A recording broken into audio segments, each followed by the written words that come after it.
Hello there, Guardians. One second. What's up, everyone? How y'all doing? Sorry for the delay. I was just, prepared for the day, eating my breakfast. I'm trying to find my chart. Hello there, Guardians. Wait, why can't I hear myself? What the fuck? One second. What's up, everyone? Hey, yo, wait, what? How y'all doing? Sorry for the delay. I was just, prepared for the day, eating my breakfast. Chat, I might need help for this. What the fuck? Trying to find my chart. Hello there, Guardians. Wait, why can't I hear myself? What the fuck? One second. What's up, everyone? Hey, yo, wait, what? How y'all doing? Sorry for the delay. Prepared for the day, eating my breakfast. Chat, I might need help for this. What the fuck? Trying to find my chart. Hello there, Guardians. Wait, why can't I hear myself? What the fuck? One second. What's up, everyone?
first, one by one, to see, oh, okay, this is fine, this is fine, and then for example, the third one, it starts echoing. So you know, okay, the third one, that is the one that's echoing, and so you want to keep that disabled, and then click on OK.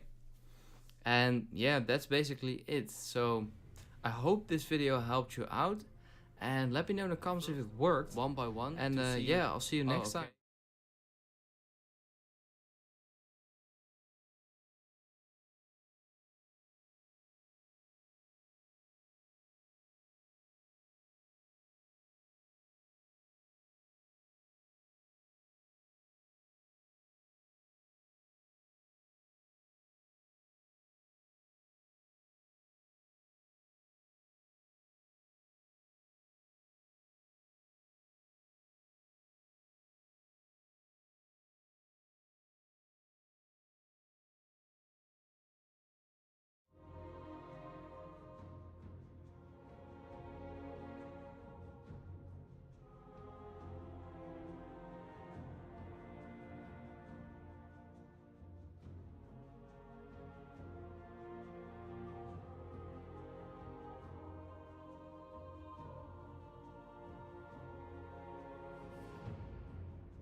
Alright guys, just test this 1 second.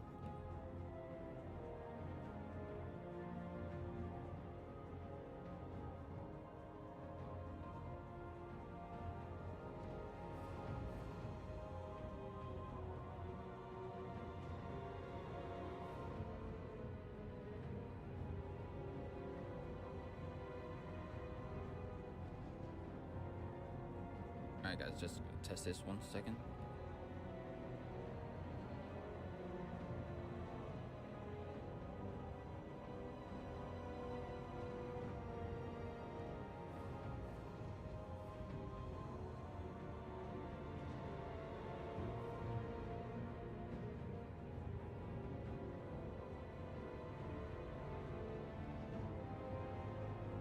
Alright guys, just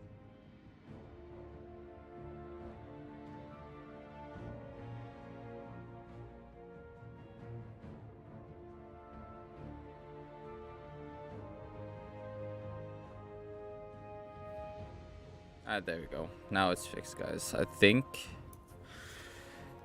Apparently I had my stream open in another, like in OBS, so that was weird. But we made, yeah, I think I managed to fix it or something. Well, anyhow, I am.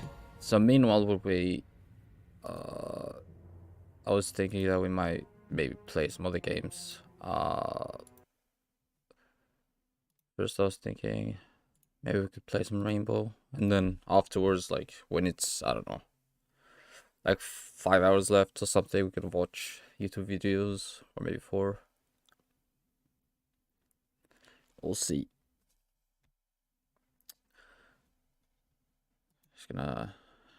Just launching the game real quick. But yeah, so for Lightfall, I am actually really hyped for everything that's gonna come out. It was 81 gig, so I have high hopes for the game. I really hope they don't mess anything up.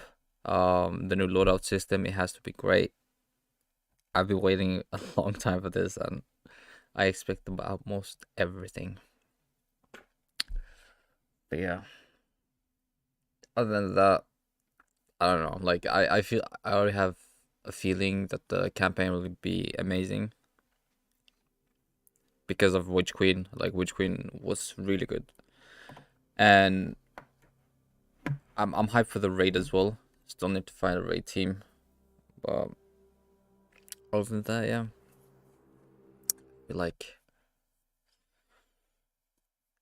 I feel like everything is gonna come together. We'll see. We'll see.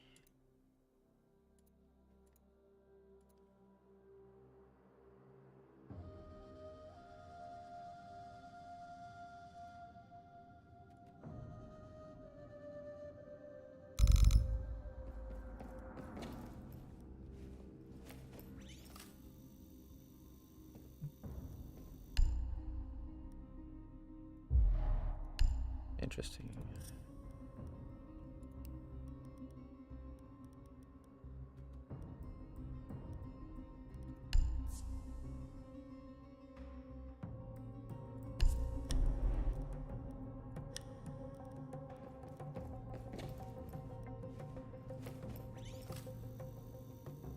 Yeah, right. Let's play some games. Bro, where's my charger?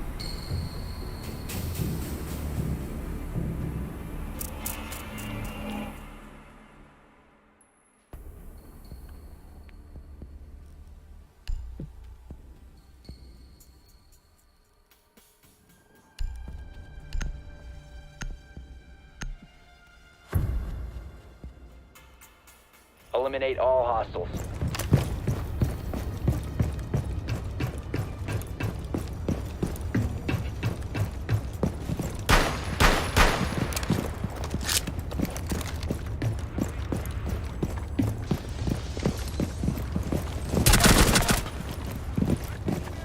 Why would you push out, mate?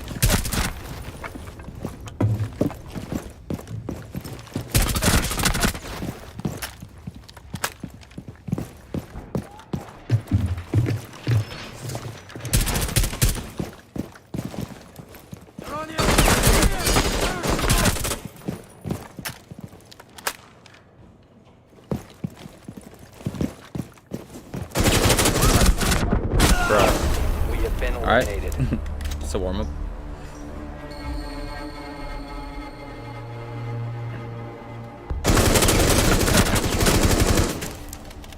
Bro, the aimbot on these guys are just too much.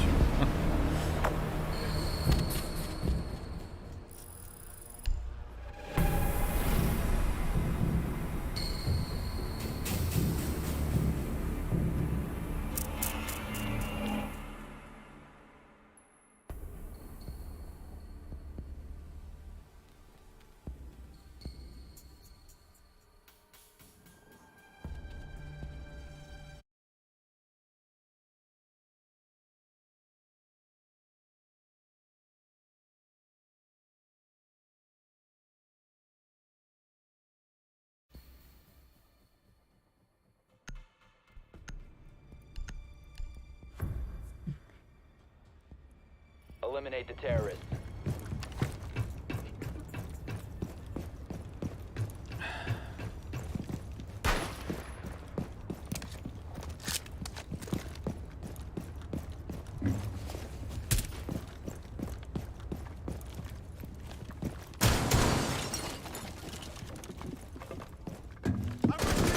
Bro, what are you doing there, mate? Holy shit. My guy was camping.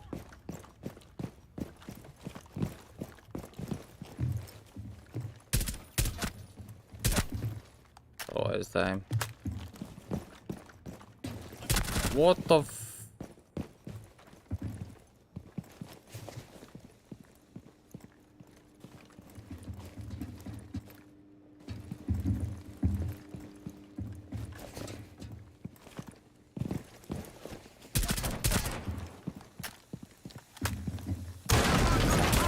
Hey, yo, bro, these guys are camping everywhere. Holy shit.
Right, I feel like I'm gonna be really sad when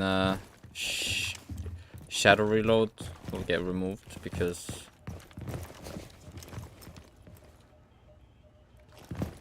yeah, that was really something I enjoyed.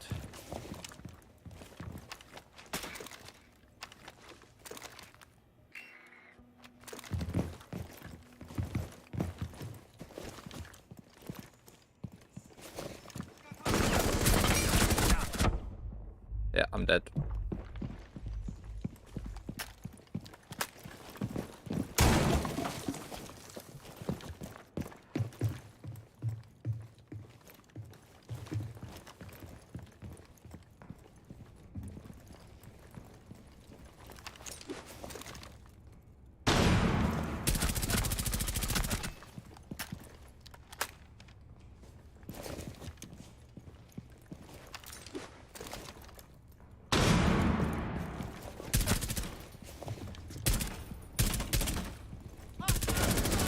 Yeah.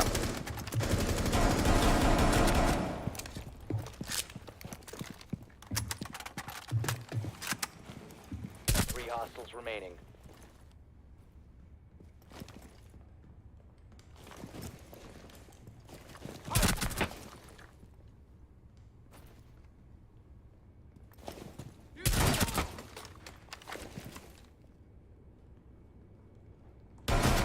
Let's go easy. Op 4 neutralized.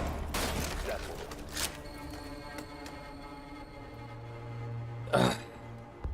Alright. That was interesting. Glad I did something on 3 HP.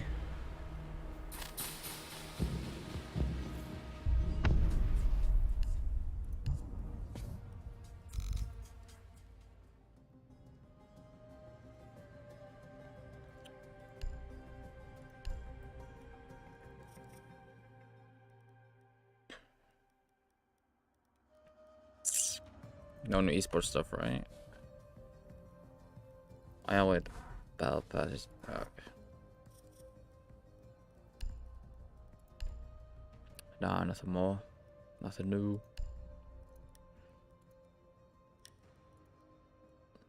Well, this looks really nice. Look at that texture and everything.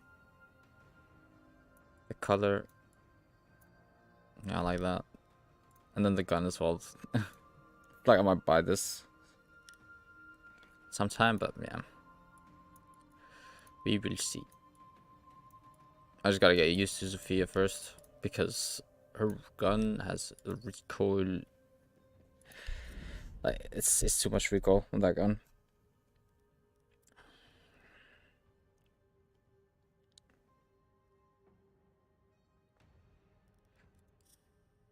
Too much.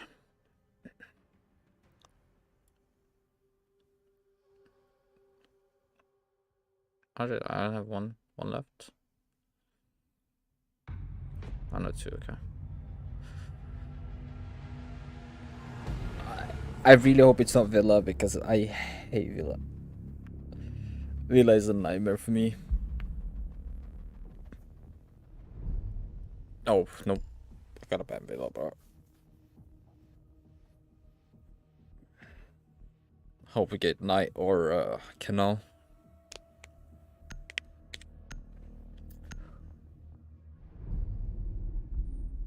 Bro, I had a feeling.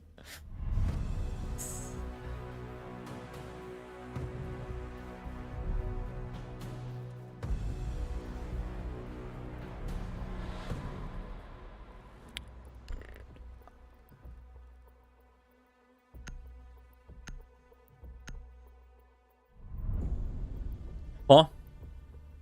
Bro, are people trolling? Everyone goes for something else.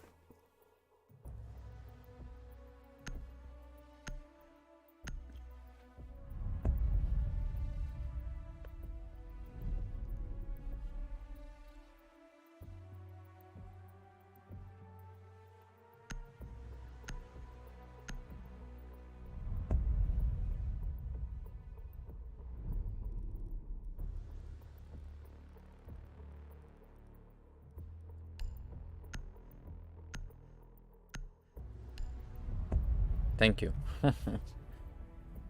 People are trolling.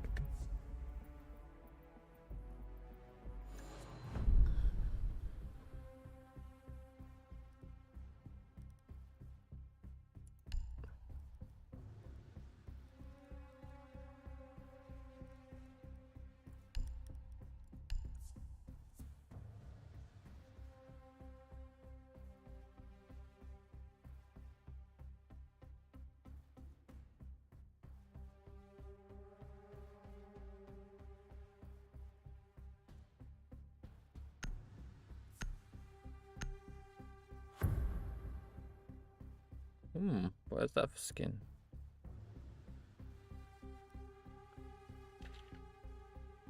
Looks really nice. Secure the area. Keep the bombs protected.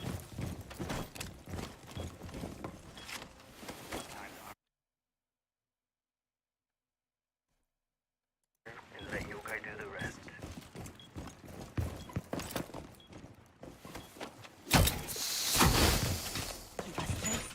Bro, what is the ping?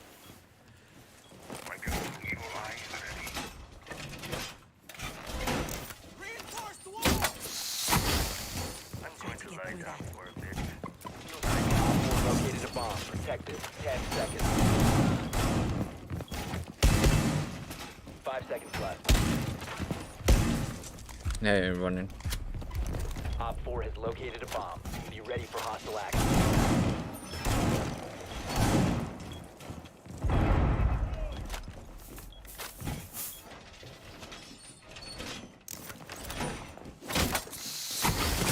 I knew it. I had a feeling, bro.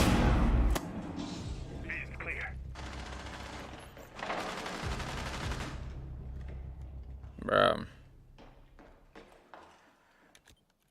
They're on site. Friendly, last operator standing. GG's.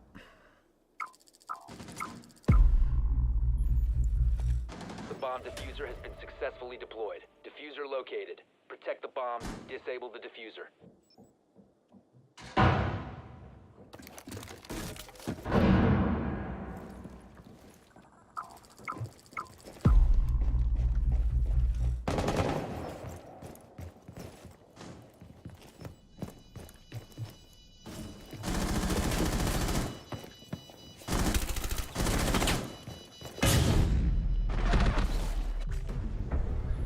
All friendlies were eliminated. Mission failure. How nice. We got a full team of pro teams. What the fuck is this?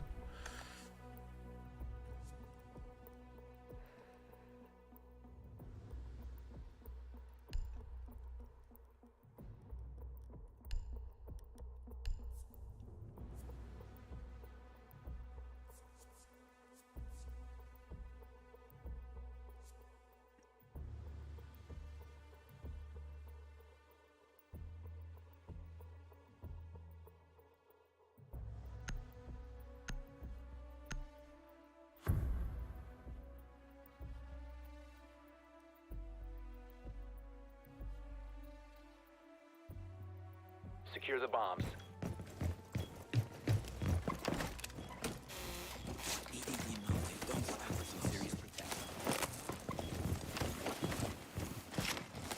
Op 4 located a bomb. Protect it.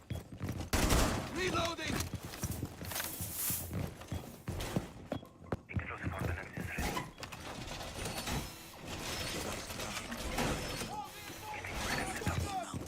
Let them come.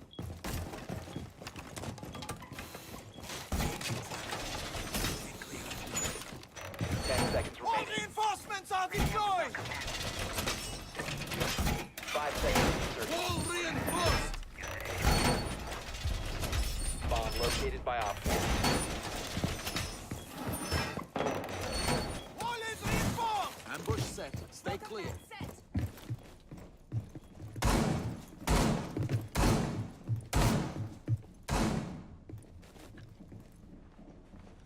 Bomb wire is up. Deploying welcome mat.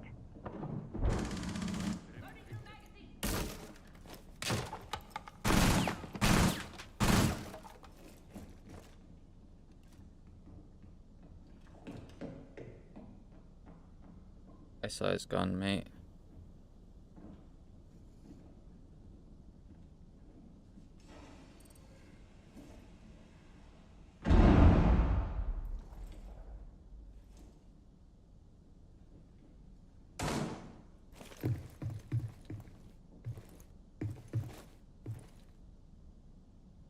Bro, where's the ping?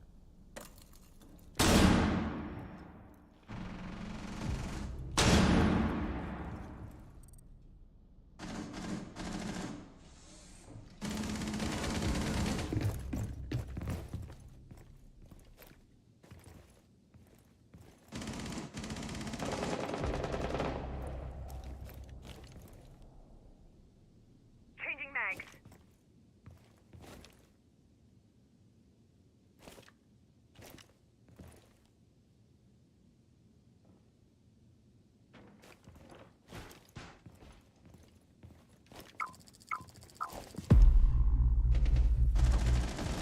Op 4, last operator standing.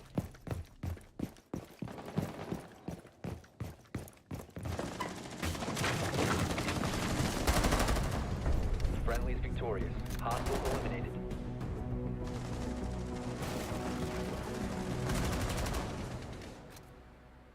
Nice. Yes, sir.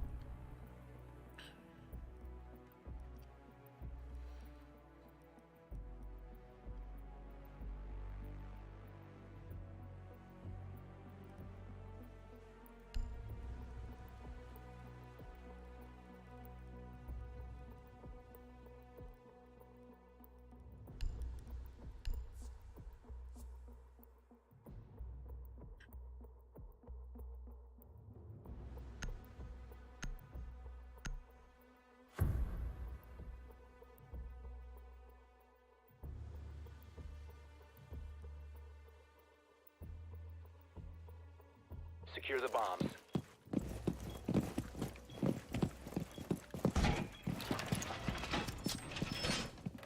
Looking for more. Setting the welcome mat.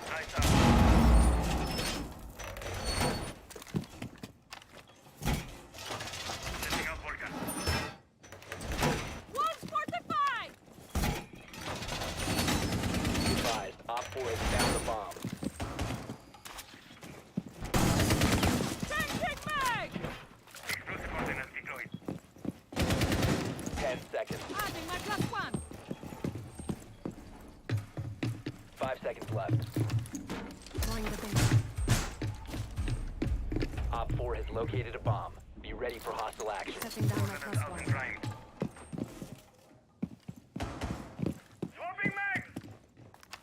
Impact.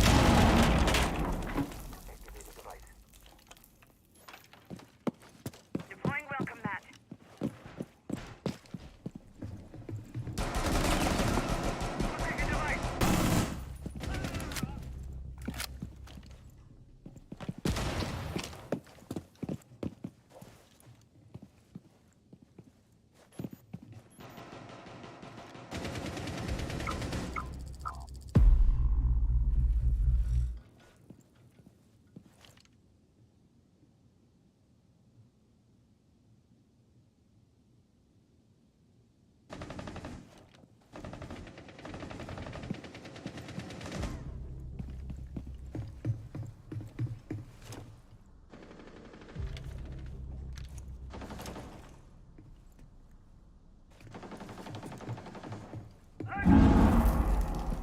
Impact.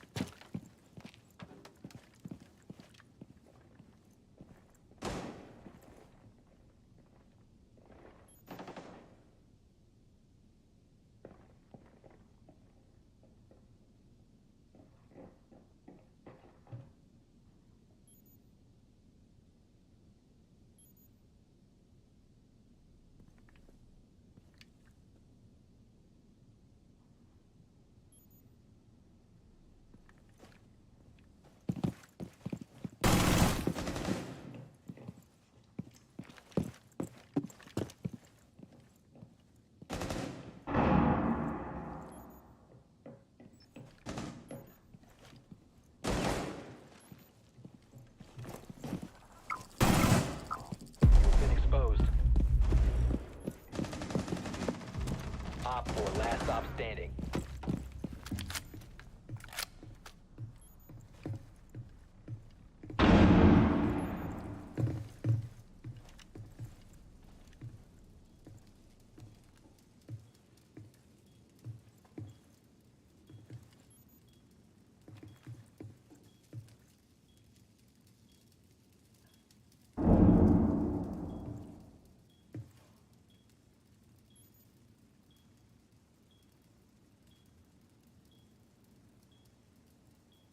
Fifteen seconds left. 10 seconds left. 5 seconds left.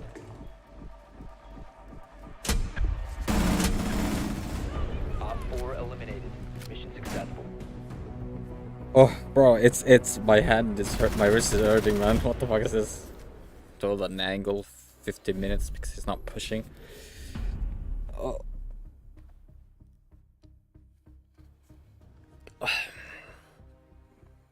I will.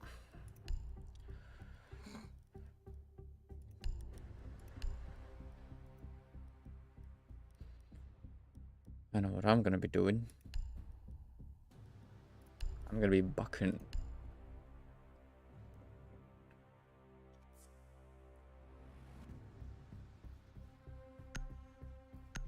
Bro, why does it have fuse with riot shield? Dude, what the fuck? Oh, this is not gonna be good. We need to locate a bomb.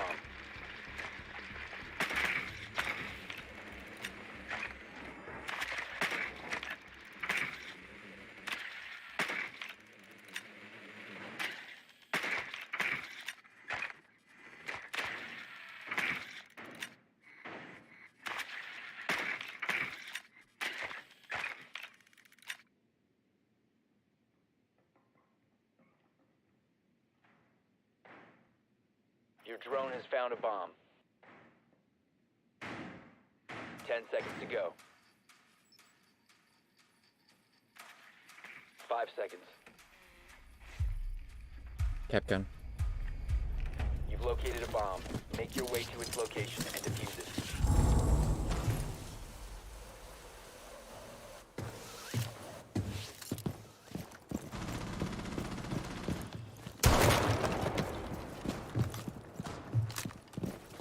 Go.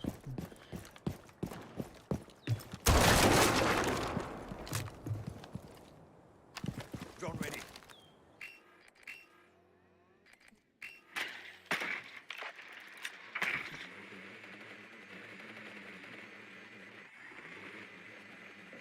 Switching to ER. Have you covered?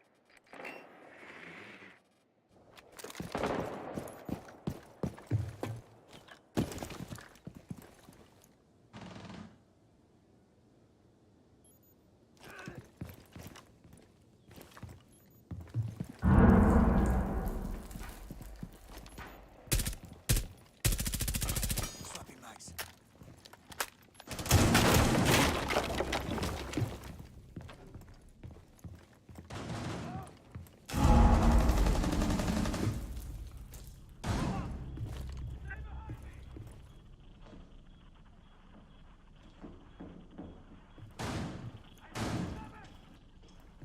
Cluster charge going up.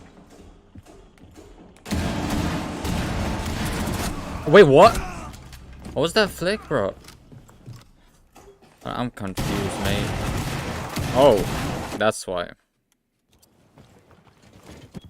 Well, I'm done.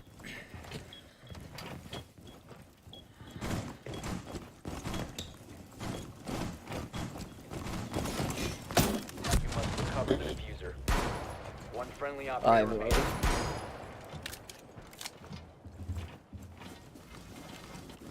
Bro, I don't like this map at all. No.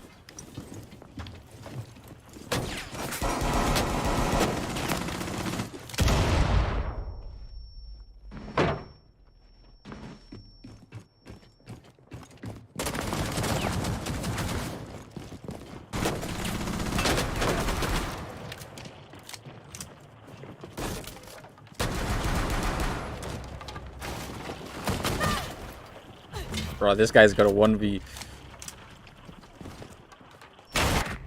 Ah, All friendlies nice have been try. eliminated.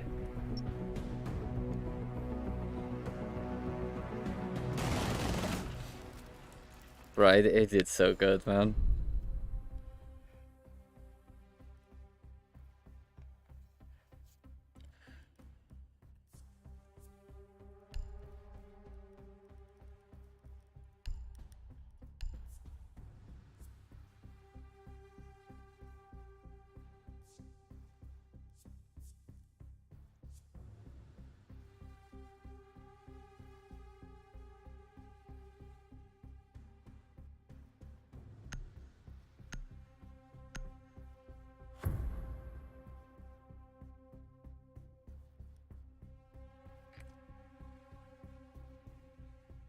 We need to locate a bomb.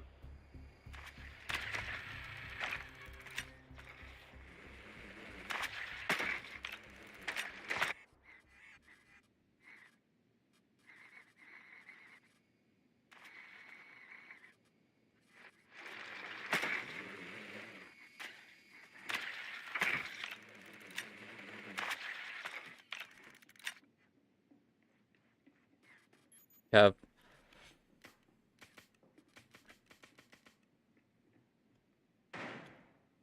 10 seconds to insertion. 5 seconds before insertion. You must locate and defuse a bomb.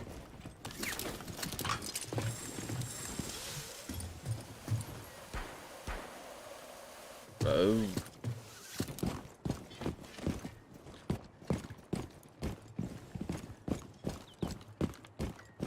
Bro, the running animation.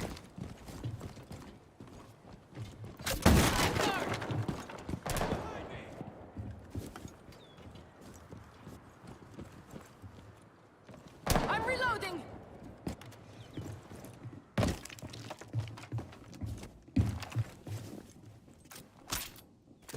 Mine.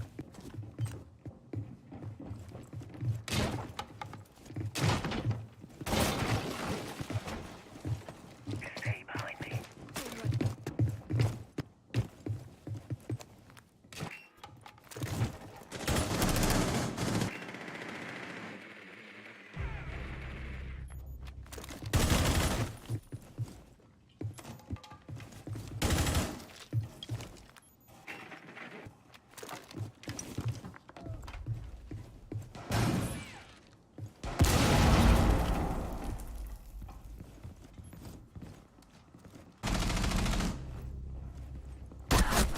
Oh, I fucking. Did the fucking camping, man.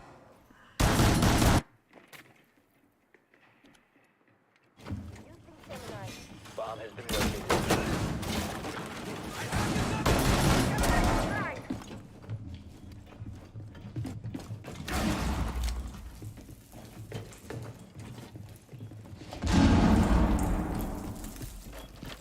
Drone up.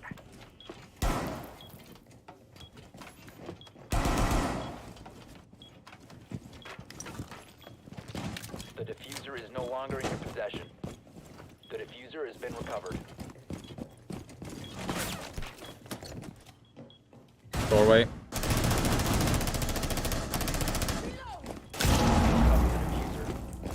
Friendly operator standing. All friendlies Bruh. have been eliminated.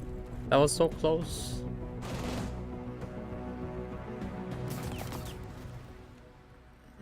I should have known.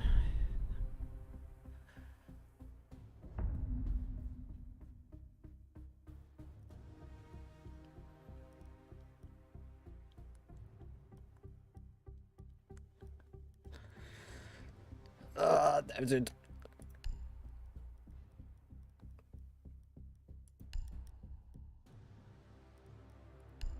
It's gonna be very interesting.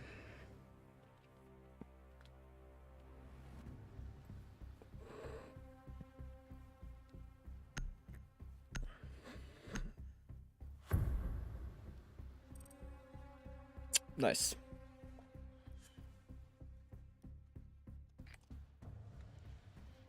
Need to use your drone to locate a bomb. The fact that I'm at the bottom says it all, man. It says it all. Be advised your drone has located a bomb.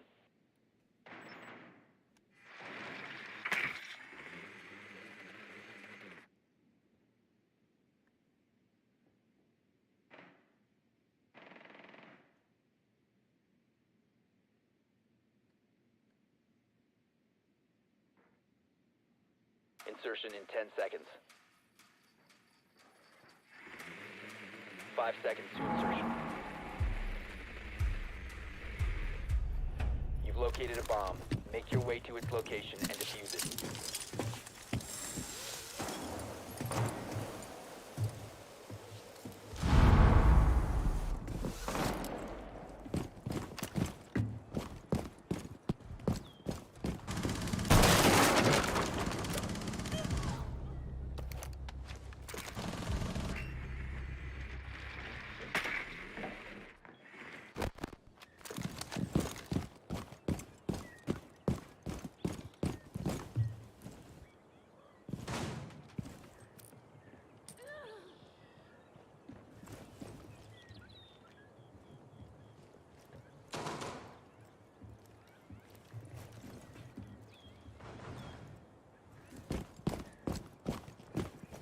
Yeah, okay. Let us see this thing.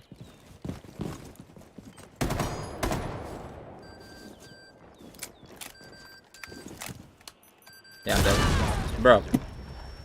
What the fuck is this?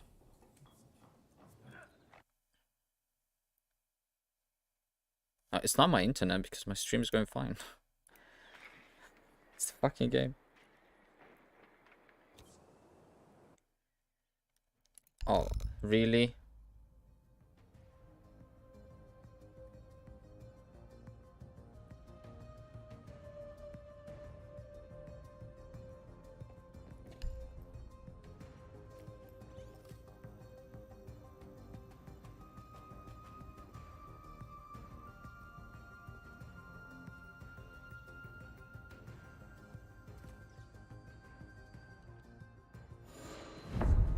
Wow.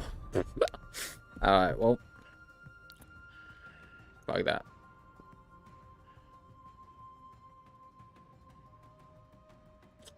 Interesting.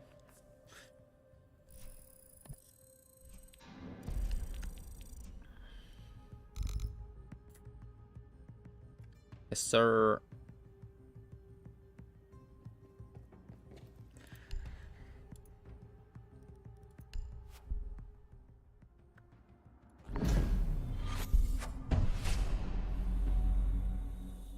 That's actually really nice.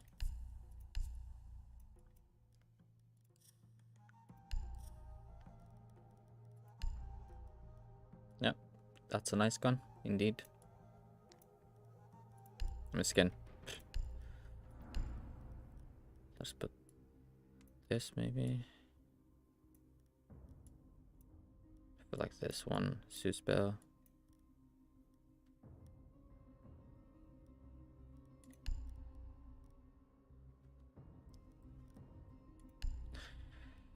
Well, we cannot play this game. I don't think so, at least. Ah, we can play quick match, but who does want to play quick match? And now let's go on to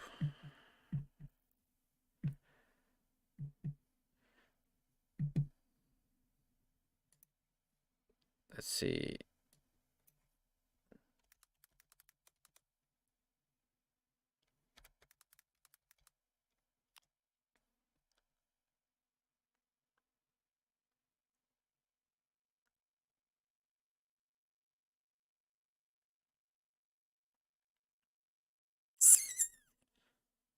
Oh, official trailer.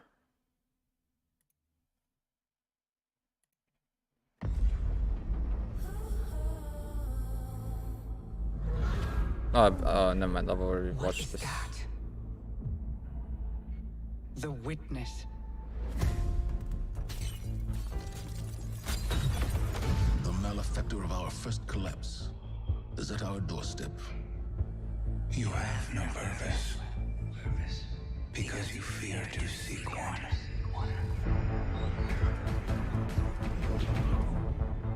That fear is your failure.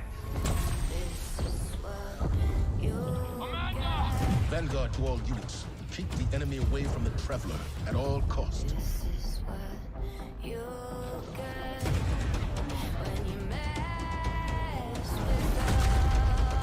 I understand what's at stake, Lightbearer. Not all of us have lives to spare.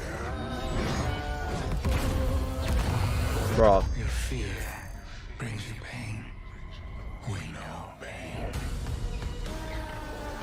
Our purpose is its end.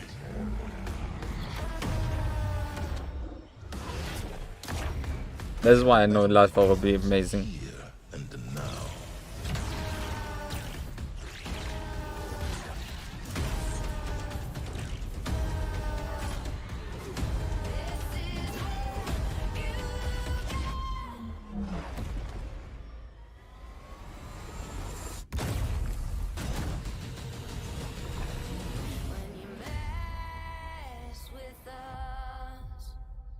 Hey, yo. Yeah, that's definitely gotta be huge.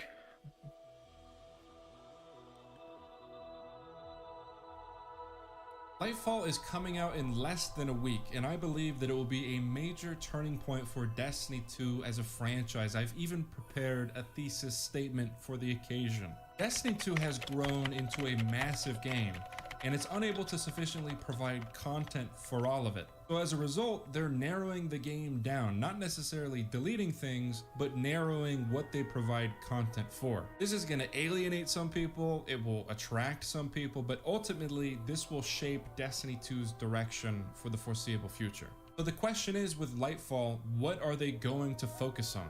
A question that I will discuss after the sponsor of today's video. No way, Clash of dude. Clans. I actually play this In game. case somehow you've never heard of Clash of Clans, tie your laces or slip on your Crocs if you wear those. In Clash of Clans, you're the chief of your own village. You are the boss, as they would say. The main objective is to grow your village and expand. But of course, nothing perfect lasts forever, because you're gonna have other people trying to effectively steal your shit.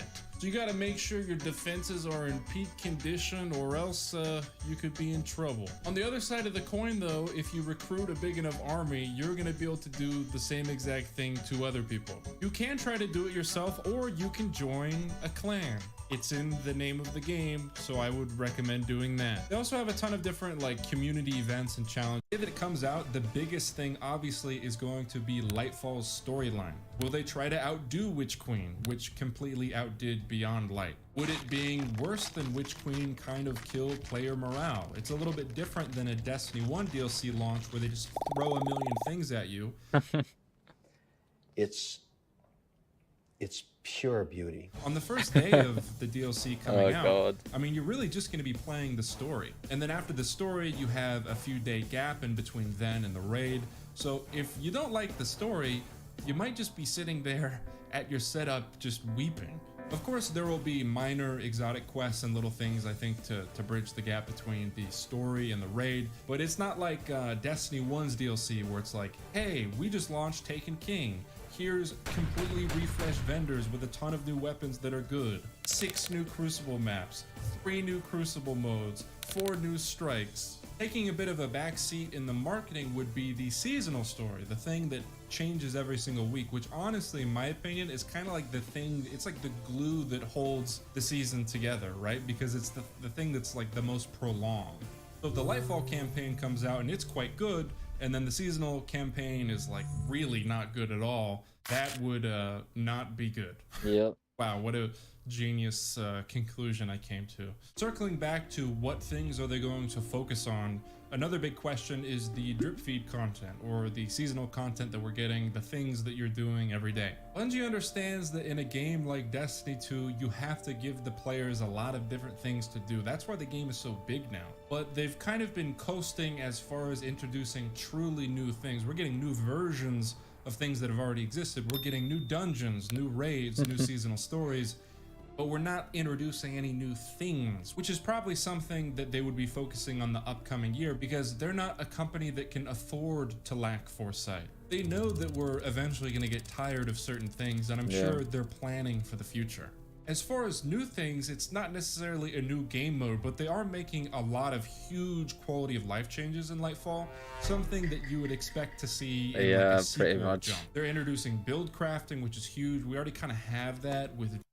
I feel like Lightfall was supposed to be Destiny 3.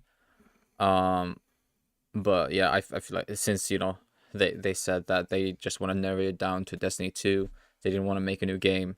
So I completely understand like why they would do something like this. So yeah, I think basically Lightfall is Destiny 3, but it's just in disguise as Destiny 2, I guess. Dim, but having it self-contained within the game is really, really important. They're also adding Guardian ranks, which serves as like a little instruction guide to help you navigate this game that has like a million things to do in it. Both of those things are really good, but I'm not sure if they're things that are gonna put butts in the seats per se. Things that will drive you to want to sit down and play. They're just gonna make it a little bit, you know, nicer, more cushy for people that are already gonna be playing. So then what does put butts in the seats? In my opinion, it's things that are intrinsically fun. What things are intrinsically fun? The big three are dungeons, raids, and crucible. And at a certain point, once you've done them enough, even dungeons and raids kind of fall out of that category. PvP is one of the very few things in this game that can be really fun without them having to give you a new carrot on a stick to chase. I mean, I feel like this is his point of view, because for example, my point of view is I don't like Crucible that much. I would say Crucible is out of that list. What I like is like dungeons, raids, and then like story missions and stuff like that, you know. Hard content. Yeah, Master, Grandmaster, those kind of stuff. But other than that, like, I feel like PvP is just a place where you just go in and have some fun. That's it. And then obviously you play trials, blah blah blah. Yeah. But though it doesn't need content updates as frequently, it does need something. I'm sorry, what the fuck? There's a reason why they pour so many resources into telling stories of new expansions on brand new planets. It's important to have a change of scenery, which PvP has gotten virtually none of. For the upcoming season, if PvP is your main thing that you love to play in Destiny 2, you will get... There are 0 new PvP maps coming with Lightfall's release. With the Taken King, you got 6. Shax, the PvP vendor, as far as we know, will not have his inventory refreshed at all. The rank playlist, which was shipped virtually empty in Season 19, will be getting nothing, though they are changing slightly the way that like it takes away and gives you rank and stuff like that. But as far as content and reasons to play, there's nothing. I don't want to sound like a complete crybaby here, but all of this is objectively true. On paper, you pretty much get nothing, obviously, besides changes in gameplay from them adding new subclasses and changing weapon balancing and all that. But as far as like literal new things, you don't get anything. And at one point, Destiny had like a lot of PvP players in its fan base. The thing to do was you play PvE and you get weapons that had roles that would give you an edge in PvP. Without PvP, you're pretty much playing endgame activities for the best weapons so that you can use them in the same endgame activities to make them marginally easier. Activities that you already completed. For PvE, it's kind of like a further optimization of things that you can already do. You want to become more efficient at activities that you've already completed. For PvP though, a good role versus a not so good role is often the difference between killing someone or being killed, losing or winning. What makes it a lot harder is you're sitting there alongside your PvE friends, watching them nearly drown in new things to do, while you're sitting there controller drenched in your own tears, loading into a game of Control on like a map that came out 10 years ago. We will be getting new maps in the upcoming year though, right? The year of Lightfall. So in season 21, the next season after Lightfall season, we will be getting Meltdown, which is just a vaulted old Destiny 2 map. We will get a Which brand is a new good map. thank God, in Season 22, and then in Season 23, it's the same thing, another vaulted Destiny 2 map. I will commend them though for bringing back a respawn variant of Countdown. That is actually something that I have really wanted, so I'm happy about that. For those of you that would say, well, maybe Destiny 2 just isn't for you anymore then, that is completely true. And it does make sense to just quit and play another game, but that doesn't make it any less shitty. There also isn't exactly a substitute product for Destiny 2 PvP out there right now. And of course, though they might not have any player base fans to upset, Gambit is getting a very similar treatment, and I can't exactly blame them for it because Gambit never really found its audience. So if in the coming year certain parts of Destiny 2 like Crucible and Gambit continue to slowly drift into Bungie's peripheral vision, what will they / should they be focusing on? Dungeons and raids are here to stay obviously, but I think we've reached a point where they are due for some innovation. For raids, the usage of symbols and buffs and plates was pretty fun for a while, but I think it is time for them to swap up the formula. To what exactly? I have no idea, but I am just a guy. It makes more sense to leave that up to the $3.6 billion company to figure out. For dungeons, picking a specific mechanic and then applying it to every single encounter has worked really well, but for more experienced people with like high light level, all of the appropriate mods, the best weapons, once those mechanics were discovered at the very beginning of the dungeon, there wasn't much of a challenge left. By the way, this is not biased because this was not true for me at all. The last dungeon took us like 5 hours. Can we get a well? No, I used it to kill the Minotaur because he was about to kill me. That's chill. Oh yeah, no, that's chill. That's no, that's chill. Bro, we did some crazy damage. Yeah, no, this is chill, man. Bungie knows that they have something special with dungeons and raids. People always like them, but like I said earlier, with them not being able to forward, lacking foresight, I think they know that now is just about the right time for them to innovate and push those things forward a little bit. It's much more worthwhile to do that rather than like discarding raids and dungeons and trying to come up with something new to replace them.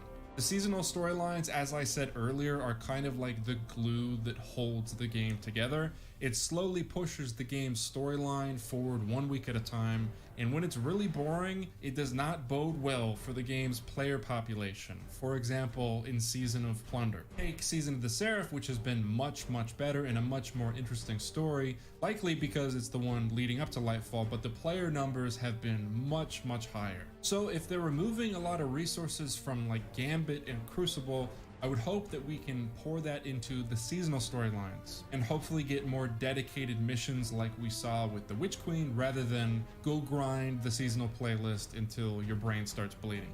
Because that worked for a time, but as I've been saying with like dungeons and raids and everything, I think now is the turning point for them to innovate and move forward. So circling back to the whole entire thesis behind why I made this video.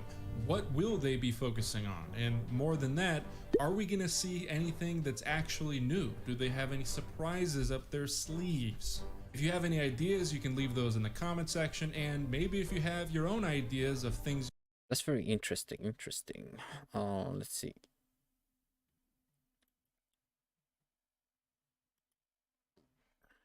Lightfall.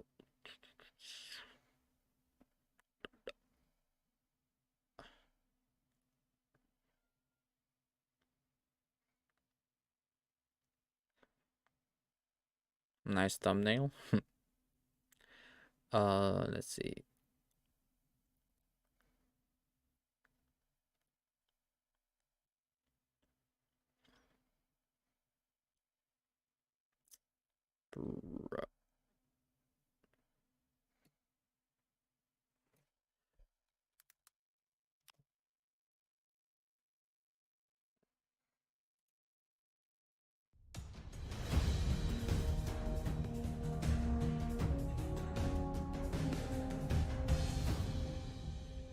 Greetings, Guardians. My name is Bife here. Recently, I've come under the weather, and it was not great for the pre-Lightfall schedule. Luckily, I've been able to recover, but there were still lots of videos I didn't get to make. Today, however, I was somewhat able to salvage one of them. I was invited onto Grenada Jake's stream, who is lovely, by the way. You should absolutely go ahead and follow him on Twitch, and if you are so inclined, go ahead and subscribe as well. More importantly, though, we sat and we discussed some of the lore ahead of the new Lightfall expansion, and this meant that we got to do a great recap of some of the basics. Jake is one of those people who focuses on the core grind of the game and PvP. So he's sometimes the person who skips cutscenes. Now, don't get me wrong, that's fine. It's just the way you play the game sometimes. No, it's not This fine, meant dude. that he was It is not fine. You never skip cutscenes, man. Cutscenes is the game. missing That a is the few true different end bits game. and pieces of knowledge. So if you're one of those people who is returning to Destiny after a long time, this is hopefully going to be an opportunity for you to catch up on some of that too. I'm going to go ahead and just let the entire Trials card that we had play out for you now. Thank you again so much to Jake for letting me use the footage that you had on your end of this. And thank you again to Jack, his editor, for putting all of this together at such short notice. This was not something that initially I had planned, but it was just really nice to be able to get this out of the way so that I could somewhat recover my schedule, which was totally bodied by COVID. Without much further ado, here is all of our discussion, and I hope you guys enjoy it. I skip or don't pay attention to every cutscene, and I know that that is ridiculous because part of what's been so nice about recent seasons is the story. They do a really good job of storytelling every season. But I just I have no idea what's happening every time. So, it's going to be very helpful. To an extent, though, because I know with you in particular, whilst again it's the PvP thing, you're also you're the kind of person who's in the top 5 people to get to light level max every time first. So it's just like, I get that you in particular would be skipping because your priority is speed. Yep. You know? I like to grind. You're playing it for a totally different reason, and you know what? Fair power to you on that front. Ooh, damn. Nice snipe. Night Ox. You can assess his weaknesses. And the ultimate weakness, as it seems, is the fact that he still very much has a weak spot and a little bit of... snipes. On Lightfall, big annual. Destiny's going to get more game. I want to see when he talks. And then whatever they're working on behind the scenes, their new game, I expected to come out and kind of have Destiny settle in the dust a little bit, but that's fantastic news that would not be the case. I think as well. Alright, let's just go to this one. Let's see some lore.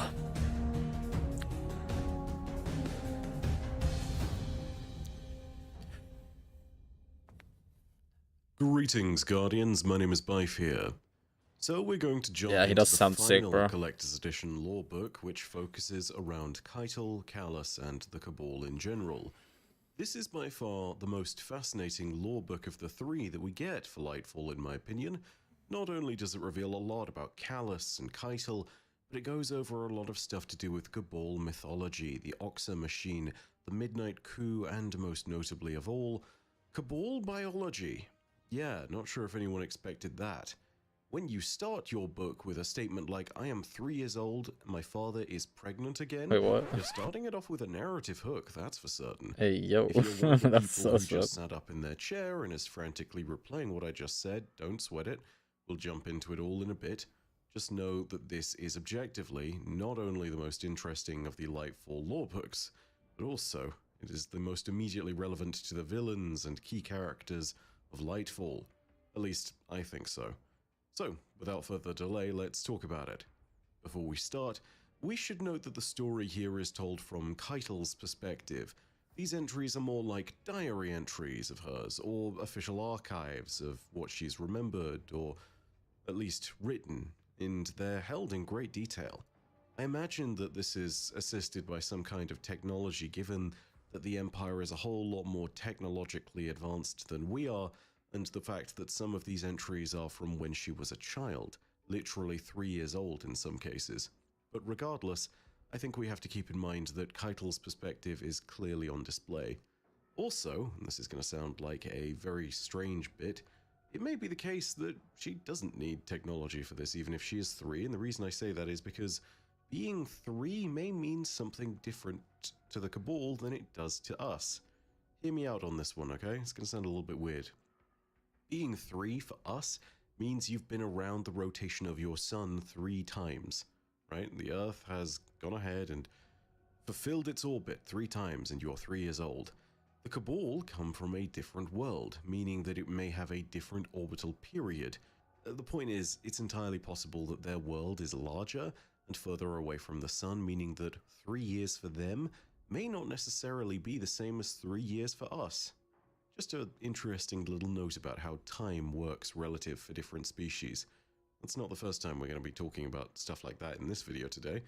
Either way, it's Keitel's perspective, and when she's cussing out her father, you can tell that this is a piece of showing its built-in bias. Callus may have earned that bias, but it's worth remembering that this is Keitel's perspective nonetheless. The book's entries do not read chronologically in time, but they are listed out in an order that bears some relevance. So that's the order in which I'll be explaining them. So let's begin at the first entry, which is the one that starts off with the note at the top about "I am 3, my father is pregnant again." In this entry, it speaks from the early perspective of Keitel, and it talks about how in her infancy, Callus was pregnant, but that he was not pregnant with more children from Keitel's mother. I know that whole statement will boggle some people's minds, so I want to let you know, yes, it's absolutely 100% serious, and no, it's actually not that strange. So let's go ahead and straighten a few things out here. Number 1, they are aliens. Alien life, and even a lot of life here on planet Earth, doesn't work by the typical structures that we've set up in our own society. It, by definition, evolved on another planet with different conditions that led it to where they are today. Evolution will inevitably mean that different creatures exposed to different environments with different challenges evolved differently.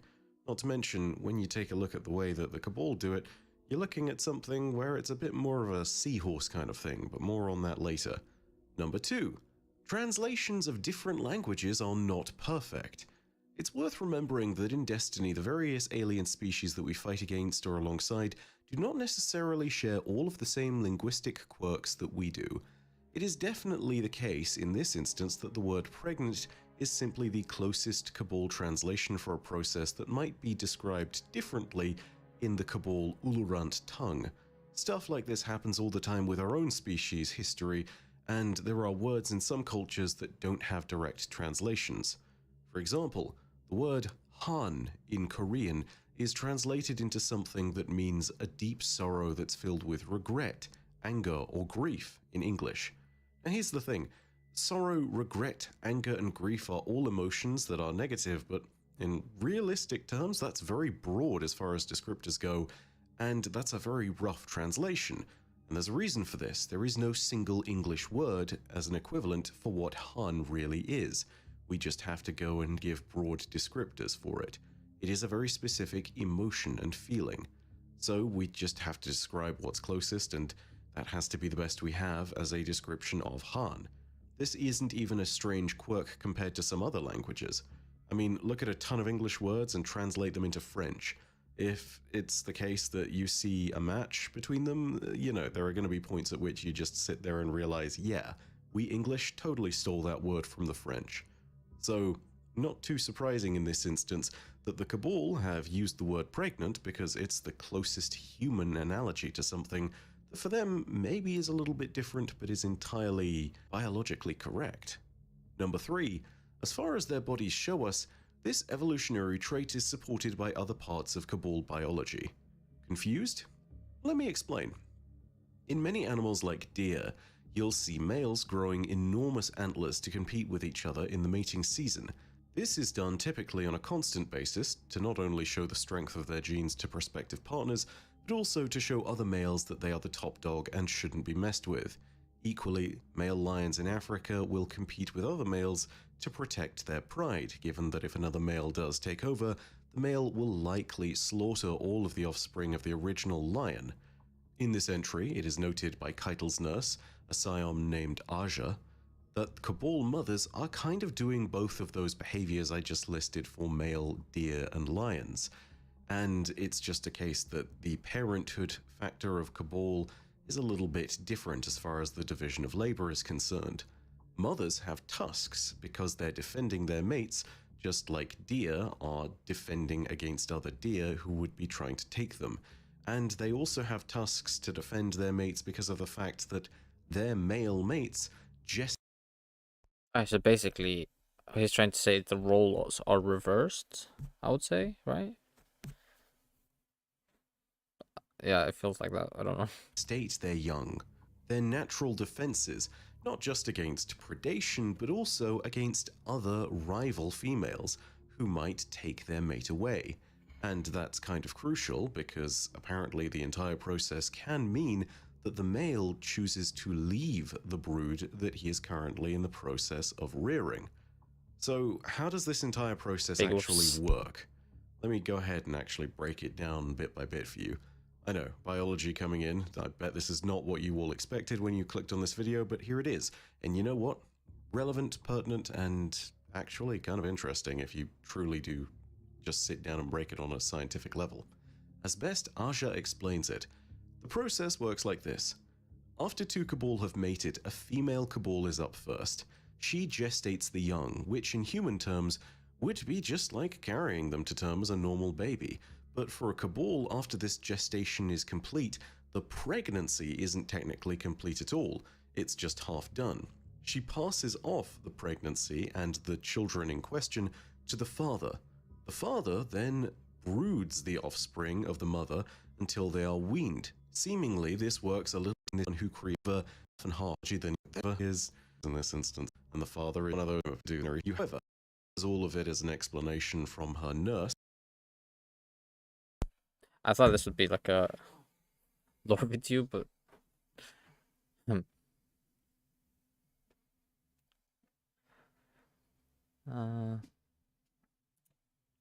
Hello everyone, Elitist Dado here, back again to tell you why you're bad at video games and I'm not.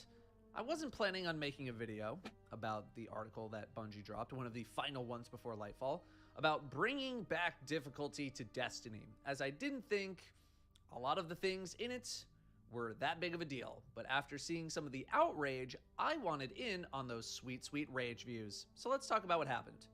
Essentially, Bungie says that the difficulty of the game is, generally speaking, too low in most day-to-day activities. They are going to be revamping a lot of content in the game, and here's how. First up, Adept difficulty, that's gone. No more Adept mode. Hero difficulty is going to become available at 1750, which will be the... Is this why they blamed Dado? Because he made a video? Oh, goodness. New soft cap for Lightfall. Legend and Master both unlock at 1800, which is the new power cap. I'm assuming 1810 is the new pinnacle cap. The levels for these activities are as follows. Hero is 1770, Legend is 1830, and Master is 1840. Bungie wants to make Legend content in the game in general closer in difficulty to the Legend difficulty of the campaign. Not only that, but Bungie is implementing power level disadvantages in these activities on a permanent basis. Hero is -5, Legend is -15, which is exactly like the Legend campaign, Master is -20, which is exactly like contest mode, and GMs will remain at -25. So no matter what your level is, for example, if you enter a Master activity, your level will be 20 levels under the enemies. Just like GMs are -25, it's the exact same concept. Match game is gone. We covered this already. Mismatched shields will now take 50% less damage from non-matching damage sources across the entire game. Burns in high-level content will be split into surges and threats. Surges are basically a burn, 25% increased elemental damage, with surges for high difficulty content changing seasonally and weekly. The featured seasonal surge will be Strand. The weekly rotating ones for Season 20 will be Solar and Void. Threats increase incoming elemental damage by the same amount, 25%. High-level activities have overcharged weapons, where you can basically think of it as a burn modifier, but it's on your gun. 25% bonus damage for that weapon type. Kinetic damage is also increased by 25% if you're using a surging subclass. Overcharge does not stack with Surge, so if the weapon of the day is SMG and the element is Void, don't bother trying to do a Void SMG. You're not going to get super stacked bonus damage. Overcharged weapons currently are weapons set per activity, and then weapons featured as champion counters on the seasonal artifact. That's what they're going to be for the season. Combatants will be harder to stagger and will get increased health across the board as a means to compensate for these modifiers in high-level activities specifically, or activities with these modifiers. Stuff that is not changing. Equipment lock on certain activities. Matchmaking is still hero only. Mods that affect enemy types or fireteam coordination, that's not changing. Champion availability and GM rule sets like limited revives, wipe conditions, and the schedule. We already talked about how Bungie is updating Lake of Shadows and Arms Dealer with new enemies, encounters, and mechanics, along with how Exodus, Crash, and Inverted Spire aren't going to be showing up as often until they get revamps of their own. We also talked about how Season 16 and 19 Battlegrounds are entering the Vanguard Ops playlist. Scoring is also coming to the Vanguard Ops playlist. They gave Nightfall as an example of how the scoring's going to work, so that reason alone is why I don't believe the strike scoring that I've been hoping for, with like the medals and everything, is coming to Vanguard Ops. I would love to be wrong there. And to incentivize people from not just sparrowing through strikes, on top of it being harder with a difficulty increase, score now determines some amount of your reward. The higher your score, the bigger the Vanguard rank multiplier is going to be. You get 1x multiplier for 30,000 points. The multiplier goes up every 5,000 after the first 30k, and it caps out at 250,000 points for a 7x multiplier, and this applies to all Vanguard modes, including Nightfall.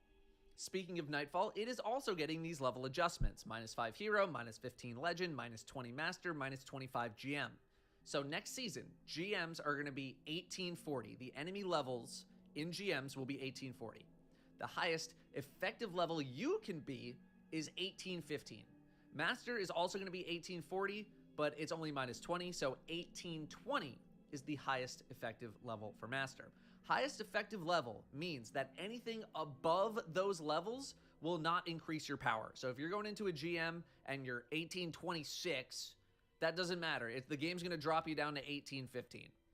The Nightfall Weekly Challenge will now require you to get 200,000 points across multiple runs versus trying to cram in 100,000 points in a single run. I'm not sure if this means you need 200,000 total points, because that seems doable in like certain GMs or even Masters, or if you need multiple 200,000 point runs, which seems very unlikely, but I'm not 100% sure.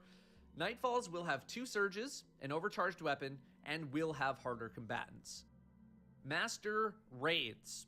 You get 1 overcharged weapon, 2 surges, no threats, and combatants don't have increased health or stagger resistance. Bungie wants to bring Master raids in line with other Master content without the need to build craft towards surges or overcharges, even though I think people are still going to do that anyway.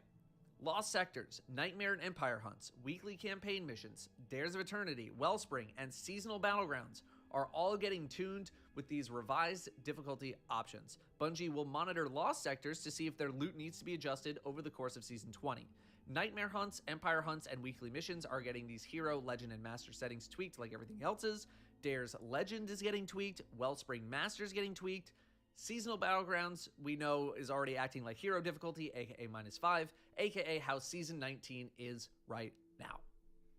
I have a lot to say. Elitist Dado's here. I hear it all the time. Where's Elitist Dado? We want more Elitist Dado. I'm here. I'm here for a video. Let's talk. You brought this on yourselves. Here we go. First, I want to acknowledge something that I think most people will agree with me on, so that way I get to build some goodwill for later in the video. The surge and overcharge system. First off, not really that complex to understand. 1 subclass element will surge for the entire season. That's Strand for Season 20. And then 2 of them are going to rotate weekly. That's Solar and Void. Overcharge weapon means X weapon is better for the day, it's better for the week, it's better for the strike, whatever. It's kind of similar to what we have now. There's a new name, obviously, but it's sort of similar. I respect that Bungie is doing what they can. Is he like possessed or something? To keep the game feeling fresh. Seasonal artifact mods, surges, overcharge. They're trying to make people change things up week over week, month over month, season over season. It's commendable. It's a way to shake up gameplay without just willingly messing up the sandbox with balance changes for the hell of it. And in theory, it's a good idea. When subclasses were still in 2.0 world, when we weren't as strong as we are now, when it was a new idea, it was neat. People are just over it, man. Something can be a neat idea, but also not be wanted or even needed. People don't hear Bungie say, hey, try out some new stuff this week. We'll give you a bonus. They hear, use this or you will not be optimal this week. They feel forced into a thing rather than being persuaded into it. Now that every subclass can wild out with some crazy builds, people just want to do their own thing, and I get it. They want to use the crazy build they came up with and just go nuts. Don't tell me what guns to use. Don't tell me what subclass to use, because that will literally break my build. You're forcing us so specifically into builds, and now you're telling me which guns and which subclass I gotta use. The push to use a certain subclass isn't really needed anymore. A couple of years ago in 2.0 subclass world, 25% more solar damage was a little bit of a bigger deal. Builds didn't really exist back then beyond just picking an exotic and a subclass tree that meshed together, so it was okay. Today, we have way more tools, and being pushed into something specific isn't as needed. I've been there. There have been times where I just want to go Gremlin, Solar Bonk, Titan mode, but I can't because it's Arc Week. I mean, the secret, I'm gonna let you guys in on the secret. The secret is that you don't actually need to follow along unless, you know, maybe it's specifically for a reward at the end. You can do GM Nightfalls without using a gun that is the same element as the burn. Yeah, the cops can't even stop you. But at the same time, why not? Why not make it easier on yourself? It's free damage. Why not take it? People are just over the idea, and I think Bungie can probably throw in the towel on this concept. But if Bungie does, and then there's a community uproar about how things don't really feel fresh in the game anymore because there's no incentive to use different stuff, I am going to karate chop some heads off of some bodies. Let's move to difficulty, and this is where all that goodwill I literally just built is going to die. The theatrics and the drama that I have seen about some of these changes is insane, which actually makes things pretty par for the course. Spoilers, you're gonna be fine. Bungie just actually wants you to engage with the stuff that they've made, you know, like build crafting and mods. We're getting so many tools this year to make builds way easier and way more worth it, and we're also getting a new subclass. Unless you are literally brand new to the game and don't know any better, this should all be sounding very cool. The following sentences can be true at the same time. The game is too easy overall, some activities need better loot, and just because an activity is being made harder does not mean it needs more loot. I had an analogy brought to me while streaming when discussing this article. The person said, how would you feel if you had to do 20% more work at your job with no pay increase? And I said, this isn't a job, it's a video game, you nut. Well, okay, for me it's a job, for everybody else it's not a job. You get it. But later that night, I came up with a better response. The analogy could work, but I would reframe it this way. Your job has increased your pay over the last 2 years by 300% with no additional work required. It's basically automated, easy. Now they ask you to fill out a few extra forms day to day. We've gotten paid quite a lot this past year. Way more than this small amount of additional work would pay. The overreaction to Bungie making anything remotely more difficult should get some of you nominated for Oscars. It's wild. At the same time, Bungie kept the game so easy for so long. It's not just this past year that things have been easy. So the concept of being nervous about a difficulty increase, I can understand. People have had it good and easy for so long that it's become the norm, and Bungie has set bad expectations. You don't need to get better at the game because you never had to get better at the game. Bungie brought down all the top tier rewards from GMs and raids and blah, blah, blah, down to seasonal content. When you can do seasonal content, wearing a bunch of trash bags as armor, a blindfold as a helmet, and get top tier stuff, why bother learning anything at all? But some of you are taking this way too far. If you're a veteran player of the game, you have nothing to worry about. Basically nothing to worry about. The base difficulty of the game was far too low. We power crept past a lot of content. I can't understand. I mean, I don't really understand why people go up against someone just because of a video game.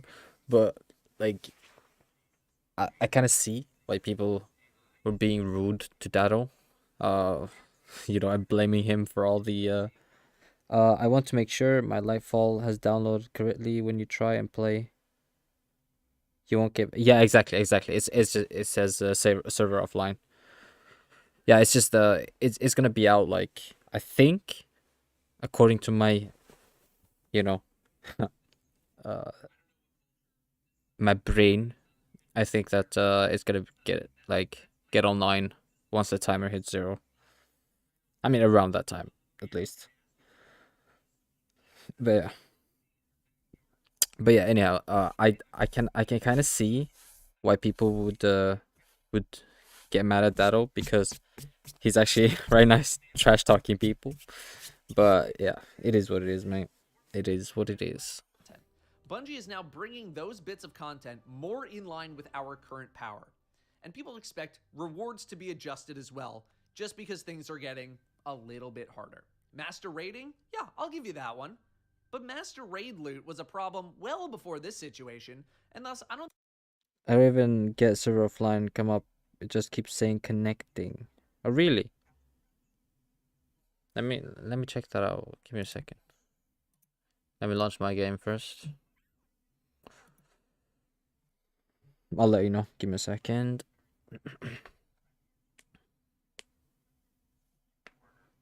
I mean, I think that's how it should be. Because, yet again, the server is still offline. Yeah, give me just 1 second. I'll check it out for you.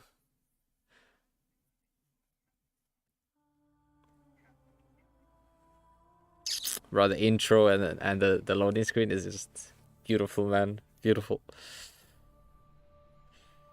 Alright, let's see. For me, it says server offline. What does it say? The undertext. Mine says our end begins, but hope hides in a city set against the waves. Yeah, well, what that says, I don't know. Like, I think you did download it correctly. I don't think should really be linked together with the difficulty changes that much. The thing that really tickled me was the demand for dramatically increased loot from the Vanguard Ops playlist. Y'all, it's the Vanguard Ops playlist. Oh, I see. Well, I mean, check out, like, see if you can yeah, I did. Here, I'll show you.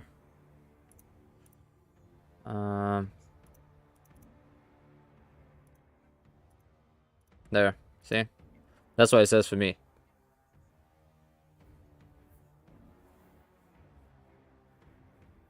So I mean, so what I would do is that I would go to Steam, right click on Destiny 2, and then you go to properties. Actually, hold on. Yeah. Local files, and then verify integrity of game files. Try to see. Yeah, try to see how that works, and then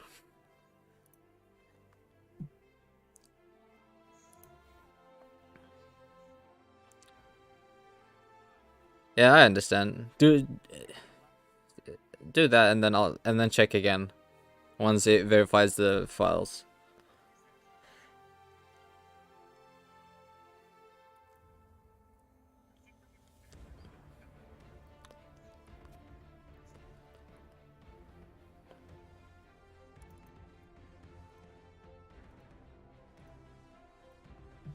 So yeah.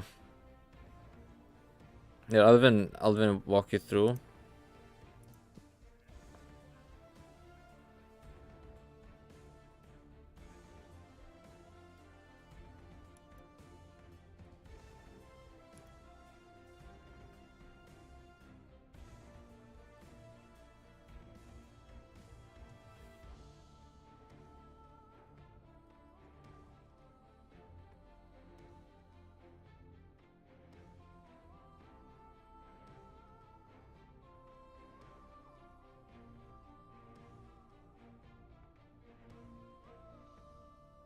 Low files.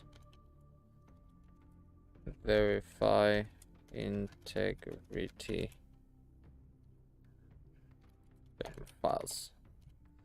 Do that in that order, what I just write. Properties, locus files, and then verify integrity. Yeah, do that, and then I think it should correct everything. Yes, sir. Yes, sir. 8 hours. We still got 8 hours to go, man. Oh, man, sheesh.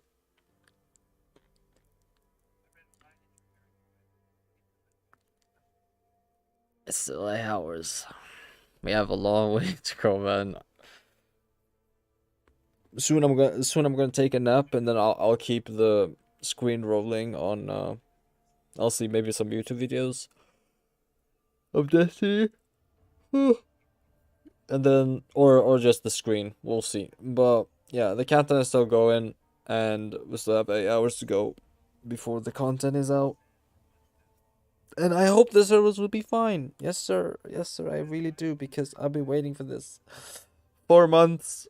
4 months. Oh my god. Good stretch. Good stretch.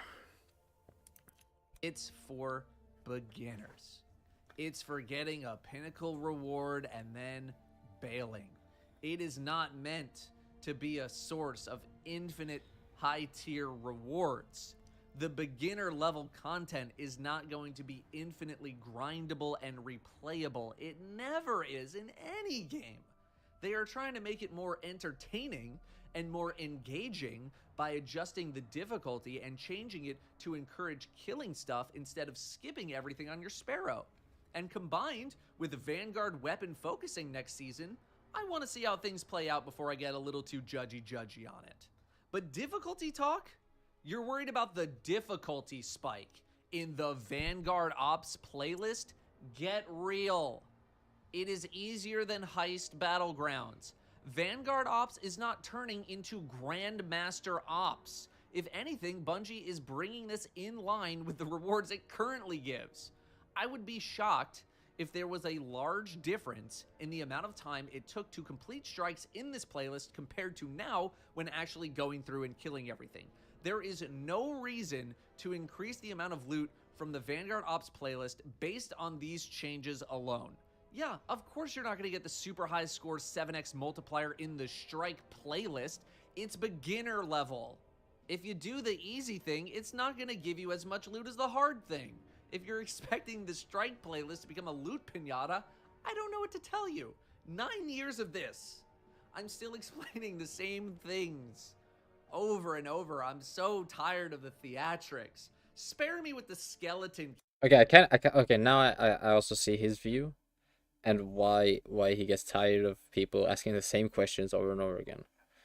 So I would say yes. They don't have the right to judge him of his opinions, because he does make sense that the harder content you make, the better loot you should get, right? So it's like, for people that cannot play the game, then it's kind of on them to not try to improve and get better on the hard content, instead of complaining, you know, oh, we want like good loot on the easy content that we do, that barely takes anything to do, you know what I'm saying? So at the end of the day, it's waste of resources from Bungie's end, and just it doesn't give the game a purpose to kind of play, you know, because the hard content is the end game at the end of the day. Yeah. Key talk to. Actually, no, don't. I'm going to talk about that right now. Skeleton, D1 skeleton keys. Here we go. You want some hot takes? Here we go. D1 skeleton keys worked in D1 because of what D1 was. D2 is a very different experience from D1 in almost every single way. In D1, we didn't have all the stuff we have now. We didn't have seasonal vendors rotating in with guns, with crafted guns on a 3-month basis. We didn't have all this loot pouring in all the time, holiday events, seasonal events. Skeleton keys were all we had. We had the Crucible robot selling randomly rolled palindromes, Dead Orbit maybe selling a hung jury scout, an FWC rocket with cluster bombs, some raid guns, and skeleton keys. It worked back then because it's all we had. It's all we had to go do. It will not work in the same way in D2 because things are different now. Grandmaster Nightfall weapons, which are sort of a spin-off of strike-specific loot in general, on average, are considered mid-tier at best. There is raid loot that is considered worse than stuff that you can buy off of a vendor. D1 had this too, let's be real, I acknowledge that. A lot of raid weapons in D1 were terrible. But I do think people romanticize skeleton keys much too fondly, and their application in D2 would not even be remotely close to their application in D1. It would be equal to that of a band-aid being applied to a dead person, trying to bring them back to life. Something that Bungie should maybe bring back, and I've seen an uptake in this feedback recently, is the Five of Swords, aka the Nightfall card, that allowed you to customize your difficulty exactly how you wanted it, with loot that would hopefully match. Some people saying they're annoyed with these difficulty changes because they don't want to sweat in PvE, they don't want to throw on builds. First off, I have to say, if you had a build, number one, you wouldn't be sweating. And number two, you'd enjoy the game a lot more. Turns out, you might be making the game harder for yourself when you throw on junk or things that have no synergy. Now, can I understand that some people still are maybe not the most in tune with some of the game's systems? Yes. Bungie is not exactly the master of tutorials. It feels like they're building the game for people who already know the game. But I do also think that if people spent a little bit of their playtime to instead read or maybe watch a couple of guides to make the effort to try to understand what's happening, you'd be a lot better off. Bungie not making in-game tutorials on how to build craft is not the 100% lockdown excuse you might think it is, although I'll give you a chunk of it. It takes a couple minutes to look up a guide. There's so many build guides out there. There are Destiny item manager links that literally make the build for you automatically. You press one button and all of the gear is equipped. Make the slightest effort to understand the game on a level higher than shoot gun at enemy, and you might have a better time. Bungie is not literally gonna hold your hand and say what fragments to equip that have the best synergy with this exotic. Do you know what they do to new players? Shah Han babysits them for 2 hours, and then they throw them in the middle of Dark Souls with level 1 gear. They're not gonna hold your hand that hard, and regardless of what you think of that statement, it doesn't change the situation we're in right now. But, on the opposite side, maybe Bungie should have taught people that you need to continuously shoot an overload champion with an overload gun to keep it from fully regenerating its health. I don't know. Obviously, there's an equilibrium that we can hit there. Opposite side of the spectrum.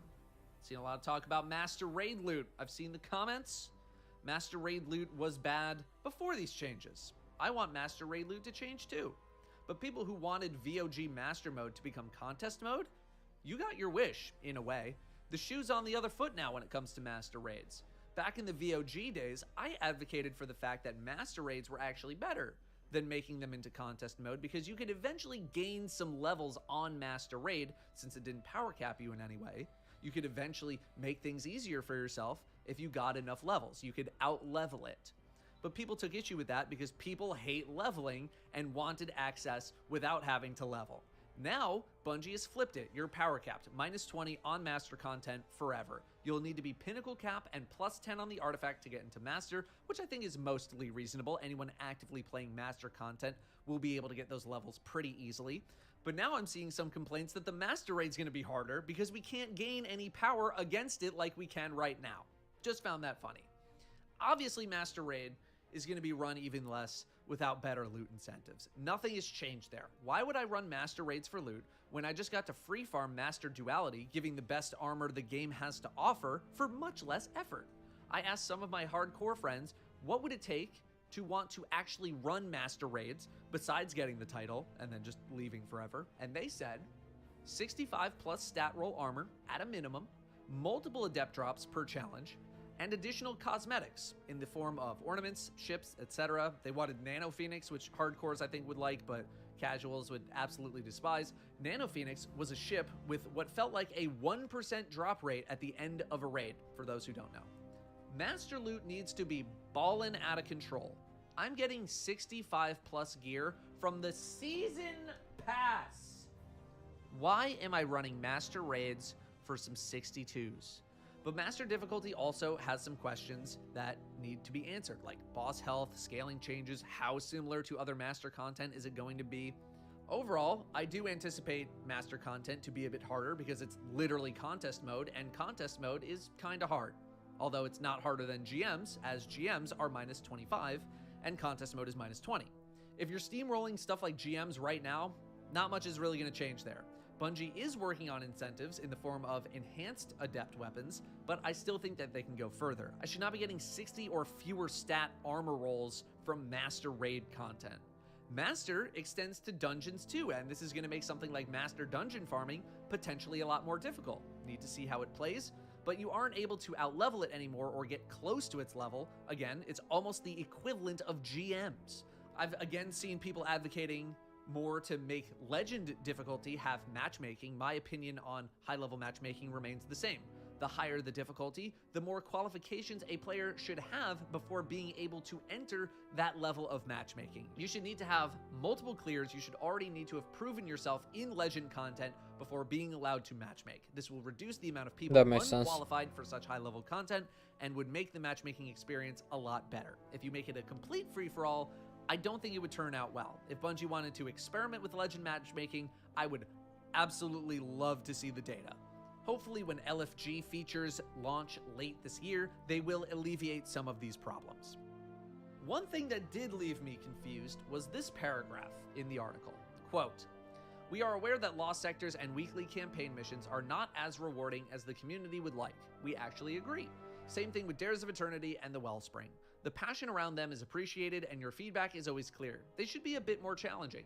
Here are our plans to improve not only them, but other activities too." End quote. So, I agree that they could probably be made a little more challenging, but then Bungie says they aren't as rewarding as the community would like. They agree, but then they say nothing about what they're doing about the rewards, like not even a tease. Did they just forget to talk about the rewards? Are they going to talk about them later? Do they possibly mean that they're not as rewarding in terms of the difficulty, and that's why they're making them harder? You know, if 1 or 2, kind of a bonehead move, I guess, to not really discuss rewards or mention when you're going to talk about them. If 3, what the hell kind of phrasing is this? Not ideal phrasing.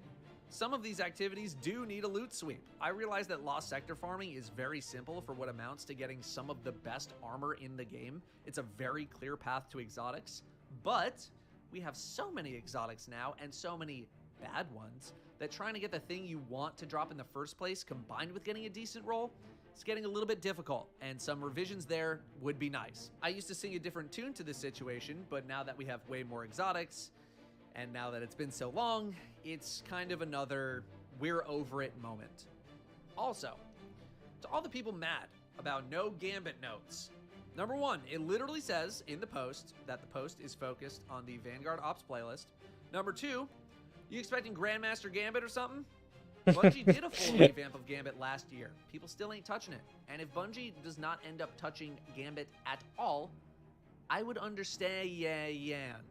They tried. They tried to make it work. They made changes that they thought would be for the best, and whether or not you agree with those changes, there is no denying that time was spent trying to revise it and making changes. And it's quite possible that Bungie was just tired of devoting resources to Gambit only for people to continue to not play it. Sure, they can keep trying to iterate, make tweaks and all that, but eventually you reach a point where your time is better invested elsewhere.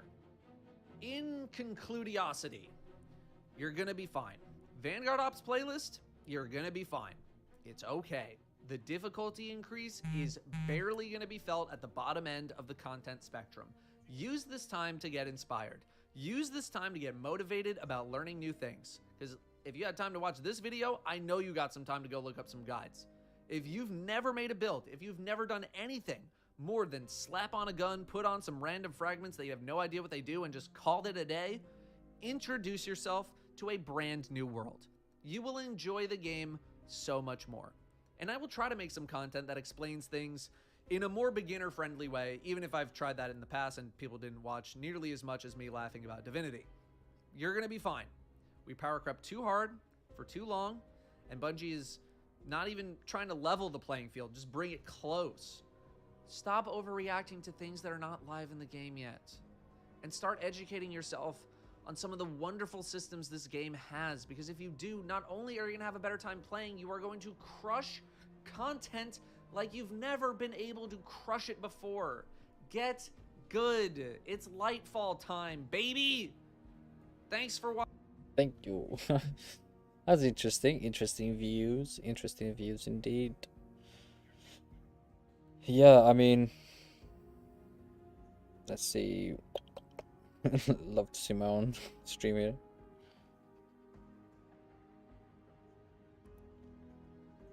Ladies and gents, Lightfall is launching, and with it, a ton of changes. Today, though, we consolidated the 20 biggest changes coming to Destiny 2 when Lightfall drops. So without further ado, let's get started. First, we've got Strand. This is a new damage type, the first since Stasis and Beyond Light, and its arrival brings a ton of content and potentially a ton of sandbox breaking. We'll see how it plays out. With Strand, though, will be new darkness subclasses for all 3 classes. Hunters will have the new Thread Runner. Now, the Thread is spike melee. Is actually a rope dart that ricochets off of enemies and it refunds melee energy on hits and when you actually catch the knife on return. Sexy! Also, the Widow's Silk aspect gives an extra grenade charge and lets hunters make a fixed grapple point. The Ensnaring Slam aspect grants a quick fall like Shadow Dive that suspends nearby enemies, although it does consume your dodge. And their super is called Silk Strike, which is actually a roaming third-person super with an explosive light attack as well as a 360 AoE heavy attack. Dude, I said in the live breakdown the other day, I'm not a hunter main, but seeing this in action,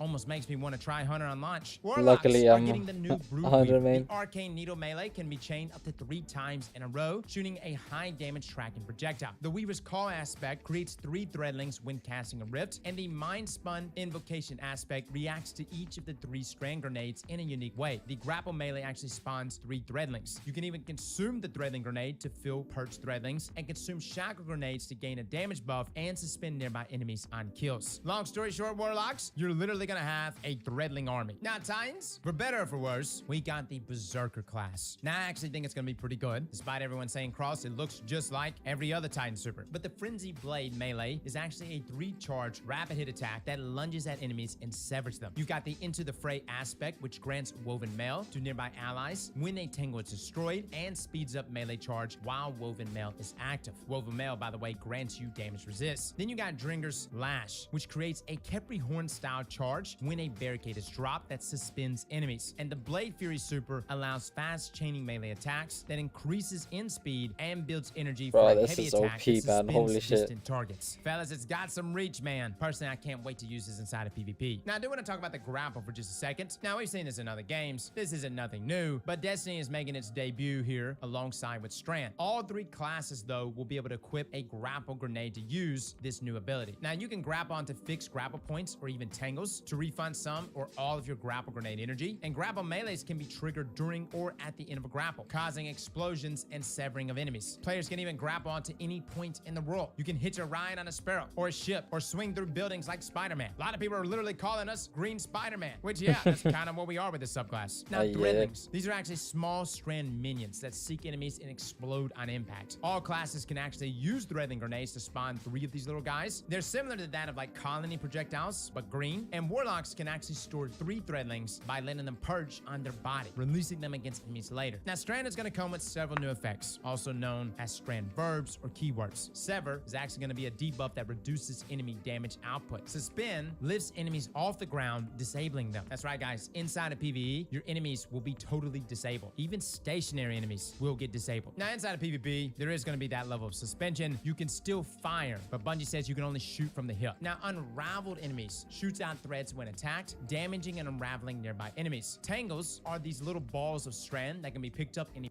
I still think that PvP shouldn't have any abilities, nonetheless. Just gunplay. Straight out gunplay like every other game. I feel like that will bring the skill level down way better and way... I don't know. I feel like that would bring it all down to what weapon you have, what rolls you have, and your skill with that weapon. That's what I think PvP should be all about. But other than that, yeah.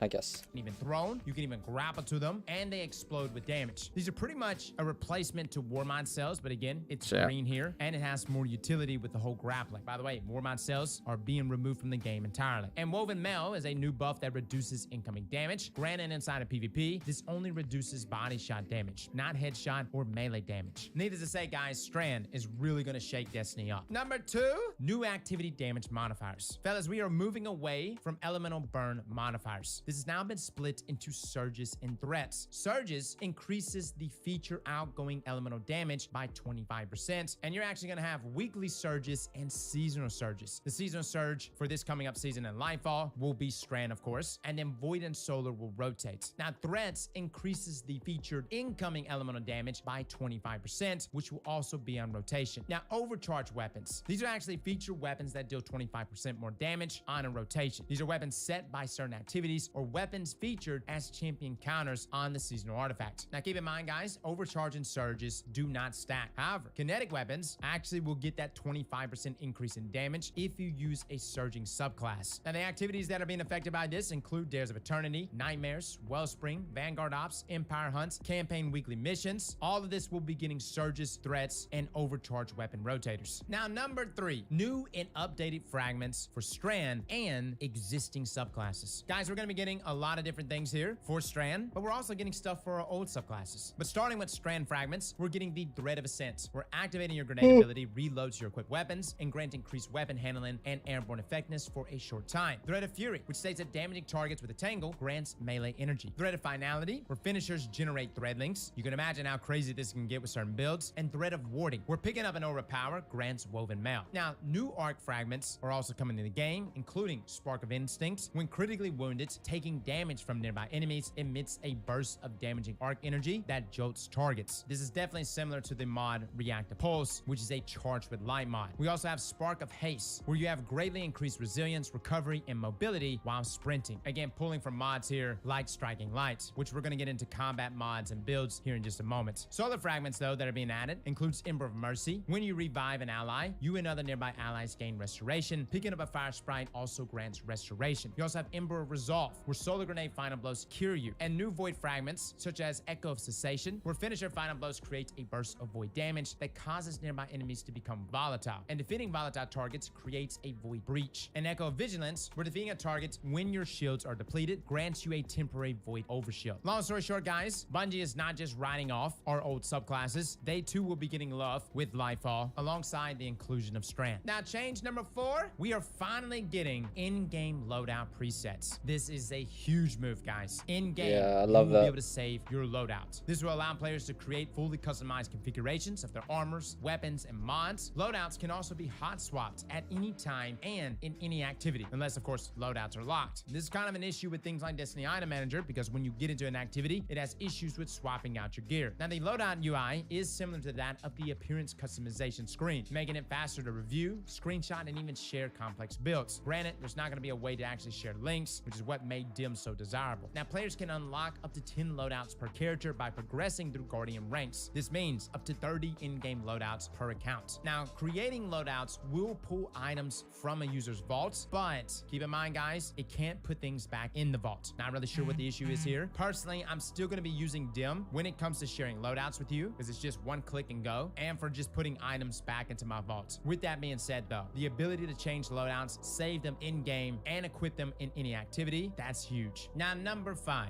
Guardian ranks is the new account progression coming to Destiny, and it's actually supposed to make Destiny make more sense. Now, there's actually going to be 14 Guardian ranks for players to earn. Ranks 1 through 6 are permanent ranks that are meant to guide players through the early parts of the game, like moving from new light into rituals like Vanguard, Crucible, etc. Now, most experienced players will enter Lightfall at around Guardian rank 6, while new players will start around rank 1. This means rank 7 to 14 resets seasonally and are meant to showcase mastery of the game, making it easy to identify the best of the best. Now, these higher ranks are earned by completing in-game content and assisting other players throughout the game. Really hoping this is going to be a good system, guys, and we're going to learn exactly what these rank requirements are with the launch of Lightfall. Now, number 6, commendations. Commendations, guys, are finally making its way into Destiny. We actually recommended we get a commendation system in the game, especially once LFG in-game goes live. This is a positive feedback system for Guardians after completing an activity. Now, we've seen commendation system in things like Overwatch, Final Fantasy 14 and Realm Reborn. They're essentially just small shout-outs to players that you play with within a given activity. You got that guy that clutched up and saved the squad? Commend him. Or that person that went crazy and popped off with some insane DPS. Now, you're going to be able to commend players for their contributions. Now, the activity results screen is actually going to give a list of commendation options. Then it will play a little animation to celebrate. Now, this is part of Bungie's effort to strengthen collaboration between players and make it easier to identify the best people to play with. One of my favorite systems is actually in Final Fantasy XIV,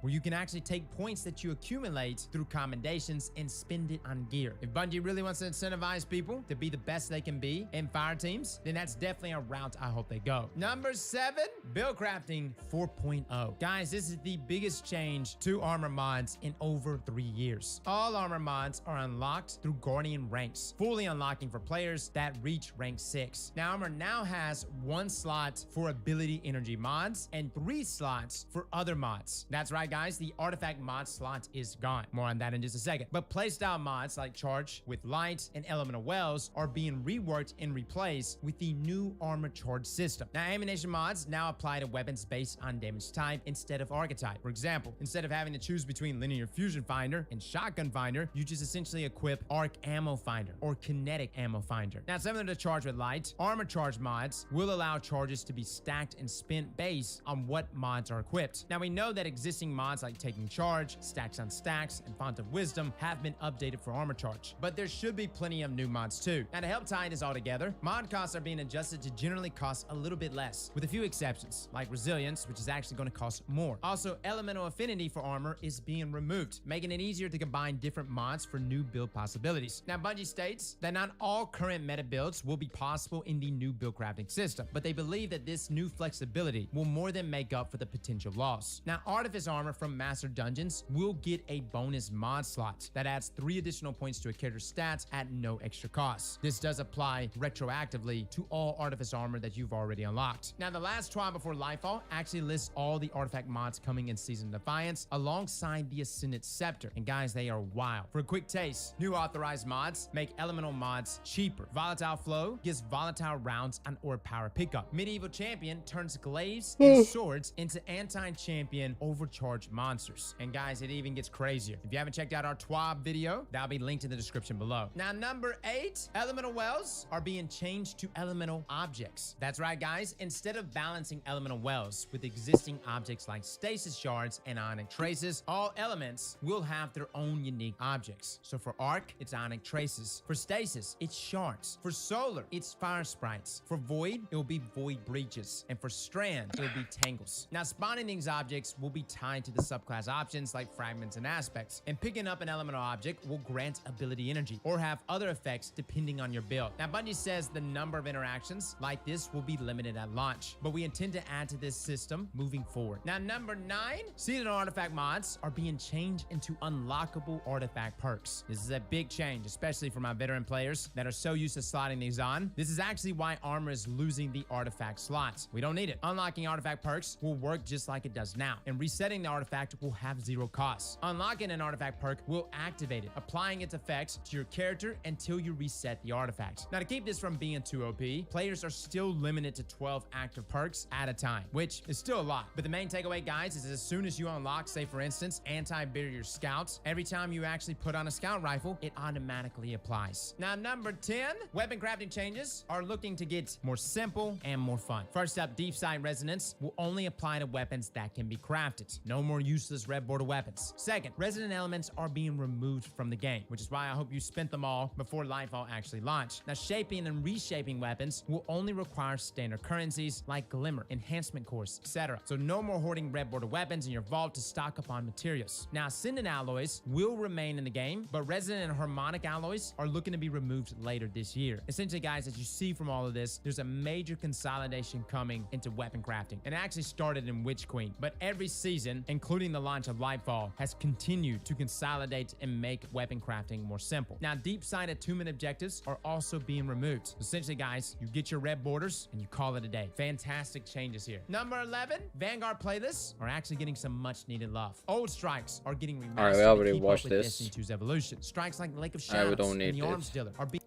Now, number 13, exotic missions are coming back. That's right, guys. There is going to be an exotic mission rotator, which will be introduced to make classic quests available for everyone to replay. The rotator will actually feature the fan favorite missions, which will include Presage and Operation Seraph Shield. Now, new exotic missions will also be added throughout the year of Lightfall, and more legacy missions will be added to the rotator starting in Season 22. Ideally, things like the Whisper mission, Outbreak mission, such fantastic missions that really should have never been removed from the game, but here we are. Hopefully, they make a return, though, in these rotators with some incentive to do them, but even if it's just for the experience, I think it's worth bringing back in the game. Now, number 14, Destiny 2 is getting harder, pretty much across the board, guys. Destiny and Lightfall is going to be a harder experience. Now, keep in mind, we have become much stronger over the years, so Bungie is essentially elevating difficulty across the board, especially in our Vanguard activities. These will feature power caps that lock players at a difficulty for which they cannot overlevel. So Hero will actually put you at a -5 power level. Legend will be -15. Master, which includes raids and dungeons, will be -20. Now, this is a significant change. We're talking Master raids and dungeons being substantially harder and remaining hard throughout an entire season. There is no, oh, I'll come back and tackle those things when it's easier, once my level is on par. No, that's not the case. It's going to be difficult all the way through. Now, Grandmasters will still stay at -25. Personally, I think Grandmasters are pretty much going to be the same level of difficulty as they are now, but the areas that these changes affect the most is definitely on the lower end up to Master. Now, these power deltas will apply to Master raids, Lost Sectors, which you're actually going to be over-leveled for Lost Sectors, Master Dungeons, Stairs of Eternity, Wellspring, Nightmare and Empire Hunts, and weekly campaign missions. Now, power deltas will be applied in combination with Surge, Threats, and Overcharge modifiers to incentivize build crafting and keeping multiple runs feeling fresh. Again, we have an entire video going over builds for next season, and in that video, guys, I highly advise seeking out builds going into Lightfall. They're going to be very much important, if not necessary, for certain content. Now, with that being said, match game is being removed, but elemental shields across the whole game will now resist 50% of non-matching damage. Now, this sounds bad, but Bungie is increasing the rewards, more specifically for the Vanguard Ops playlist. So that's kind of like the catch there. It's like, okay, more difficulty, but more rewarding. Now, number 15, we are going to have new ways to earn exotic gear, and this is besides just Lost Sector. Now, we don't have a ton of details on this, but exotic armor chasing appears to be moving from like Lost Sectors back into the core rituals, such as the Vanguard Crucible and Gambit. Now, it does seem like exotic Ingrams will still drop, as Bungie stated they will continue to monitor Lost Sector exotic drop rates after these changes go live, but they're trying to drive excitement back into seeing that exotic Ingram dropping in the wild, outside of you just farming a Lost Sector over and over. Granted, Lost Sector does give you a more direct path in farming for, say, leg armor pieces, or arms, or helmets, which does remove some of the RNG out of exotic drops. Now, moving on to number 16, champion stun tools are getting bigger and a lot better. All champions can now be stunned by certain elemental effects and keywords. So for barrier champions, you can actually stun them with volatile rounds, radiance, and unravel. Overloads can be stunned by jolts, suppress, and slow. And unstoppables can be stunned by blinding, which is just tying to Arc 3.0. Blinding grenades are actually being converted into disorienting grenades, so you won't be able to actually stun with a grenade launcher that used to have blinding grenades. Freeze and shatter can also stun unstoppables, ignitions, and suspend. Now, stuns from elemental effects can be triggered from anywhere, abilities or weapon perks. Major changes here, fellas. We have never had our subclasses actually combat champions in any way. So the fact that they're actually being split here, this is going to change what you use, especially in things like Grandmaster Nightfalls, right? Now, number 17, kinetic weapons are getting a big buff, and I mean massive. Now, primary weapons are getting a 1.1 damage buff over their elemental counterparts, but kinetic special weapons are actually getting a 1.15 damage buff over their elemental counterparts. Now, keep in mind, this does not mean stasis or strand weapons will share in this. This is just for kinetic weapons. Bungie's trying to give a reason for us to rock kinetics over other elemental weapons. Now, kinetic weapons are also getting a unique kinetic damage type perk, similar to Solar's Incandescent or Arc's Volt Shots. Now, to just kind of run through a list of kinetic weapons that I'm going to be using next season that will be taking advantage of these buffs include Izanagi's Burden, Witherhoard, Arbalest, Malfeasance, the Deep Stone Crypt Sniper Rifle, Succession, hell, even Silicon Neuroma, which you can get as an Adept and you can get it with Firing Line, Heritage, Defiance of Yasmin, Wastelander, Malicious Birthright, Ragnahil, Pardon Our Dust, Huckleberry, Dead Man's Tale. Now, DMT is actually a very interesting one because it just got rebuffed back inside of PvE. On top of that, it has Vorpal, so yes, it's looking pretty juicy. We have a ton of kinetic primaries that are going to be very good, and we'll literally be here all day long if we jump into every single one of them, but I am curious to try all of these out. Osteostriga, Outbreak, hell, Wishender has been putting out, especially considering it has intrinsic anti-barrier. So again, guys, kinetics are going to be doing a lot more damage, and primarily kinetic special weapons. weapons. Everybody was really upset about the nerf to Witherhoard. This buff to kinetics, though, pretty much brings Witherhoard back into parity. Now, number 18, adept weapons are getting enhanced perks. This is exactly why master raids are getting harder. In a mid-season patch, Lightfall raid adept weapons are going to be receiving a new mod that will allow them to be enhanced and slot mementos, similar to that of crafted weapons. Now, this is actually broken up into different enhancement tiers. Enhancement tier 1 replaces the existing masterwork. It also grants an enhanced intrinsic, weapon level, and first enhanced timestamp, as well as a memento socket. Now, keep in mind, this is just for raid adepts only. This is kind of a trial thing with Bungie, but it allows full selection over the barrel and magazine perks, and these perks are individually gated by level, pretty much the same as crafted weapons. Now, enhancement tier 2, which unlocks at level 11, allows enhancing of the left column trait perk, and enhancement tier 3, which is level 17, allows enhancement of the right column trait perk. Now, this system will eventually include more weapons across the game, but this will be a mid-season change. The goal is I want to see this here at number 20. This is the thick one, fellas. Weapon focusing changes. Umbra Ingrams are being removed from the game entirely. Now, vendor track Ingrams can now be claimed or focused directly from the track and no longer need to take up inventory space. Now, this is very similar to what Shaxx does and what we have with the Crucible. Now, adept and legacy weapons can also be focused, making it easier to chase down those god rolls or sunset weapons. Now, as a result, weapon focusing costs have been adjusted across the board, and those adepts and legacy weapons are going to cost a little more. Now, Bungie's economy update article has a huge breakdown of these costs and all the returning weapons. This means weapons like the Hothead, Plug 1, Reese Walker, Peace Bond, Shayura's Wrath, Reed's Regrets, and a ton more can be focused. Now, there's an entire list of so many things coming back. The only downside to all of this is that the cost is pretty hefty. I'm curious to know if Bungie's going to back off on this. What this will incentivize, though, especially when it comes to getting Ingrams, guys, every time a double and triple reputation boost comes around for whatever activity that you're trying to farm Ingrams through, you definitely want to take advantage of this. So, guys, there you go. Those are our 20 changes coming to Destiny 2 Lightfall. There is so many more than just this, but these were the biggest ones jumping out to us that we wanted to consolidate for you and share with you if you just needed to get up to speed before launch this week. Now, if you want to experience Lightfall with us, feel free to come by our stream. We'll be streaming lore videos on Monday, and then we'll be streaming Lightfall all day Tuesday. So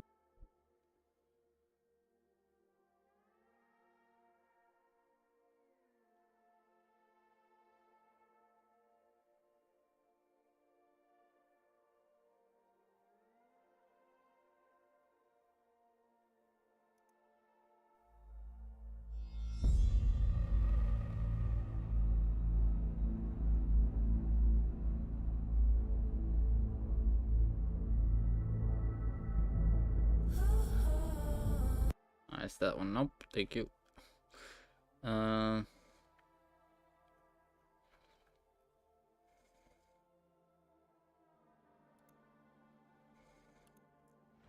witness, the malefactor of our first collapse, is at our doorstep. Once thought to be a force known as the Darkness, the witness revealed itself to be an entity that instead wields the darkness against us. The line between light and dark Is so very thin. Let's cross it together. All of us. Every Titan, every Warlock, every Hunter. There's no turning back. At long last. Bro, I swear to God, every time I watch the freaking trailer, it gives me goosebumps. A few are Soul's protectors. They're not prevented fate. This time, there is no escape.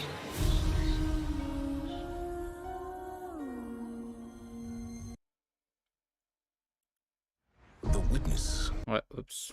Wrong.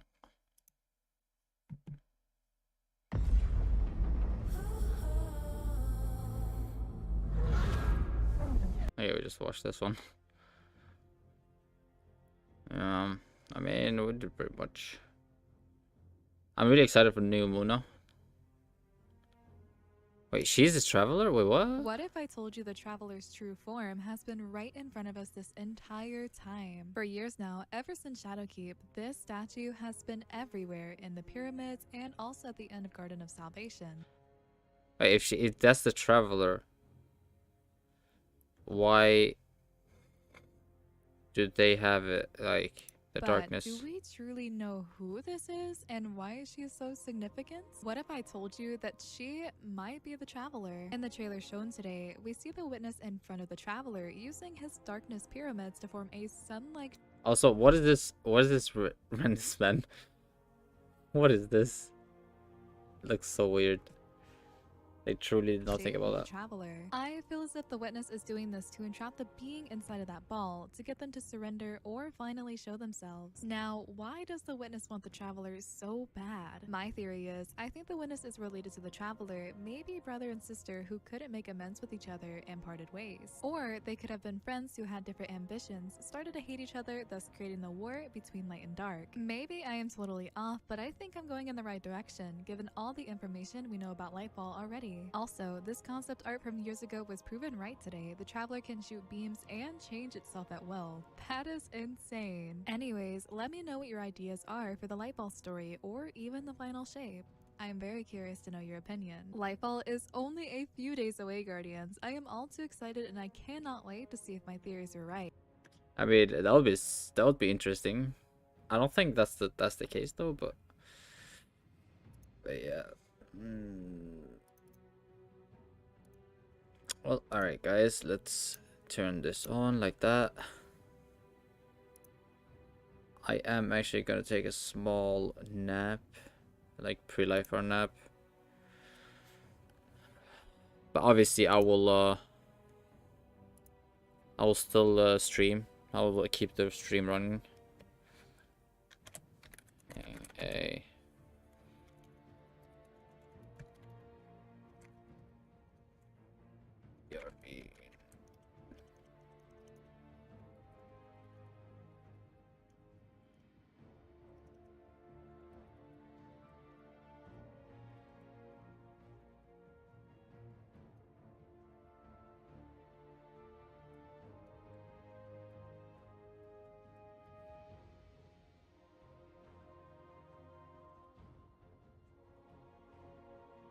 There we go. Oops. Maybe we should do like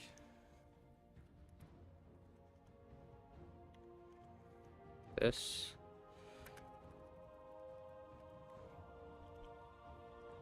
And this.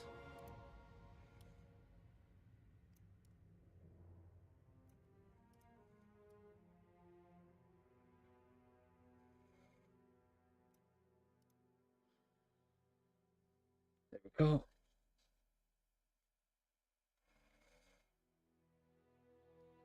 Alright guys, I'll see you guys in what do you call it? I'll see you guys in a couple of hours, I would say. But yeah, and thank you guys for sticking around these hours and watching those videos with me. Appreciate it. And yeah, I'll see you guys in a couple hours. I'll put on an alarm so I'll wake up. But other than that, hope you guys enjoy the rest of your day, and make sure to subscribe so that you don't miss anything. And yeah, I'll see you guys on Lightfall. Have a great day.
Yo, good morning, guys, or good afternoon, I guess.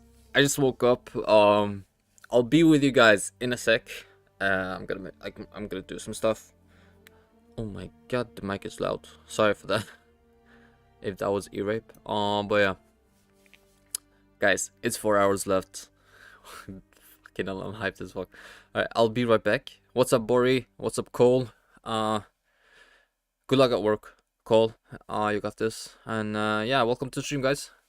I'll be with you in a minute. I'll be right back.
All right.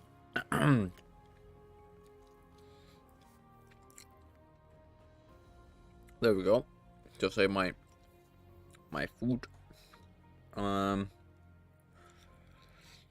we still have fucking 3.5 hours, man. Woo.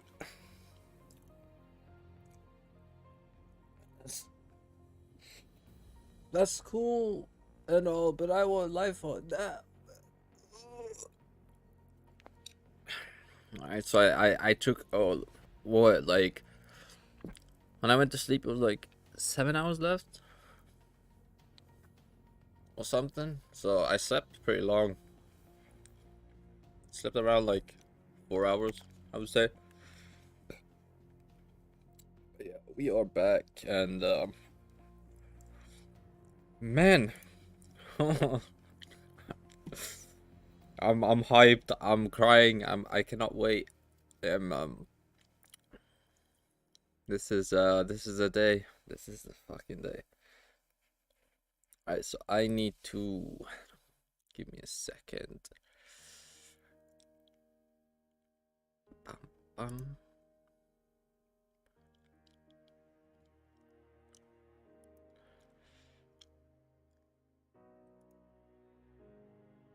Alright, so I really hope.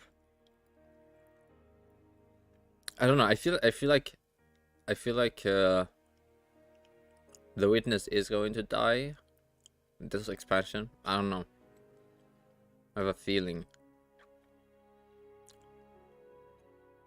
Because I don't feel like the witness is the end game. Right? I don't feel like it is. So we will see. But I feel like there's more to it than just him him being the end game. So well, I mean, we're gonna definitely have to watch some videos or maybe play a game if my friends are on.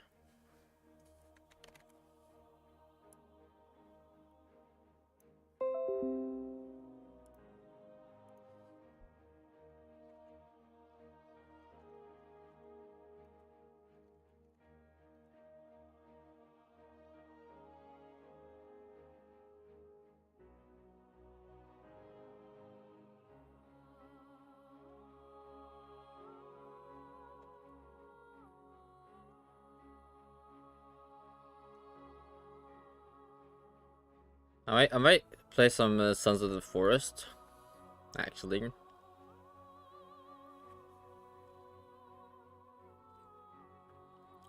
Meanwhile,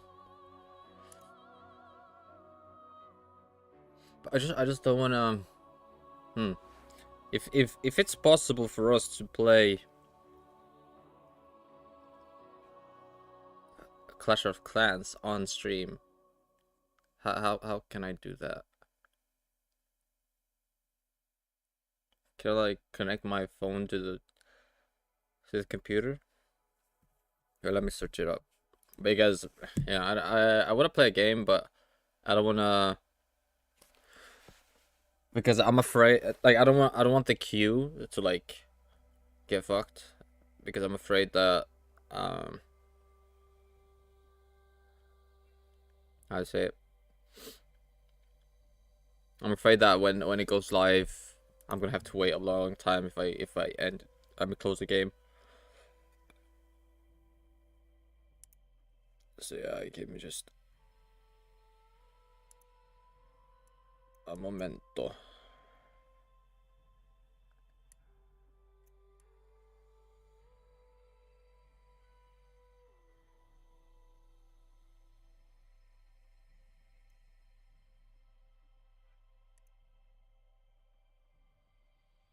Ooh, that looks nice.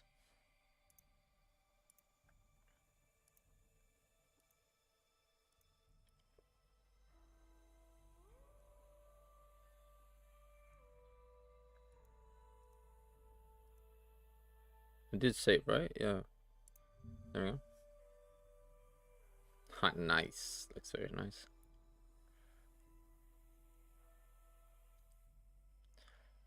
All right, so let's see. I'll how to show. Whoop, that's my alarm. How to show our mobile games on OBS.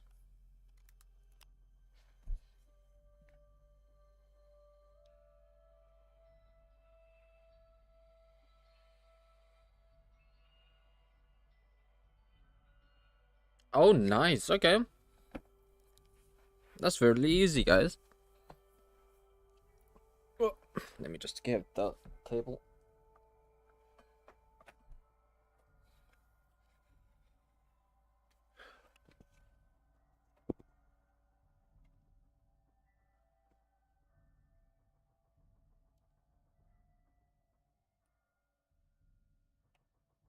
There we go.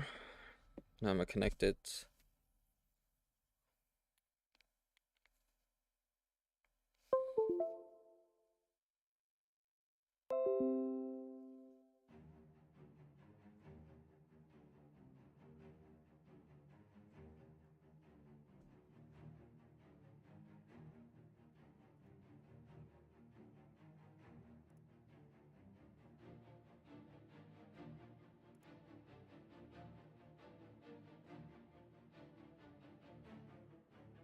Hmm.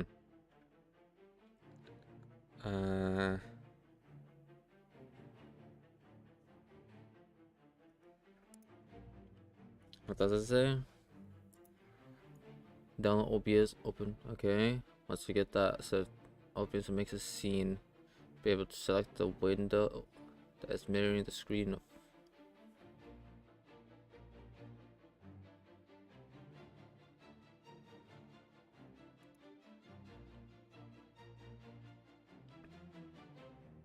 I mean, do I have to make a new scene or?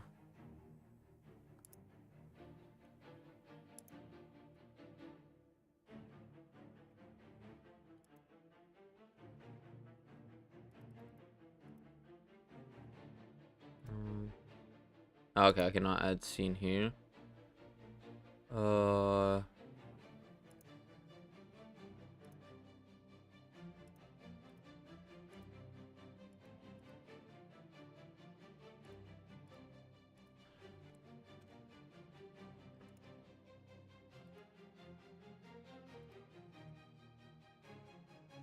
Well, that's interesting.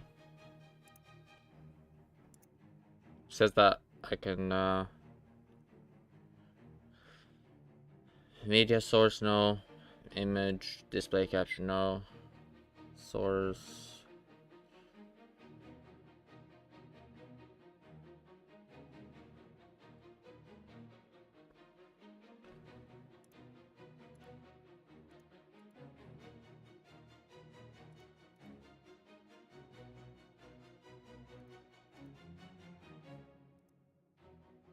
No, sorry for the back out real quick. No, okay. No, I guess it doesn't work. Hold on, let me see a YouTube video on this. Oh, that's loud. You need to have all this checklist checked in before streaming to be efficient, like really. So the first thing you need to have is an encoder, which is going to be OBS for today. There's another video. It's going to be. Oh yeah, I already did download it. Phone before streaming. Make sure you have a decent phone, something equivalent to an iPhone 6s.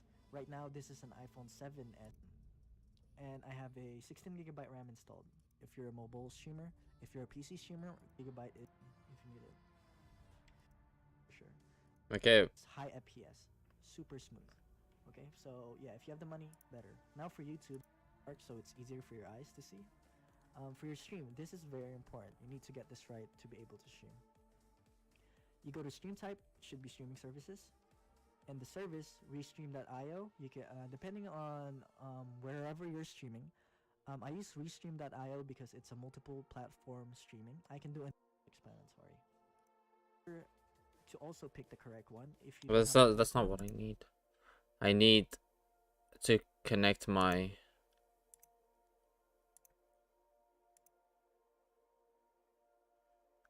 Video capture device. Video capture device. Read it.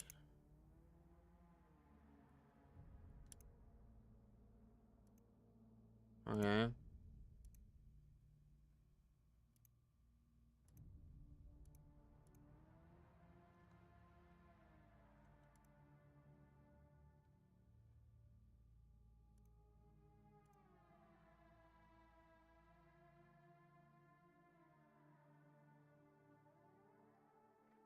Well, I don't think this will work.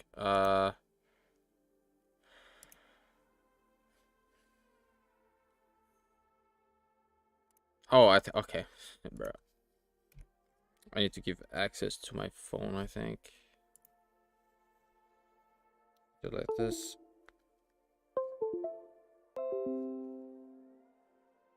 Allow. And then now if I go.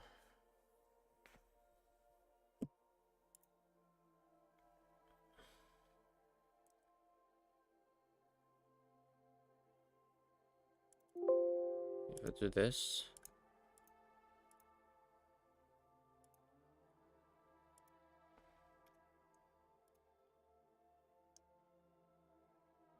That's to activate something here.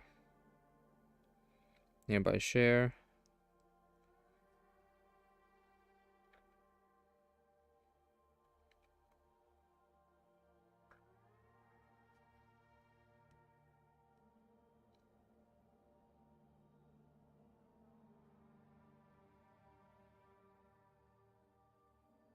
Alright, well. Man, I wanted to stream Clash of Clans for you guys. But it doesn't seem to work. It does not seem to work, indeed. Well. Yo, don't... No...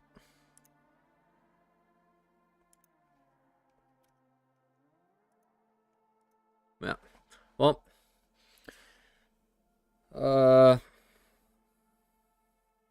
Yeah, it is what it is. We'll have to watch some videos, I guess. Am I right? I'm right.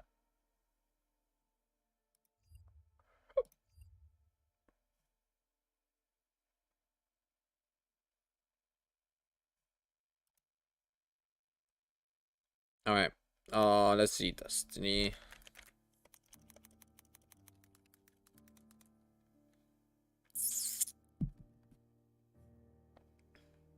Let's see to.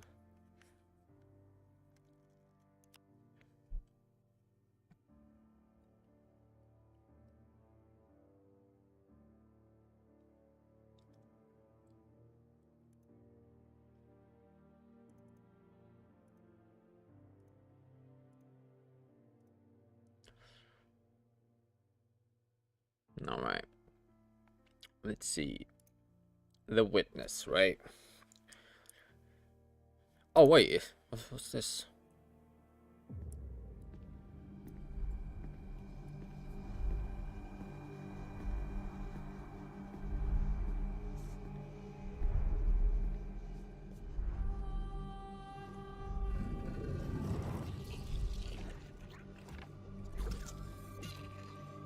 Oh, the witch queen, not the witness. Well, we already know what happens there, man.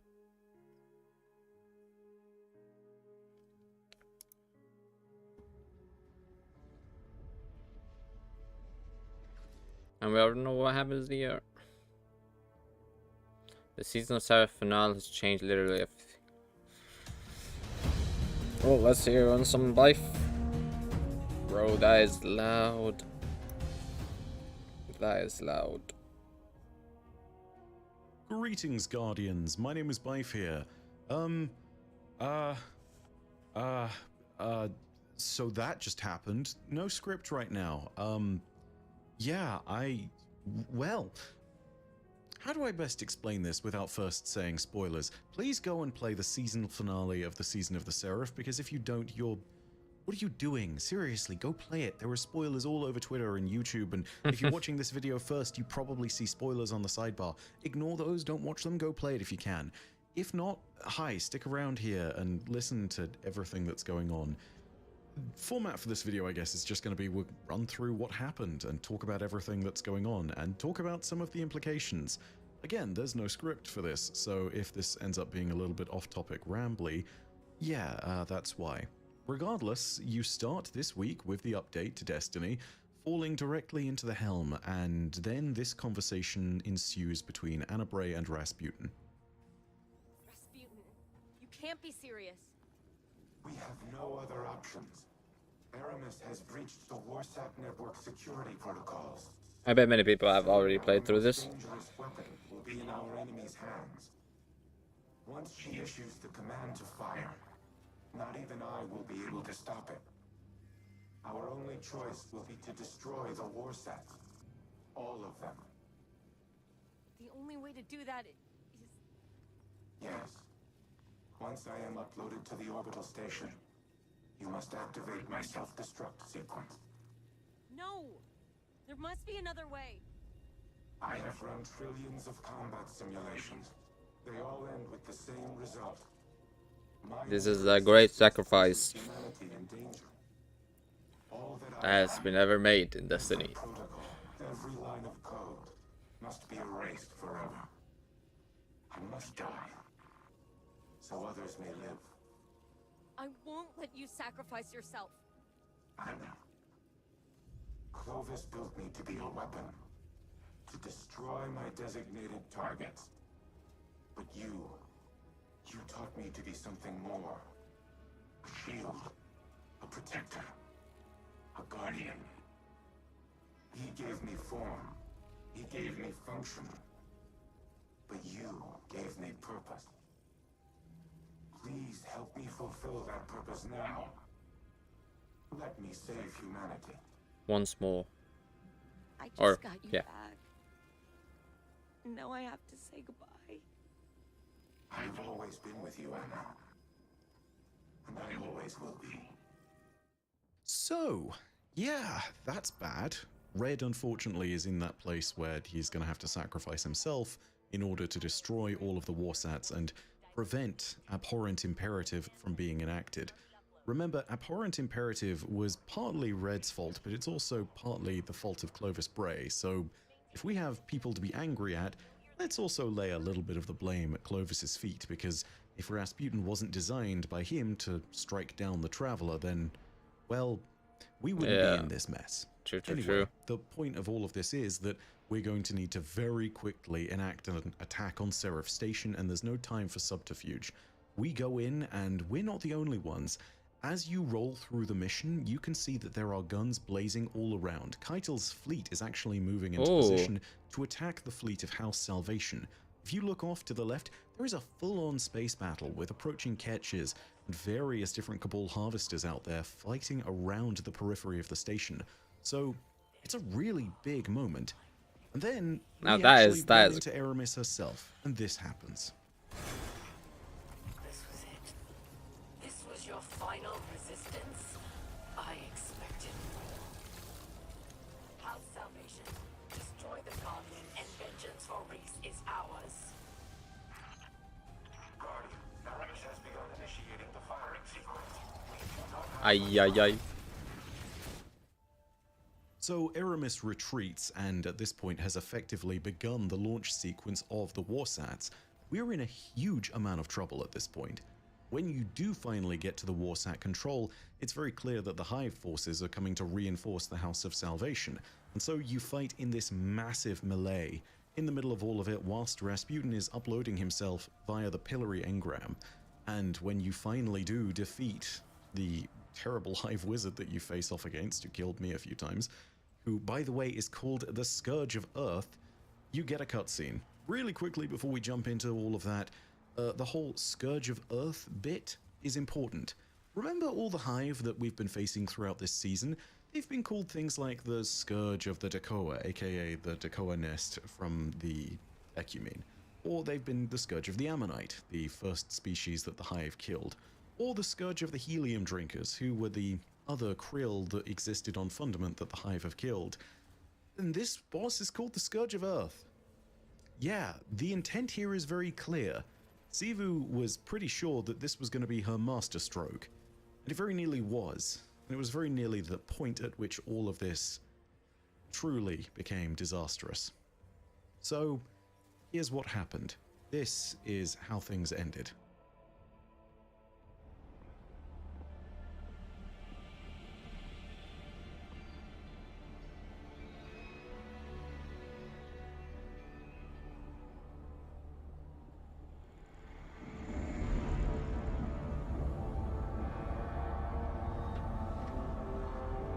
Bro, when I saw this cutscene, I got goosebumps. Oh, that was just insane.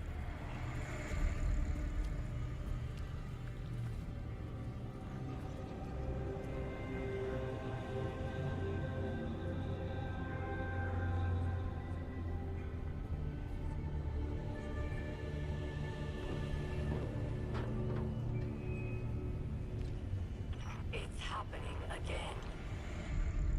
The whirlwind. Don't worry, the great machine will never abandon anyone again.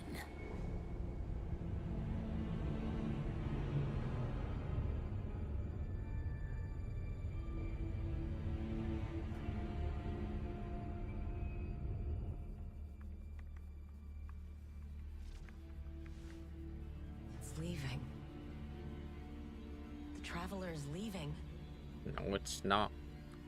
He's preparing. The Warsats.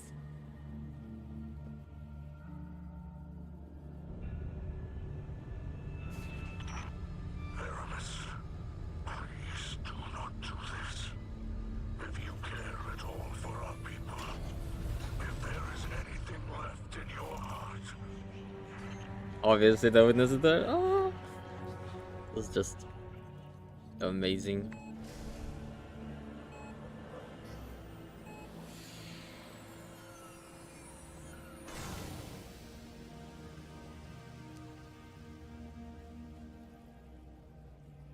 Make it known your pain.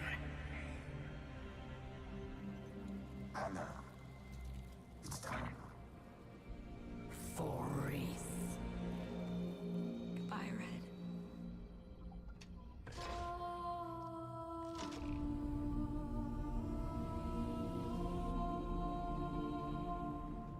Bro, this kiss is so many.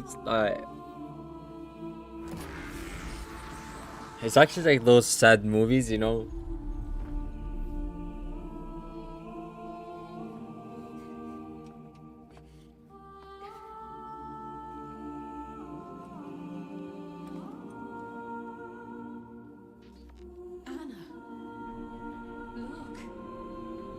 That I feel like that was really sarcastic.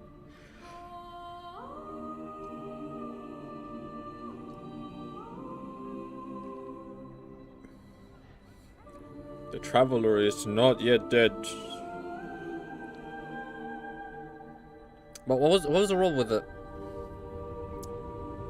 What was the role with Crow there? Just looking over the whole thing. I mean, I guess. Yeah.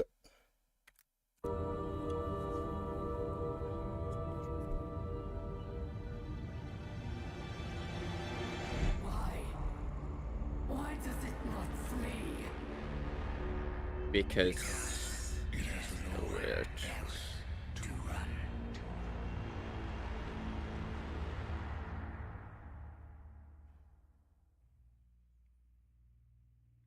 Words cannot express my shock. Same. In that moment when I saw the traveler start to leave. And even more shocking is the moment when it stayed. Now, there are two interpretations here, and things are left very vague. It's very easy to accept the witness's interpretation at face value of what happened. But I think it's not what happened. The traveler isn't staying here because it has nowhere else to run. I think the traveler is staying because of Rasputin. Yeah. Why? Well, do you remember what the speaker said way back when? Devotion inspires bravery. Bravery leads to sacrifice, and sacrifice leads to death. Rasputin understood devotion, bravery, and sacrifice, and ultimately chose to die to become a force that would save humanity, to become a guardian. And that, I think, Oh. is something that the Traveler recognized. And I think that is why it stayed. Hey, yo, I You never wanna thought know of that. something even more incredible?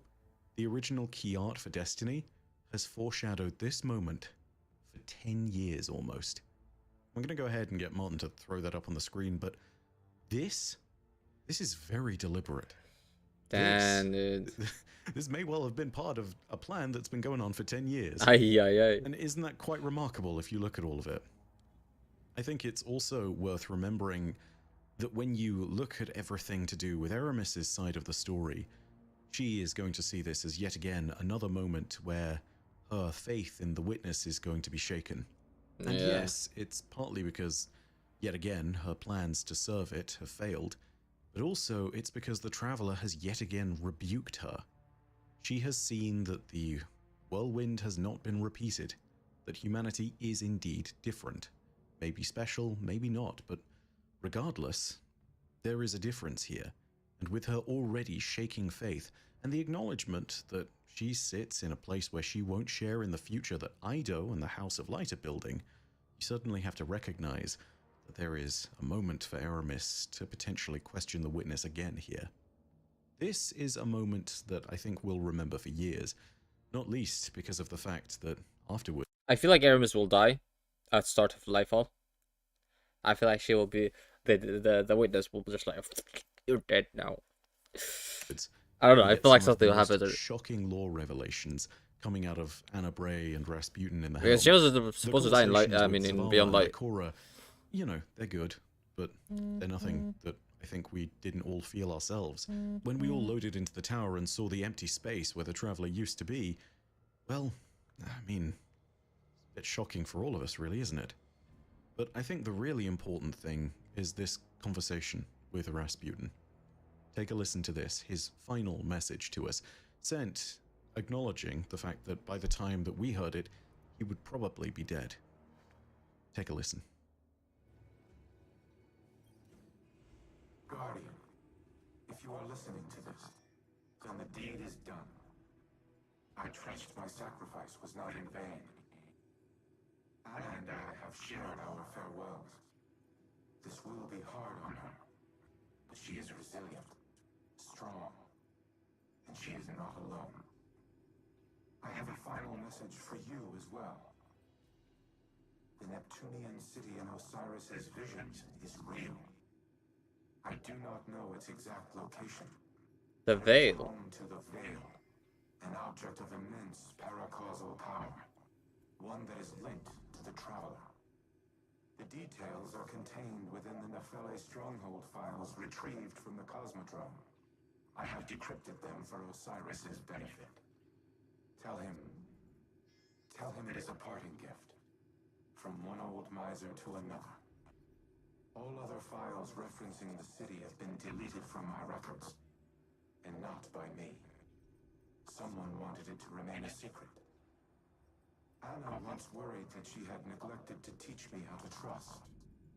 But now, as my penultimate act, I entrust this knowledge to you. Use it well, my Seraph. Humanity has no more need of a war mind. Not when you have each other. There are many things I could say about this. I want to first address the real elephant in the room. Whilst yes, it's true that the city on Neptune that we all knew was coming with Lightfall has indeed shown itself, it's Neomuna, there is something important there.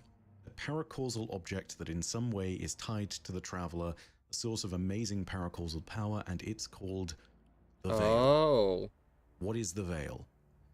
This is something where I'm actually not going to do too much explaining, and there's a good reason for that. We have had the Veil as a kind of background artifact of Destiny's lore for years.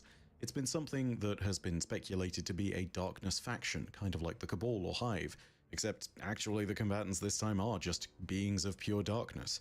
Maybe this is where the Tormentors come from. Regardless of whether it is or not, it's something remarkably powerful. And perhaps most importantly of all, there are many theories and many different bits and pieces and many even supposed leaks that have come along for years and stated different things about what the Veil is or isn't. If you look back at the Taken King Cade book that you got in the collector's edition, we've even seen bits and pieces that have noted that those diagrams that Cade had drawn could be the Veil, and they're very Tormentor-ish, but I actually don't want to say much more, other than what is stated here. It is clear that it is a paracausal entity that is somehow linked to the Traveler, and the reason for that is as follows. If I do give you some exhaustive list of everything that we've quote-unquote known about the Veil for years, that's a problem. Not just because some of it is leaks, but some of it is not even provable. In fact, all of the leaks aren't provable. And these are leaks from years ago that we genuinely don't know much about, and may well have changed in the meantime.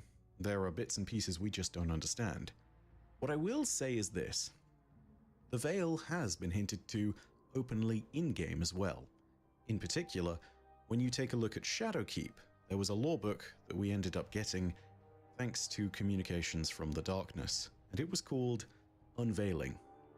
The entity, the object, whatever it may be, is clearly something of darkness. And you know what? I think there's a good reason for that too. The veiled... Wait, I have a theory. What if the Traveler was actually with the Witness, right? Just like Zavala, or said the YouTuber. What if it was with the Witness? They had some sort of connection or whatever, and then yeah, I guess the Traveler decided to take a new route. You know, maybe they didn't like the idea, or it didn't like the idea, or something. I don't know. Statues that we find throughout pyramid ships, throughout the system, in places of terrible darkness. This is all a big hint. This is all something that matters. And perhaps most importantly of all, it's linked to the Traveler, supposedly. If it's linked to the Traveler, I think there's an important note there, because as the Traveler has always been seen, there's been this somewhat dubious, but still somewhat clear connection to an entity within the Unveiling stories known as the Gardener, and its counterpart, the one that it did battle with, the one that effectively began the conflict between light and dark, was known as the Winnower. I don't know if the Witness is truly the leader of the forces of darkness anymore. I don't know if the Witness is truly our final enemy. I don't know what it's doing. I don't know That's what I was place thinking it as well. has in the story anymore. And the reason being is because I don't know if the Witness is the Winnower anymore. Yeah. If it isn't, we have a serious question on our hands. Either way, this is where Lightfall truly begins. In the next 2 weeks, we'll be engaging in lots of talk about the lore of Lightfall, starting with the Collector's Edition. There are going to be spoilers all over the place. And so, as a quick note before we end today, I wanted to restate my spoiler policy for all of you who don't know. Day before on Story Stuff, I'm going to go ahead and give you advance warning of what we're going to make as best we can. As far as everything is concerned, every video is going to have spoiler warnings. For the first week, I will have generic-esque thumbnails. Thumbnails that will then get replaced with other thumbnails after a week, so that people have time to play through the campaign. Similar policy on raid stuff. After the day one is done, I'm going to let people play the game and have their generic thumbnails up for another day or so, and after that is done, yeah, we're gonna get into more raid stuff. Having said all of that, for the moment, stick around. We clearly have a lot of Lightfall things to talk about. And that's really it. That marks the end of our video. If you want more Destiny content and to jump in on Lightfall, go ahead and hit subscribe. We are nearly at 1 million. 1 million subscribers. I checked today and we're about 2,000 away. It's getting closer and closer every day. Yeah, I already reached it. I have a feeling we'll get there just...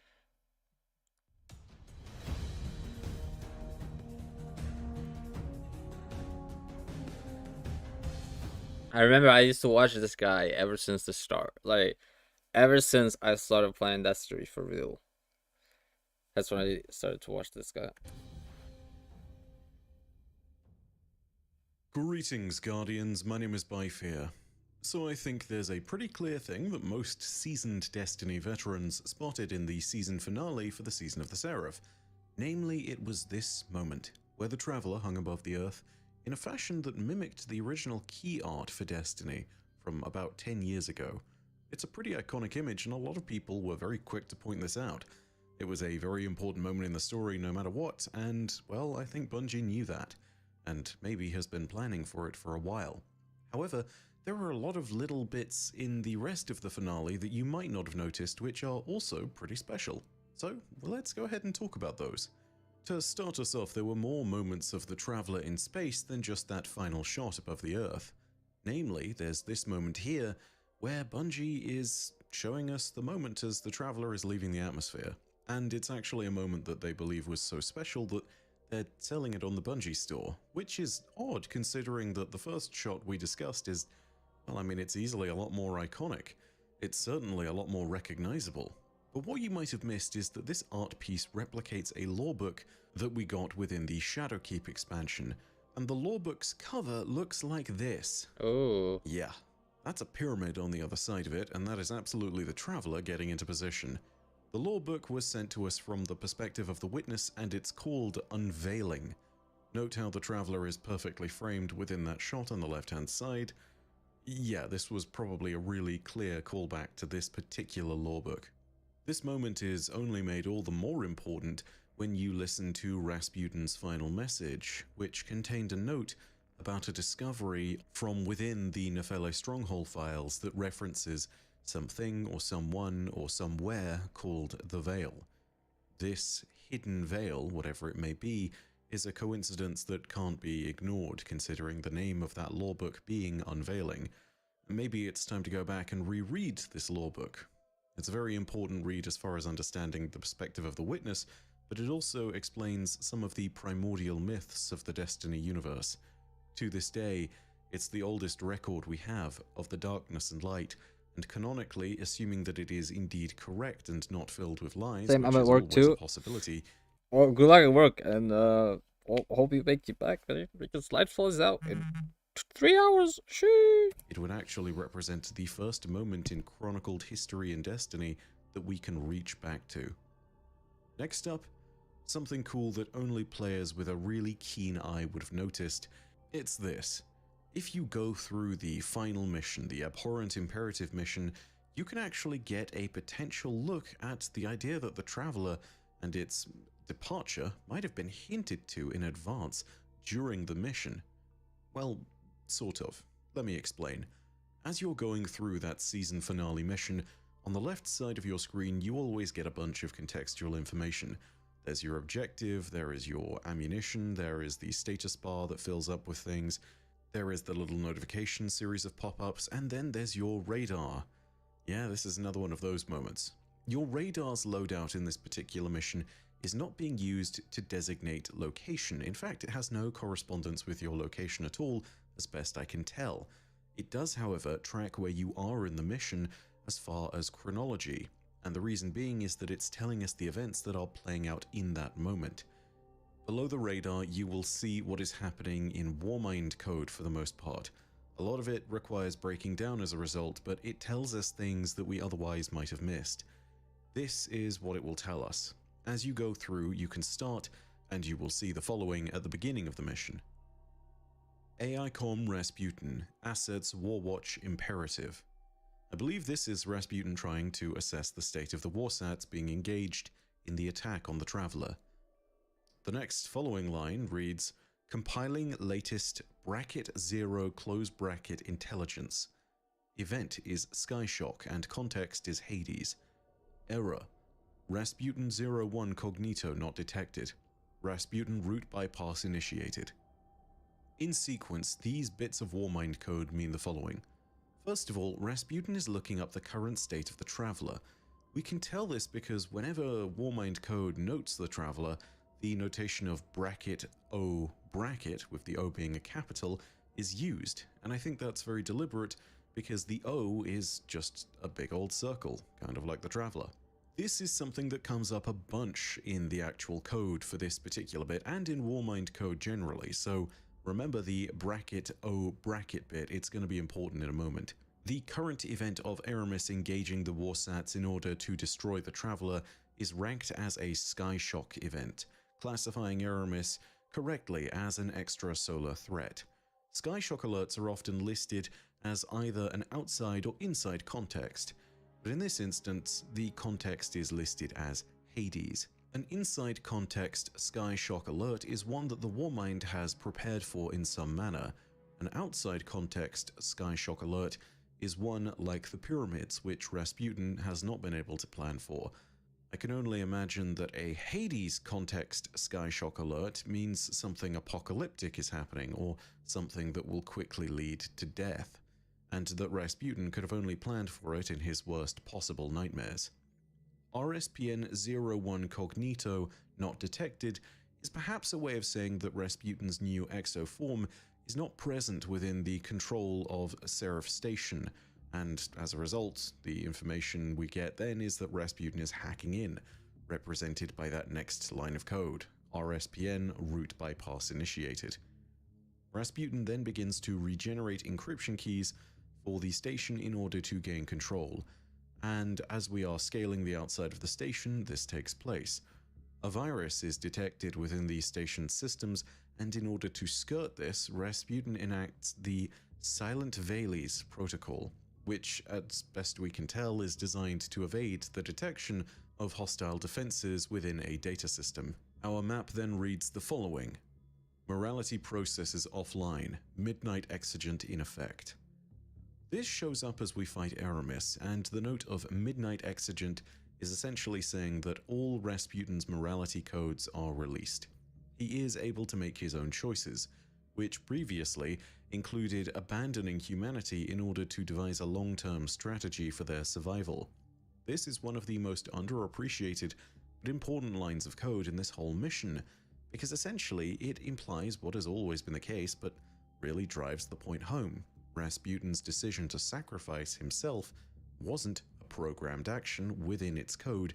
Midnight Exigent implies the opposite. It implies that Rasputin has no limits, no restrictions, and is free to make whatever decisions he believes is most important.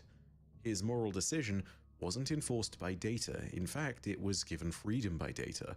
It was instead something that he personally determined, and he chose to sacrifice himself anyway. Now, of course, that is assuming something here, which is that the data readouts in the top left are all from Rasputin's perspective, and I think that might not necessarily be the case. You're not out till 4? Sorry, I was doing something. And that is because right now the time for me is 3. For what you're like.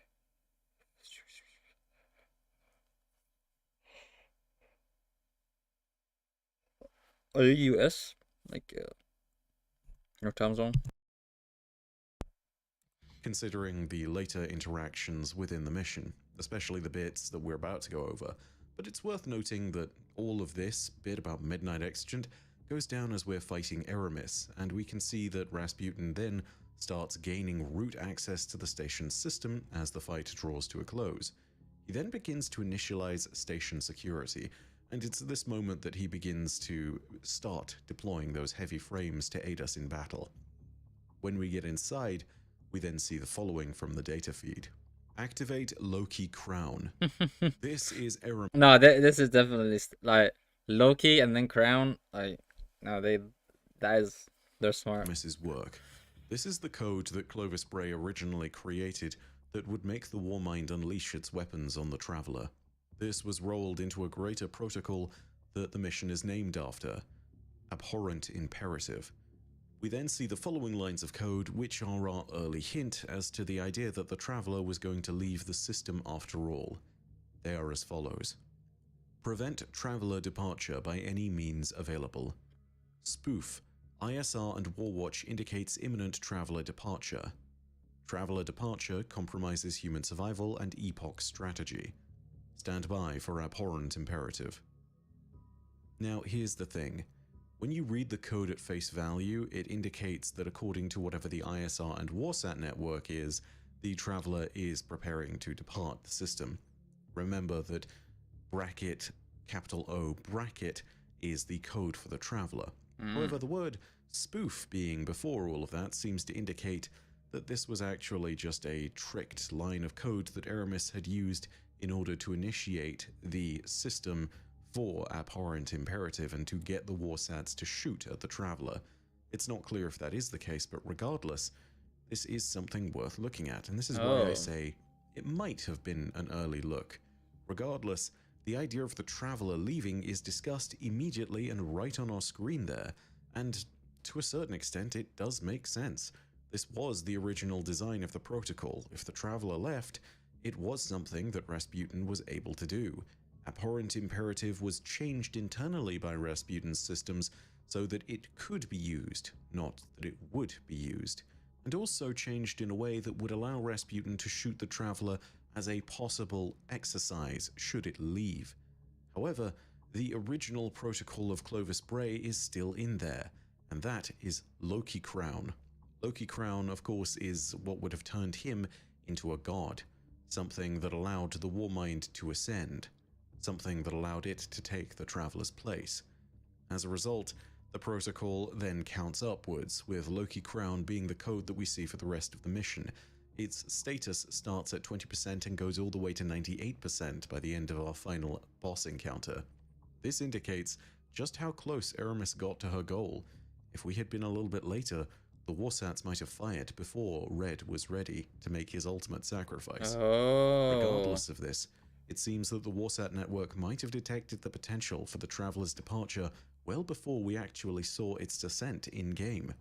So keep that in mind. We actually got a little bit of a hint as to what was going to happen in the finale cutscene in the mission as we were fighting our way through.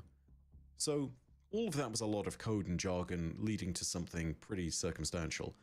However, we can do a lot more simple stuff, and we can take a look at some of the other little bits and pieces that were Easter eggs during the finale. Take a look at the finale cutscene again, and look at the fire team standing behind Ikora and Zavala. It's on new lights. Pretty mundane looking, but if you look closer, and if you're a real Destiny veteran, you actually might remember that these three Guardians were from some of the original Destiny 1 trailers, namely some of the live-action ones. It's a pretty neat throwback here, and I think it sort of canonizes these particular Guardians and their fire team. And this isn't the only reference that throws things all the way back to some of the earliest concept art. In this last shot of the pyramids near Jupiter, Bungie is making another deliberate throwback, namely to this piece of art here, which is one of the first shots where we actually ever saw the pyramid fleet.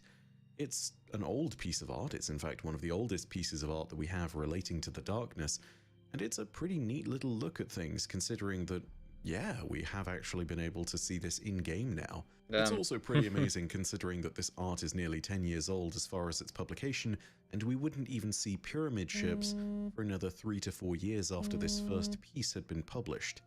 It's another neat throwback that Bungie included in the season finale that you might have missed.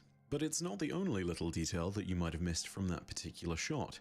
Take a look at the middle of the fleet of ships, and you'll notice that one vessel is notably different from all the others that surround it. I'm sure that a lot of you might have made this connection already, and I've mentioned it in a previous video, but this is actually Callus's ship. You can tell because there is the recess in the front of it where a massive statue of Callus's face can be found. This ship is markedly different from all the other pyramid ships, and it's featured in a bunch of trailers for Lightfall. It is known as the Typhon Imperator, and it will set down in Neomuna during the plot of Lightfall at some point.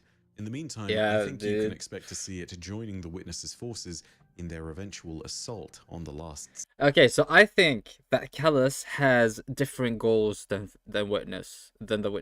He just seeked the ultimate power because, you know, he wants a high power stand, and he saw the Witness more fit to give him that power. So it was like, at first he seeked that in the light, I would guess. And then like he saw it didn't work, you know, blah blah, and then he just like, fuck it, I'm going to the darkness. And so I feel like even though it seems like he joined forces with the Witness, he still has different end goals with the darkness. So yeah, man, what the hell though? I just woke up that picture. Is that me? Yes, sir. That's us, man. Remember? Yeah, I was like, that looks like Lightfall, right? Let me just put that. How you doing, Mitan? Good morning. city. Next, and probably most obviously, we can see the weapons inside the warsats during this trailer, Oh yeah, which that's look like sleeper upscaled sleeper simulants. Indeed. This in itself isn't too surprising, as it's probably more accurate to say that the sleeper simulant is a scaled down version of this weapon. When Rasputin began to reform itself around the time of the Taken King and Warmind expansions, it engaged a protocol that had been running in the background for quite some time, a protocol known as Icolos. The Icolos protocol was intended to create weapons for the Warmind's agents, in this case, guardians in the field. Yeah. Sleeper Simulant is merely the first and most obvious result. By the way, guys, there is a delay. I don't know. I feel like I'll figure it out for the next stream, but right now, sadly, there is a delay on the stream for some reason. I haven't put any delay, but yeah. So expect some latency of my responses to your messages. But yeah. Of this effort. Other efforts include the Icolos weapons, including the shotgun, hand cannon, submachine gun, and sniper rifle. So given that Rasputin already had these weapon designs, it's not too much of a stretch to imagine that such weapons could have been miniaturized. Initially, this might have been done to aid Rasputin's Golden Age agents, known as the Seraphs. Now, however, these weapons are here as a repurposed tool for Guardian hands. And lastly, the only detail that I think you guys might have missed on top of all this is this little detail in the background moment from when Rasputin makes his ultimate sacrifice. Moments before his frame drops inert, you can see behind Anna Bray that there is the monitor with Rasputin's code matrix visible in the background. As the Aurora sacrifice protocol is activated, Rasputin dies, and the matrix that for so long was akin to his face or voice or personality, something that we've seen since the Warmind expansion, begins to disappear until it peters out. And then...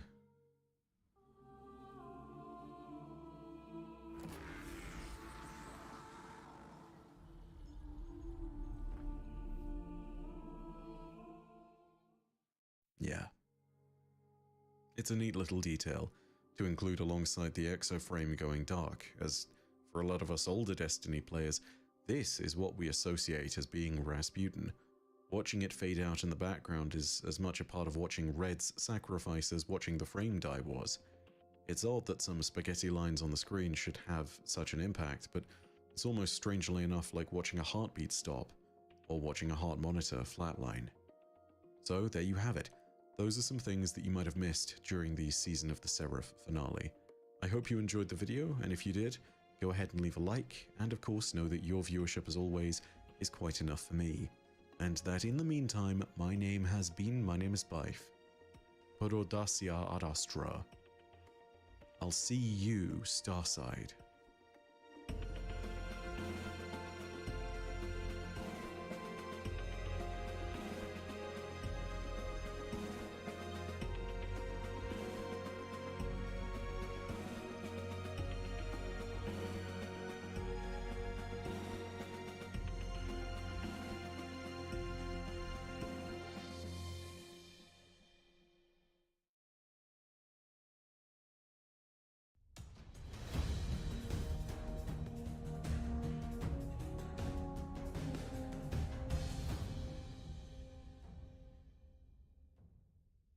Greetings, Guardians, my name is Bife here. So let's go ahead and talk about something Bungie released a few days ago. I was going to cover this earlier, but I missed it due to the sudden influx of people who helped me reach the rather meteoric height of 1 million subscribers. Thanks again for that. Bungie dropped an interactive trailer for Lightfall, and these trailers tend to contain some neat little lore tidbits that are worth going over. In the Witch Queen expansion, for example, it told us about Deep Sight before we'd even heard it from anything else in the game or its marketing, and it turned out that Deep Sight was a crux of the Witch Queen campaign. Alright guys, I'm gonna do something real quick. I'll see you guys soon. I'm gonna leave the countdown going, and yeah, I'll be back before Lightfall. I'll see you guys soon. Yeah, take care.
And we are back. Hello guys. Sorry for the delay. Oh cat. Oh. Oh no. How you doing? Welcome, welcome. Alright, so guys, I just came home. I had some stuff I got to do. Got to do, bro. Alright, so first of all, we gotta check out the let's see, Opera. There we go. Okay. I just realized while I was out that the Season of Defiance trailer is out. So we're gonna actually watch that. Let's freaking watch the Season of Defiance trailer. Yes, sir. Oh god. We now face a war on two fronts. One on the far reaches of the system, and the other at your home, Earth. The Shadow Legion has begun taking captives to the pyramids. Together, we will save the captives. The light provides. You will need more than the light to stand against the witness, but I can provide. Oh god, look at those. Your light sings with the incantations I send forth. Let it flow through you, Queen's Guard. Hey, yo, that ball looks insane. Hey. Breach the Ascendant Plane. And banish those who would oppose you. Bro, that looks sick.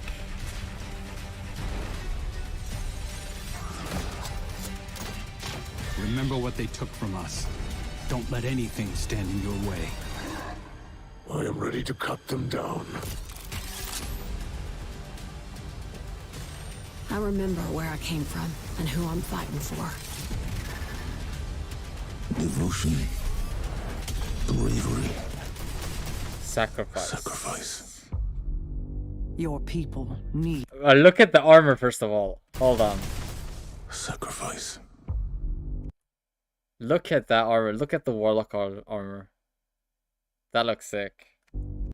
And the Titan as well. Especially I like the arms. I like when the arms are like the bow. It's a mirror, you know.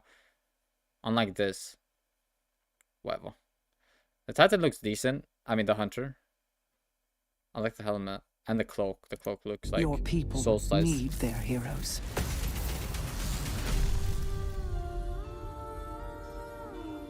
Oh, okay. Alright, guys. We have, what? An hour left. Zavala is gonna die this... Yeah, it feels like that, I know. But... Dan. Hold on, guys. I think I can fix the latency issue. I think. I'll try my best. Give me a second, guys. I'm gonna... just switch this. Hello, it's... let's see. I'm gonna fix the latency just because I don't want any latency on my stream. I think it should be if you go here. Oh no, go like this. Okay. Oh wait, I cannot change it. Damn.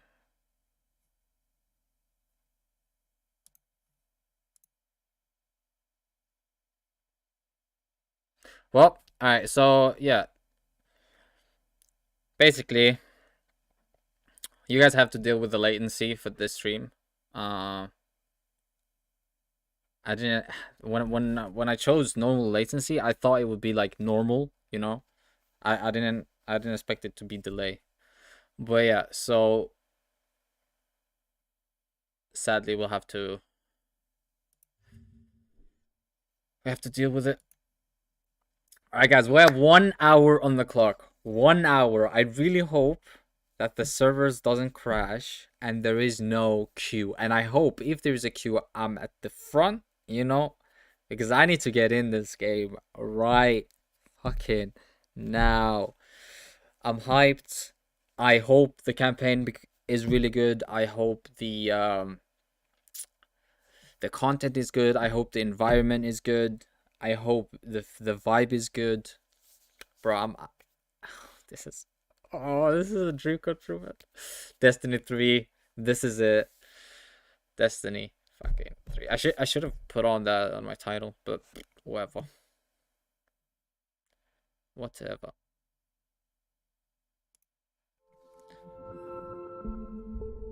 But yeah, Mitsun, I feel like, I mean, I don't know. Maybe he will die, but who will take over Vanguard then? Who will take over Vanguard? I mean, to be fair, actually, yeah. Now they mention it. Hold on. Destiny 2 season of Defiance. Alright, so now that I think about it, Peggy 6. Peggy 16. Zavala won't die. In all the timelines Elizabeth Bray has been through, he's been there. If anyone, it's Ikora. Ikora. Yeah, I feel like it's Ikora as well, because she hasn't been doing anything the past. Like, yeah, sure, we had her in what season of Haunted? Was that the season we had her? Or was it Risen? I don't know. One of them, right? And we had her in the Witch Queen campaign, but that's it. Like, she hasn't been doing anything, so I feel like she will die, and that's why Zavala is kind of like sounding like sad here. Like here. Bravery. Sacrifice. So yeah, like, I don't know. I feel like you're right, Payson. I feel like you're right. It's it feels like Ikora is gonna die. Because, bro, Zavala has been there, like, he's been the main character in every season, right? I mean, not the main character, but he's been useful every season, you know? And I don't know, like, I feel like Ikora has, like, ever since Beyond Light, it's been dead. Ikora in the timelines has been buried in rubble below, but also Anna Bray was there with Elizabeth Bray and Rasputin as a guard. Wait, what? Oh, wait, really? Rasputin as a guardian. So the traveler... Okay. I see. I mean, on the past videos, we saw that that's why the traveler stayed on the Bife. My name is Bife. So, I think they did that whole Zavala saying sacrifice is someone important. Exactly. I feel like that's the case as well. That's the thing. That's what I like about Destiny. It's like, it likes to play with your head and make you think of outcomes, you know, and guess. That's what I like about Destiny. But yeah, it's gonna be interesting. But yeah, with Rasputin, I think he's gonna be a guardian, because in one of the timelines, Rasputin's back as a guardian, but never actually was pronounced a guardian. Oh, maybe that's the final. Because if you were here when we watched the My Name Is Bife video, he said that the way Rasputin sacrificed himself, how that lore book was portrayed. Yeah, pretty much. But that's the thing. Like, the way he sacrifices himself to save the traveler. With Bife said, that's why the traveler stayed. It wasn't because what the witness said, that, oh, he has nowhere else to run. It wasn't that at all. It's like, it's basically like, he stayed because of Rasputin's sacrifice. Otherwise, he would be gone, you know? But yeah. Damn, man. The traveler tried to leave us. How can we trust him? But yeah. So we'll see. It's still a mystery, and I still don't understand why they release season trailers like 2 hours before launch. It's really interesting. But yeah. Oh man, we have 56 minutes left. Around, yeah, 56 minutes left. Oh my god. Exactly. Devotion inspires bravery. Bravery sacrifices, sacrifice death. So basically, as the speaker said, feel free to kill yourself. So yeah, I guess the traveler is kind of evil, you know, because it makes you kill yourself.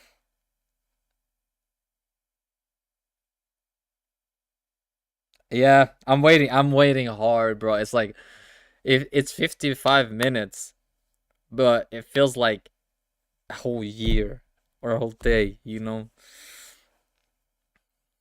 Feels like it's never gonna come. But yeah, so I mean, not gonna lie, I think. By the way, sorry if it's ear rape. By the way, I'll put the mic back here. There we go. I think that if my theories are correct, then I think that the traveler used to be together with the witness, like not in that together way, but like he or she or it, I don't know, used to be with the witness long time ago, but then decided like, nah, this is not what I want to do. Oh yeah, definitely same. For me, like, okay, so recently I haven't done it on the past seasons, but like up to Season of the Haunted, I used to sleep with videos in the background. I just listening to the lore and everything, and trust me, that's what made me fall in love with Destiny, and go through the pain I did on Season of the Plunder. Yeah, exactly. The Traveler, the Witness. I feel like because look at this. Look at this. Destiny trailer. All right. So, for example, this one right here, right?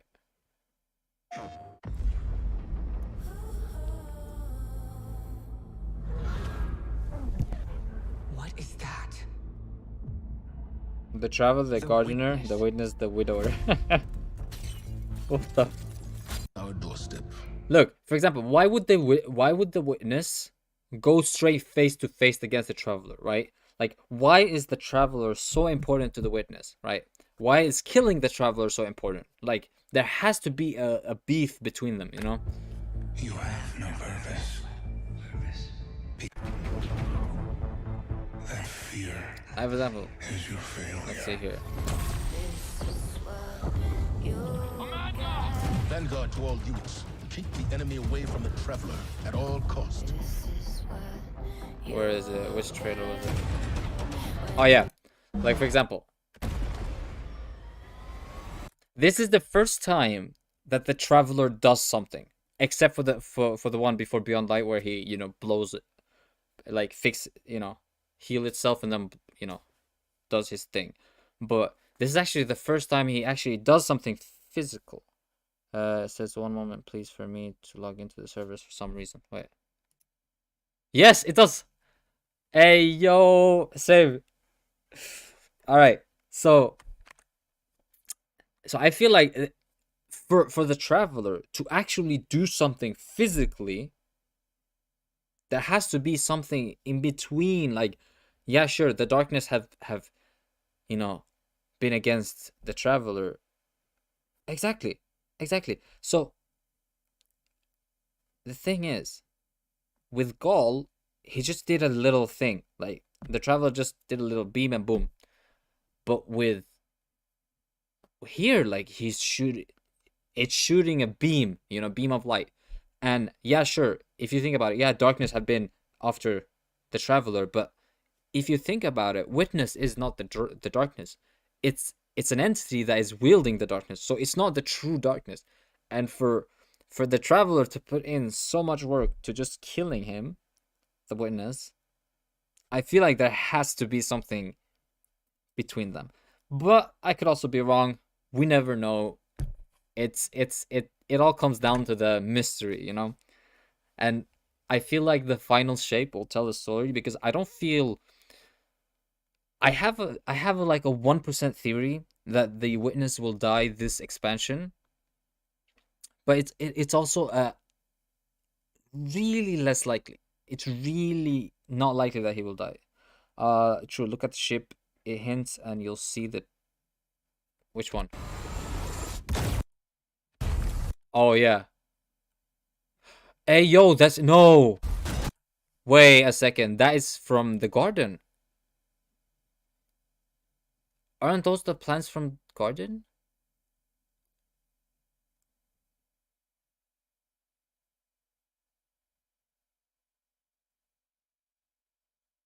Also, look at that shit.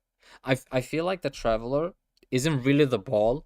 I feel like the ball is the shield for the real traveler. You know? I feel like the traveler is inside the cube, the ball.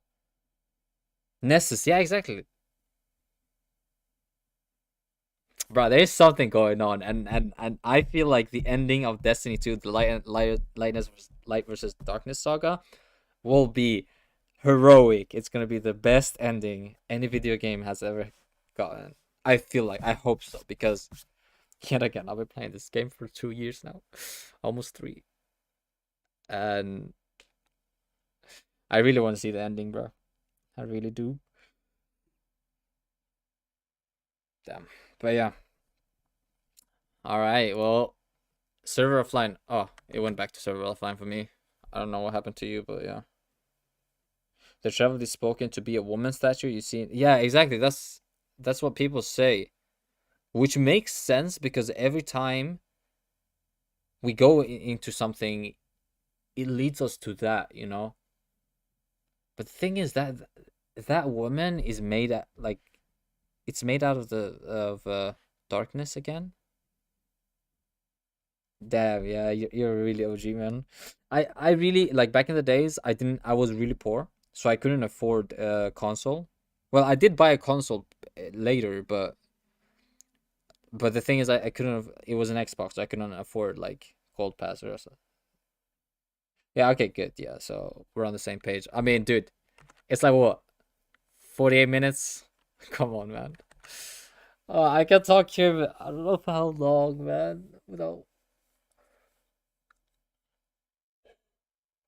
I'm dying of curiosity. I feel like, oh man, this is definitely gonna be an opening. I feel like the cutscene is gonna be something like the Traveler versus the, because here, if you think about it, where is where is it?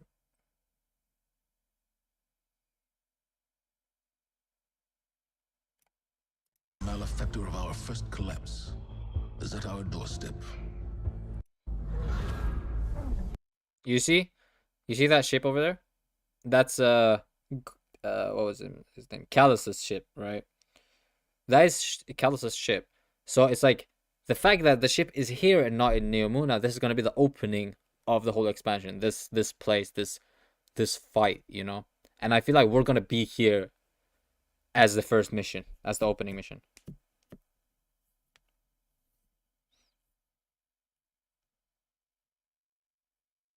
Is that the in-game tag?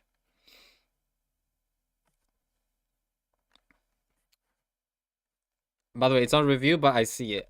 In case you don't want to see it, like, if in case you don't want other people to see, then I'll keep it on review. If you don't mind, I'll keep it. I'll press on show.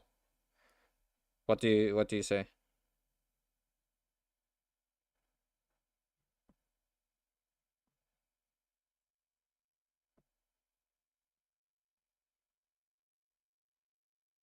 Show or not show?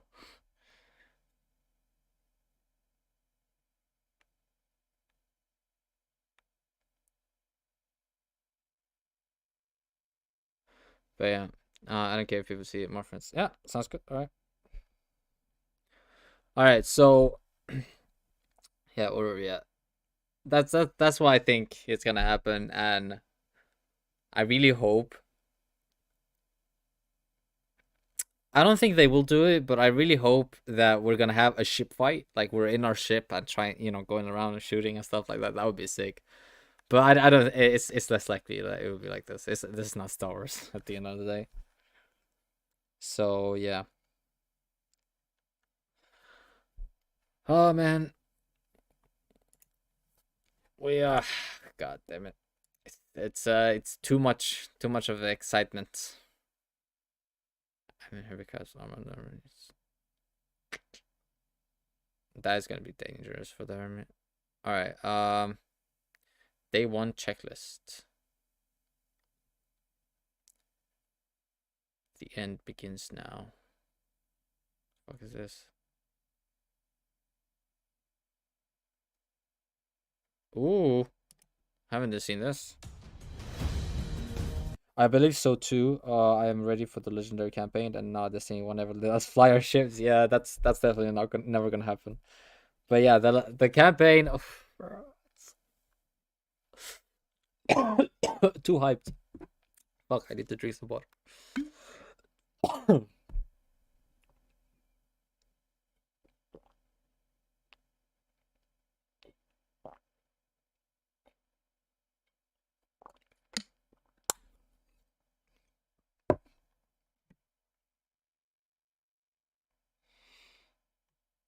Alright, let's see what Vibe have to say.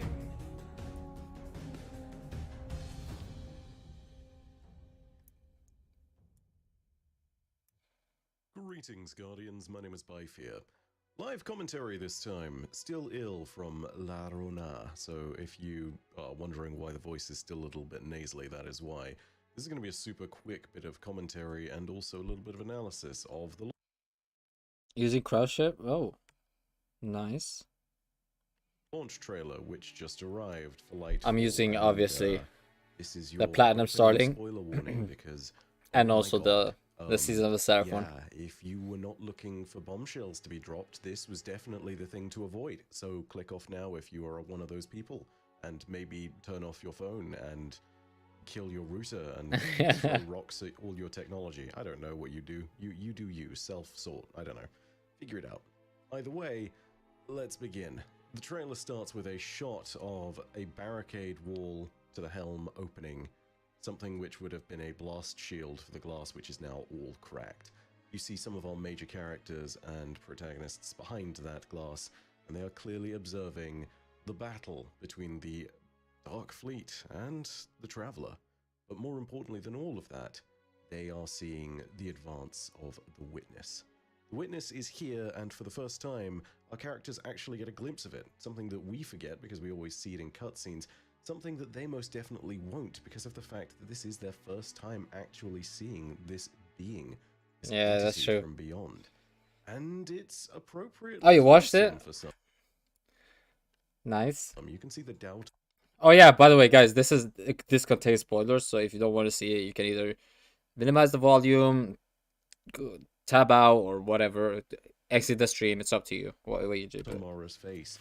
You get this quick shot here of the Witness's eyes, and they show what I think is genuine anger or frustration. Yeah, see? This is what I'm talking about. He's showing anger. Like, there is something between them. Which is unusual, because normally it's not a very emotive face whatsoever.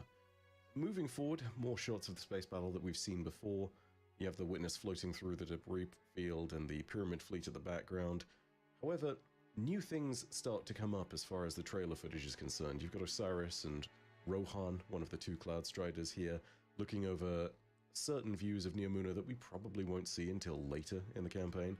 I'm sure something distressing is going on, forcing them to turn that way. You have other shots that we've definitely seen before. Both our Guardian here and the Witness reaching out to what we Betrayal? Yeah, exactly. Is the Traveler. However, we that is also most likely. See afterwards this shot where the pyramids reorient themselves. This is a very small, angular thing, but it's clear that that's what they do, and the pulse which is around them takes out a bunch of Guardian vehicles, and it seems like it kills Amanda, but I have to imagine that she's a skilled enough pilot to have dodged all of this. Aside from anything else, she appears in Vidocq cutscenes after the fact, so I imagine if nothing else, this merely clipped her wings for a little bit. Yeah, that's true. This is not something where I think Amanda has died. I know that will be a question for some of you.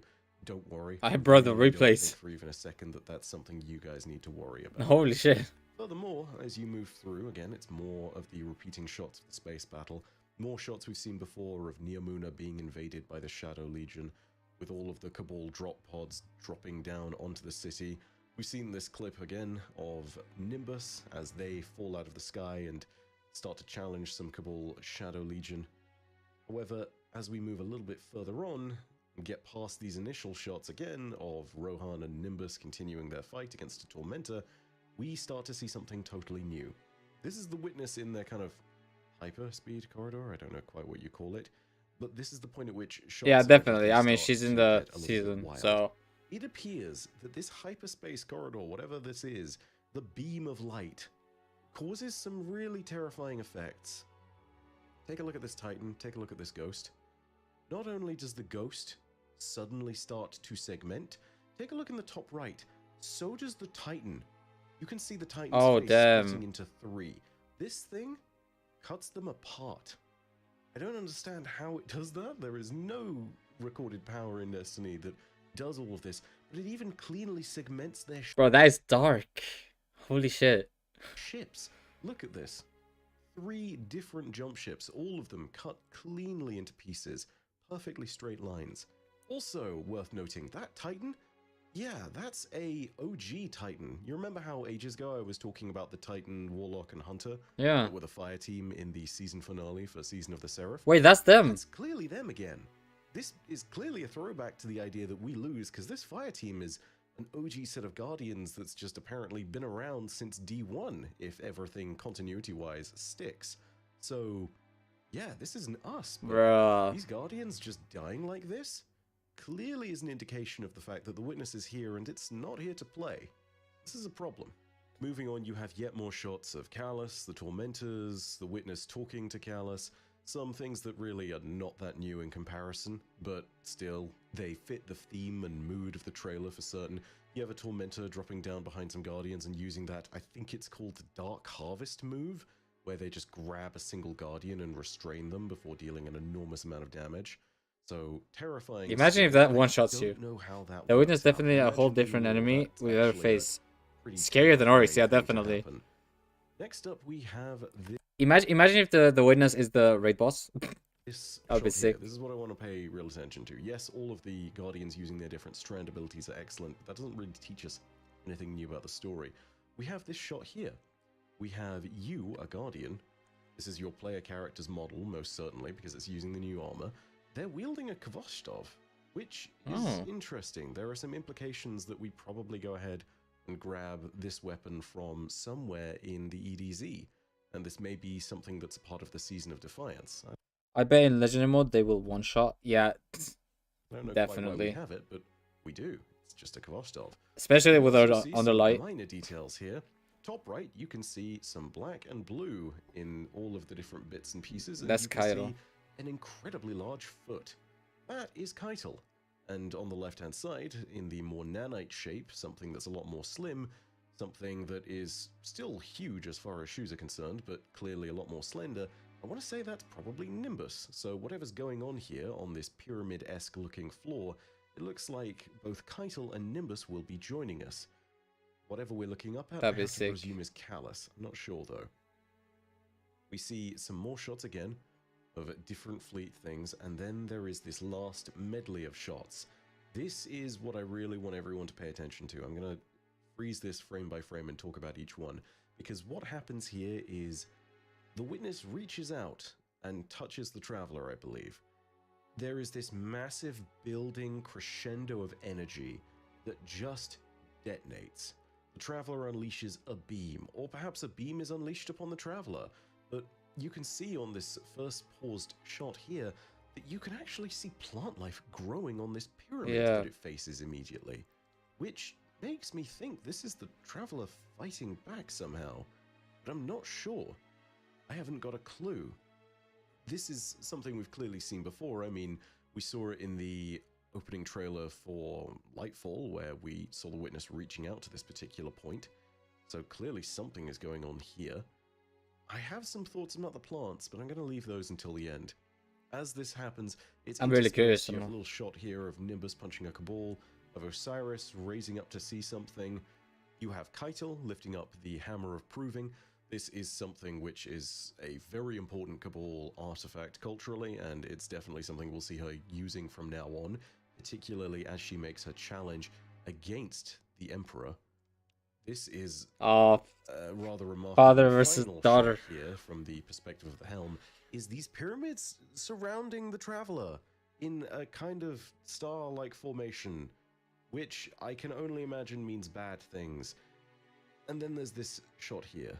Now, I actually want to try and go through this frame by frame if possible, because as you go into the Witness's Eye, you can see a bunch of different things. If you move forward, you can see that each individual planet in our solar system, and some of the moons too, is actually shown off here. You can actually hear my clicking of my mouse as I go through this frame by frame in the background, I'm sure. But at very least, you can see Mars, Earth, the Moon, Jupiter, and Saturn in some of these early shots. And not only that, then they see he sees Neptune. I feel like the Traveler had information of Neptune, and now whilst the pyramids are orbiting the Traveler, gains that information about Neptune, and that's why he sends Callus there. I don't know. That's what I'm understanding from this. As you move forward, however, something strange happens. It's just this. I don't know what this is. It looks like roots. It looks like a tree system. I haven't got a clue what's going on in this particular one, but I can't imagine that it's been included in this trailer for no reason whatsoever. Whatever it is, maybe it's from inside the depths of the Traveler itself. Moving further on, you get a closer look at some of those planets. See Mars over on the right-hand side, I believe. You have it behind another large celestial object. If that's a moon, I want to say that's probably something like Ganymede. You have the Moon and Earth on the left, Jupiter in the background still. As this continues to move forward, it pushes through the planets to the point where you're also seeing Saturn's rings, and then at the very background, in the back, you can see suddenly there is a focus on Neptune, this single blue planet between all of them at the very end of the solar system. And that makes a great degree of sense as a result. Yeah. Moving forward, you have that final shot there of the Witness reaching out as it is clearly moving to take the Traveler. There is, of course, the note in the prophecy wall. Yeah, by the way, guys, what is this render? Like, what is this quality? Like, yeah, sure, I understand that they want to make him, like, glitchy and all, but what the fuck is this, bro? Did they do this, like, last minute? This is so off. Like, look at the whole scene and then look at this. No, man, it doesn't suit. That has been given over and over again about how the Witness will commune with the Traveler and drink the light. I think that is exactly what we're seeing play out here. This may well have been its plan for the longest time, and whether or not that's the case is something that's a little hard to discern. So, yeah, maybe we'll figure out what's going on there as the time goes on in the campaign. It could just be that the scene is nothing but spectacle, but I have to imagine that's the case. Now, one last thing, I do want to go back and refer yet again to the plants, because I said I would, and it's actually a very important scene as best I can see, because this is the first time we've seen the Traveler actively do something. Yeah, this point at which the Traveler is firing its beam. We have seen this again from earlier trailer footage, that these kind of white and red roots and the system of plants here starts growing. I think it is worth simply remembering that the Traveler, as it is related to in old mythology from the Unveiling Lorebook, is sometimes related to or referred to as the Gardener. Now, it's not clear if this is actually the Traveler or if this is some deeper entity of the light, but regardless, I think that's what you meant with the Gardener, okay. The Gardener is an image that is conjured quite handily by these plants. It's something which makes a fair degree of sense with regards to the light. The growth that sprouts up here is wild and uncontrolled, and it's something that seems fairly unpredictable and does not seem to fit with a pattern. That most definitely fits with the ideas set forth by the Gardener in the Unveiling Lorebook, if that is to be taken as canon. I don't know if it's one of those things where this is the Witness lying to us in that lorebook, so it's entirely possible that this is a narrator's inaccuracy and a perspective of someone who is biased. Regardless, this seems to fit that bill. And again, I don't know if this is the Traveler attacking or whether it's the Traveler being attacked. Regardless, this is also an important shot because it's our first look at what might potentially be inside the Traveler. We've never seen this before. Yeah. This is genuinely something new, and it's a greater manifestation of light than we've seen ever in Destiny. I think the closest it comes to is Gaul being rebuked by the Traveler at the very end of vanilla Destiny 2. So yeah, all of this is a really big deal. Let me know what you think of the trailer. Let me know what you believe is going to happen in Lightfall. And from here on out, let's all make a pact just not to spoil each other. Cool? Cool. Furthermore, if you enjoyed the video, go ahead and leave a like. And if you want more Lightfall content, go ahead and hit subscribe and the bell next to subscribe to turn on those email notifications. But as per usual, know that your viewership as always is quite enough for me. And that in the meantime... man. That's really interesting, man. It's really interesting. It is amazing. Alright, so people have... Oh, Team the Tapman is actually streaming, dude. Let's go. Look at him. His is a Cabal. Ay, ay, ay. That's huge.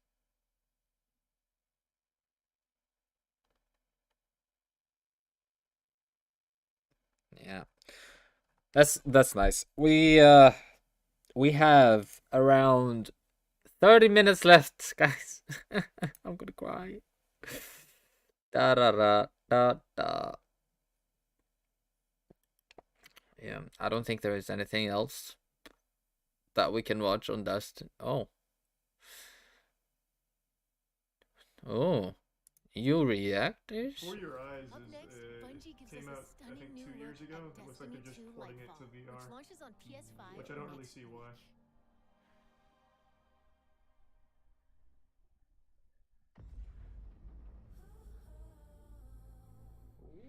Hyped, yeah. Wow, so hyped he's.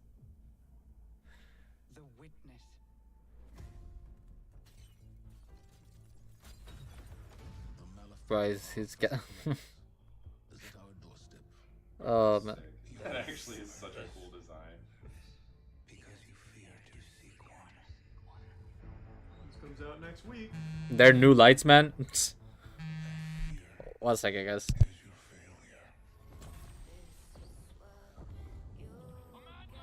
Vanguard to all units. Keep the enemy away from the Traveler at all costs.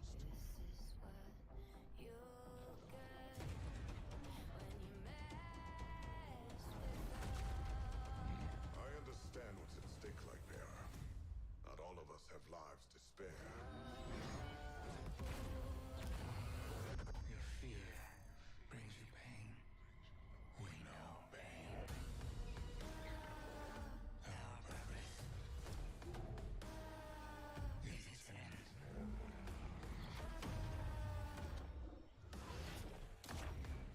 The battle begins here and now. Yeah, they've got a lot of cool new shit coming. It looks great. We're gonna get world first completion on the raid, baby. Yes, sir. That's what they're saying. Many are saying that.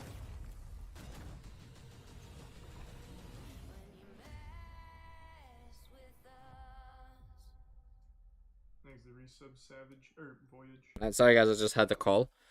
All right, well, that was. Well, hopefully they don't mess it up. Like which one? Yeah, definitely, bro. If they mess it up, then. Like, bro. We just had a trailer drop. They cannot mess it up. Like, they cannot mess this up. 4 minutes ago? What? This guy is fast with his videos, man. He, like... The trailer came out, like, 1 hour ago. Oh, goodness. Drop. Guys, post that. Oh, it's because it's live view. Yeah, well, okay, we have seen enough trailers, man. What the fuck? Okay, it's... We don't need a breakdown because we're gonna see live. All right.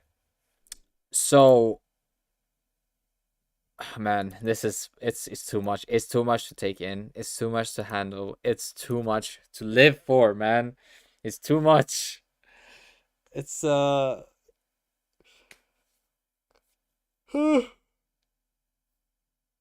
Then I woke up early, started the stream, took a 4-hour nap, came back, went out. Teams that is even going to stream this. Like this is a big thing for Bungie having a big stream. Yeah, exactly. That's what I'm saying. Like these people, like they better not mess it up, because this is the moment where Destiny 2 shines, you know. And I hope, look, since this is Destiny 3, right? This is basically Destiny 3. I really hope that they start changing up the pace and what type of content they like introduce. Like for example, according to the trailer, I don't feel like that's gonna happen. I don't know. The seasonal activity it feels the same. So I'm a bit scared, but you know, let's hope for the best. Let's hope for the best. Other than that, bro, it's god damn. Oh man. Now all we can do is wait. That's literally I took off only today to beat the campaign. I bet get to play it. Yeah, exactly. You get that day off worth, mate. You better. Otherwise, we're gonna have a real problem with Bungie. I mean, I hope they don't be like, oh, you're in queue. You need to wait like 5 hours to get in. Like they did with the event. I still miss those live events where you wait, you know, and then nothing happens. But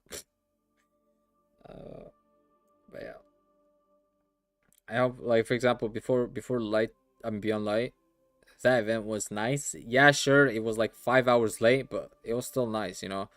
You saw like random guardians sit in the tower, just vibe.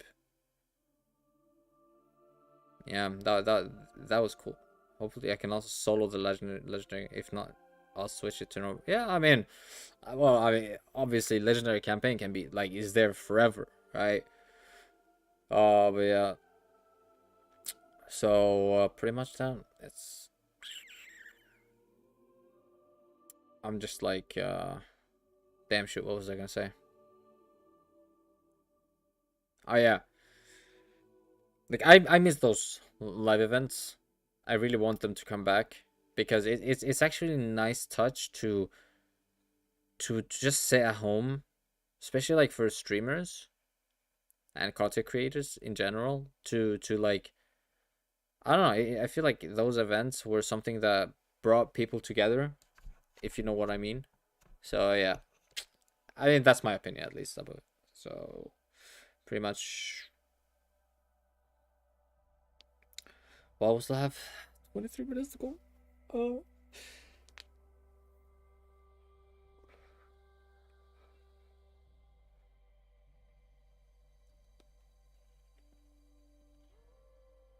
Exactly. I mean, they were cool because there's no live event yet. So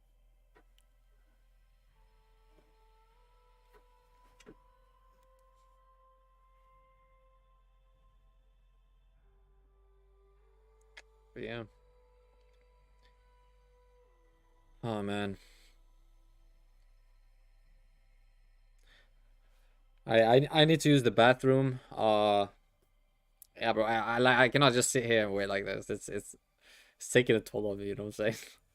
Yeah. I'll go to. I use the bathroom. I'll get something to eat, and then we jump straight into Lightfall. So yeah, guys. I'll see you guys in 15 minutes. Let's go with that. 15 minutes, and I'll be back. Hope to see you guys then.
Alright, guys, we are back. 10 minutes left at the clock. What do you do? No, I'm joking. Alright. So...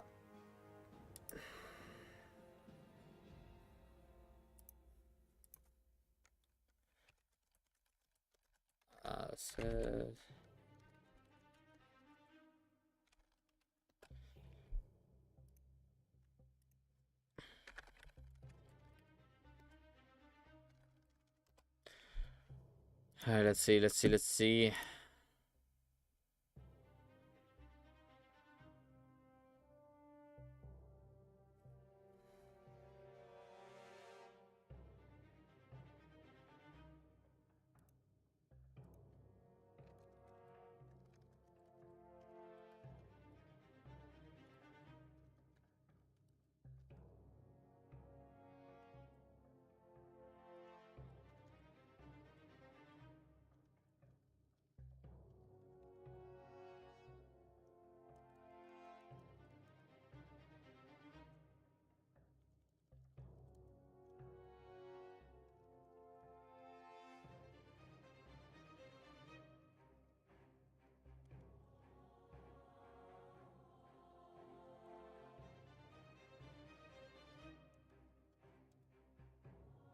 Sorry, I'm just messaging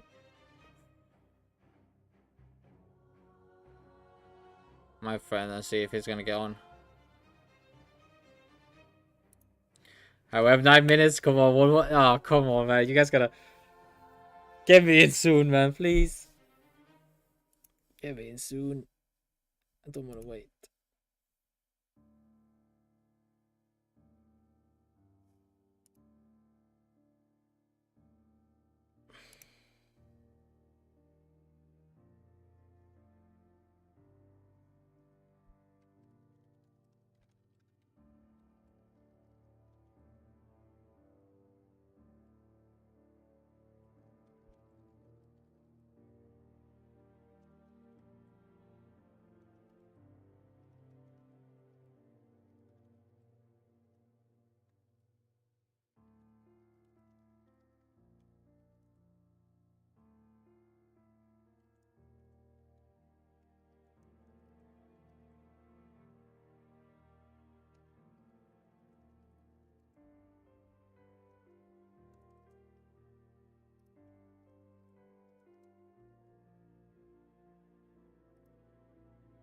Alright, give me a second.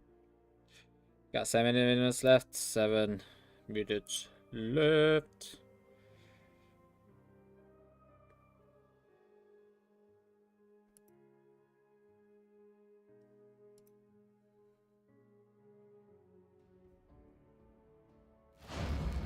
Sorry about the background, guys. It's hold on, what is... There you go. There's the forest in the background, but just ignore the background. Alright. We have... Oh, okay. Let me just see if I can... I really hope this doesn't take a toll on my PC.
Alright guys, we're back. Sorry about that. We have 4 minutes left. Or, yeah, 4 minutes.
Alright guys, we got 2 minutes. Alright. Here we go.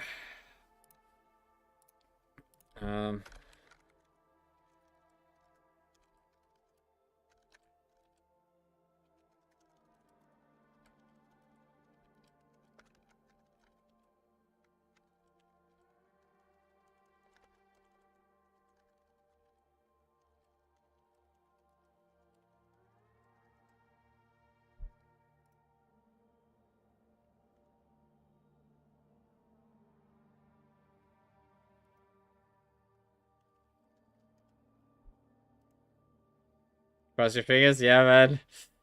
I'm doing it. This is it's gonna be very scary indeed. Let me just close Opera.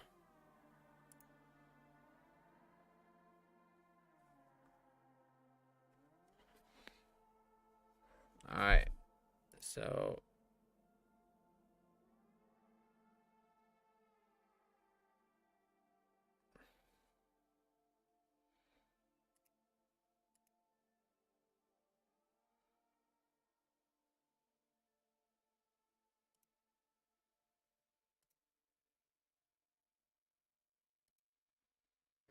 All right, here we go, guys.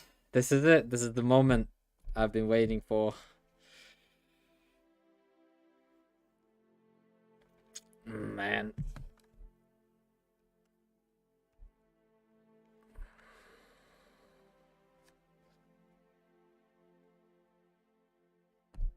Five, four. Come on, man. Don't do this to me.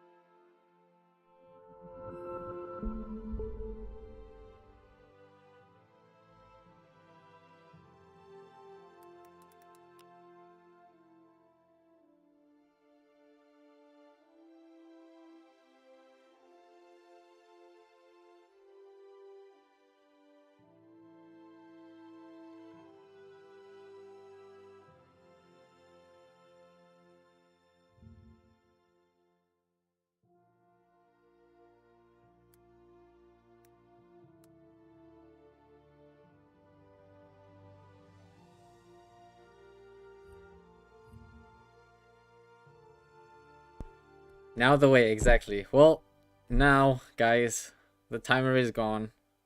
Lightfall is out. Now we're just gonna wait for it to let me in. Goodness. We have to late. I have to cut traffic, man. I have to cut traffic. It's too much. It's too much. I need to cut the line. Give me early access.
Sorry, I had to make a call. Alright.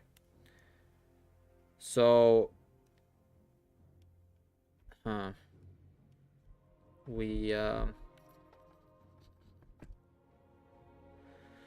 still waiting. I'll see how it goes, mate. See how it goes.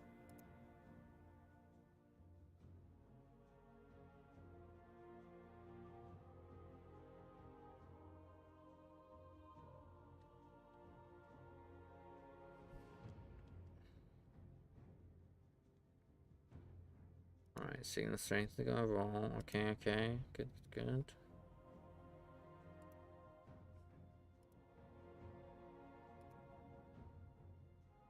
Oh, I gotta hold on.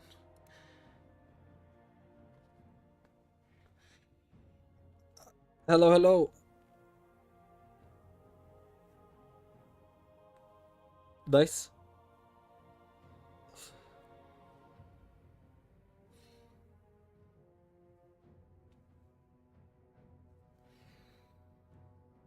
How about now? Oh, hello. There we go. Nice. Are you in? No, I'm still waiting. Are you in? Same. No, I accidentally reset just now. Oh, come on. Sheesh. Oh, you wait longer. For the looks of it. Yeah. I mean, I've been on since, what, like 10 a.m.? In the morning? Yeah. Oh, damn. I think... on at like 7 in the morning. I was like, yeah, oh. I went live, and then I was like, I was in the queue, but then I decided to play some Rainbow, so I was like, let me get out of the queue. Or the wait, I guess. So that's when I like restart the whole thing. But ever since I went to take the nap till now, Destiny have been on. So we'll see. Some people are already in. Like, there's a few people in the clan and a few people. Wait, for real? Streams. Yeah. Bro, come on, man. Oh, yeah, they're slow leaking it. You gotta give me the entrance, man. Yeah. Are you gonna pay for the skips, or are you just gonna do it on each character? I'll see how like definitely the legendary campaign I will do on all characters, because of the rewards, but I'll see how like the strand thing goes. It's mostly like I'll go through it, I think, but it depends. If it's worse than stasis, then I think I might just. It's not supposed to be easy. I hope so, because stasis was a pain in the ass. It was pain, but yeah. So we'll see. We'll see what happens. I guess that remains a mystery. Say at the latest, it'll probably be about 20 past, half past that we're letting. I hope so. I hope so, because That's usually it. It was the same in Witch Queen. Oh yeah. I think it got in quite fast in Witch Queen though. Just come on, bed. I'm a streamer. I need streamer luck. Need content, for sure. Yeah, man. Let me in. I stream on. Yeah. Hold on. I think it's like is it Alt or Windows Z? Alt Z? Alt Z, yeah. And then I can broadcast on the video if you just press Alt Z. And then it doesn't take any background resource. Oh, do you do? So you're doing GeForce? Yeah, I just use that software for now until I sort out the. It's because it was on my old PC, like the overlays and stuff I set up before. Oh yeah. It was all on my other PC, so it's all gone basically. Oh, I see. I got to set it all up again, implement everything. Yeah. Yeah, I don't know. I don't know. I'm using OBS for me right now. This is what OBS takes from me. I know, but you're like a 3060. Yeah. I'm only a 1080, so. Oh yeah, true. It's not a massive difference, but it's big enough. So. It takes 1% CPU usage. Yeah, and 400. I don't think this takes any, honestly. Like, I don't know what my FPS is like, but I can't even tell what the stream's like at the moment. Yeah. And so, are you still streaming? Yeah. Yeah, I'm still streaming. Okay, but it's only on YouTube, yeah. Yep. This time on YouTube, finally. Savage. Yeah, it was a hard decision, but I feel like it was worth it.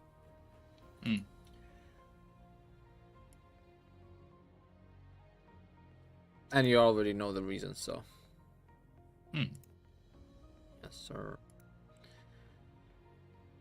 Oh man, the trailers was amazing. The intro is amazing.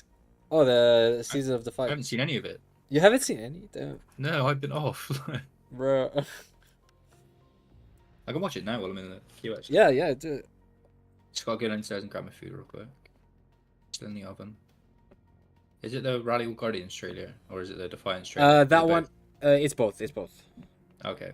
Yeah. Alright, give me 1 sec. Yeah, no worries.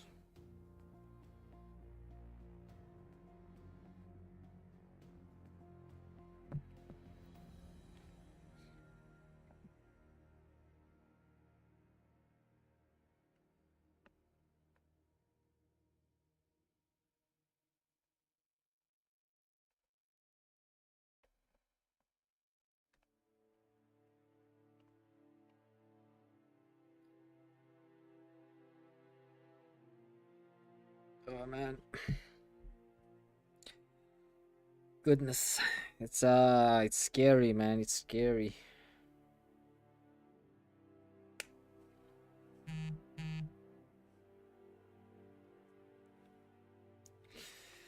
The way is scary, man. Come on. We're supposed to be here 10 minutes ago.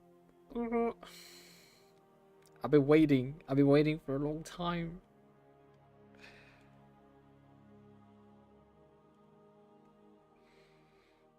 Oh man. All we can do is wait. 10 minutes, yeah, man. We're waiting for 10 minutes. Are you in, Peyton? Or are you also on the waiting screen?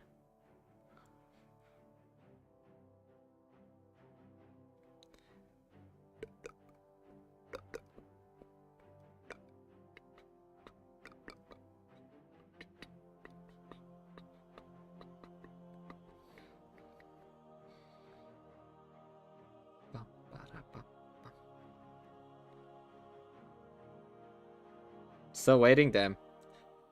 Oh man. Yeah. No. 10 hours, man. 10 hours. Or 8. 8 hours. 8 hours of wait.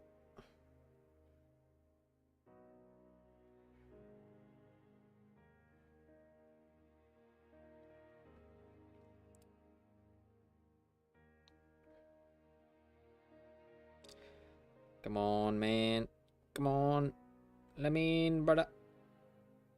They gotta let me in.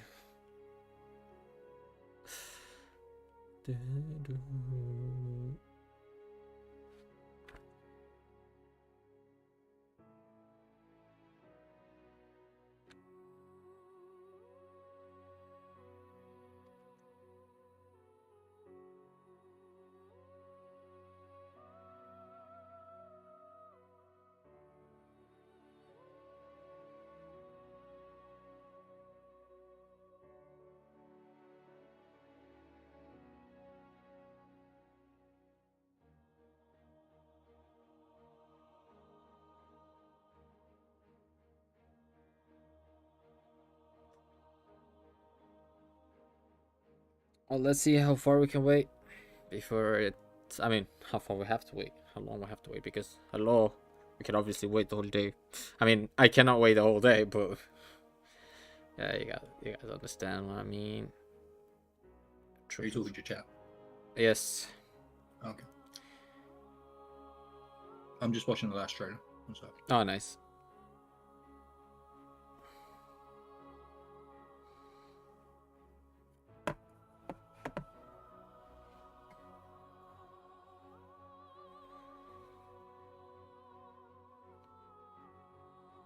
I'm gonna eat something as well. Be right back.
And I'm back. Welcome back. Yeah, did you see what they did to Heart of Immersed? Yeah. It sucks. It used to be 150%, and now it's like 30% or some shit. Some people got in, but we're waiting. Yeah, unfortunate.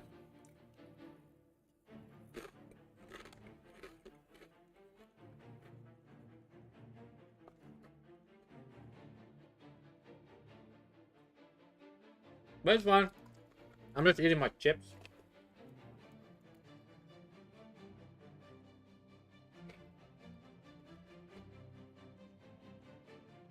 Nice. Bungie just posted saying servers are up now. Nice. Let's hope it's up for us.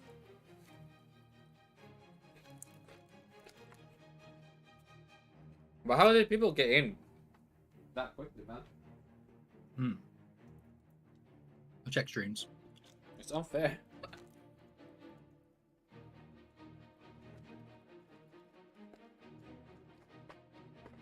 Imagine maybe being the only streamer that didn't get it. Hmm.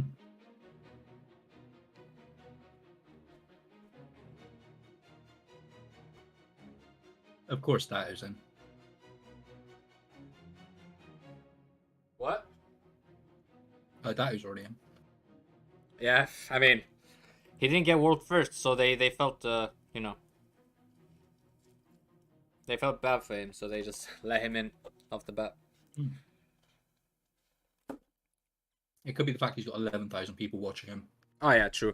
They just like, you know what, more money for us. I bet Astacross is in as well. He's got 24,000 people. Oh damn. No. He's not in? He's got 24. He's got 24,000 people at the loading screen. Hey. I mean, that's great. That's crazy. Yeah.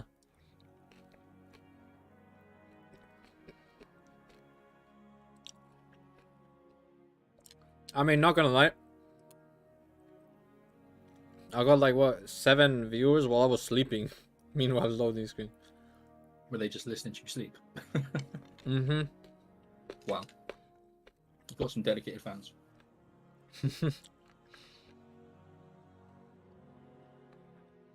Or some real freaky perverts. Who knows? No, man. Yeah. I don't know, man. Don't judge them, man. Man.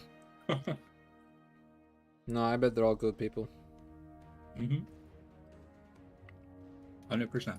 By the way, when I get like quote unquote affiliated on YouTube, can I add my own emotes? 100%. I have no idea. I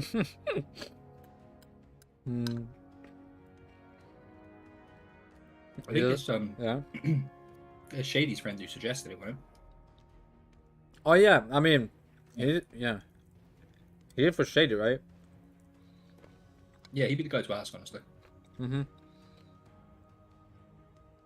Or just ask in the Discord. The social streamer group thing. That's what it's called. Or the Stream Scheme Network. Yeah, I'll do that.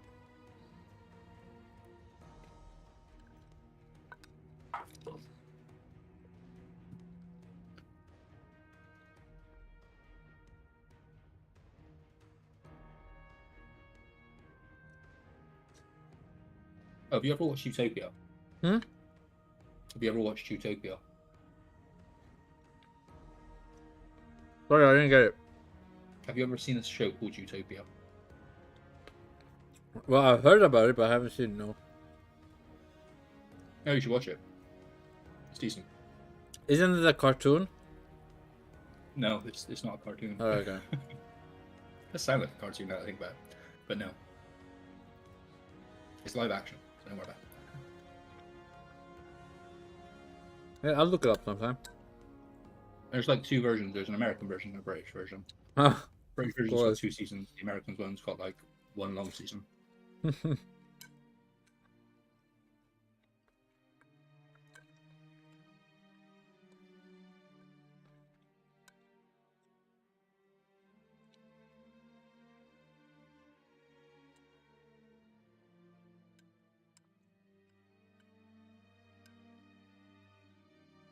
Bro, the more we wait, the more I'm gonna eat. What the fuck is this?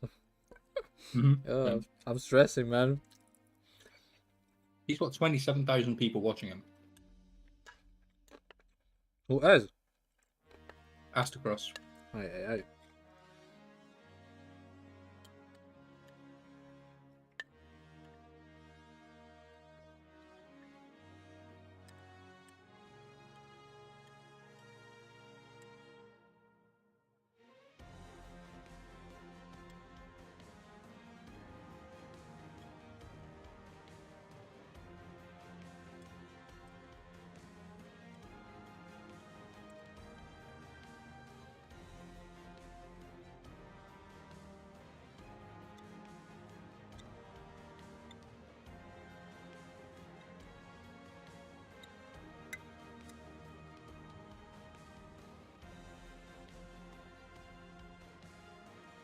Bro, I wish I had noodles right now.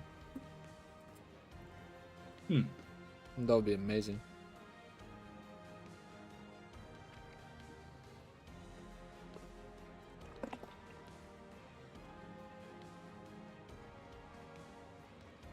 Well, I mean, I do have yogurt and chips, so.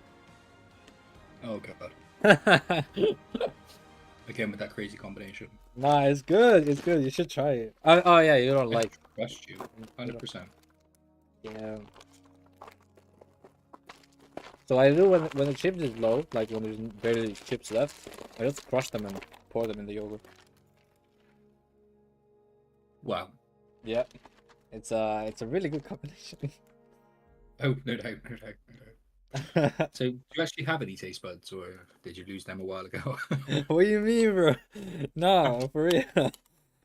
It's really good. Trust me. I mean, obviously, like since you don't like yogurt in general, I don't know how you would feel about it, but Disgusted. for example, Usually. like when I eat rice, especially white rice, I always eat it with yogurt. I can never eat it without. Wow. Mm-hmm. I eat basmati rice.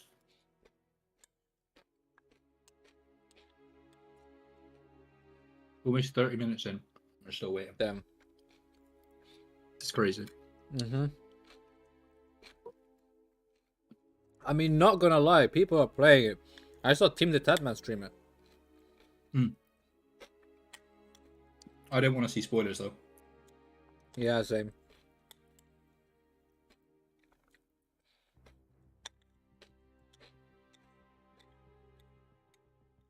I love how Bife, he just like spoilers, but nothing in his videos was something that we didn't see.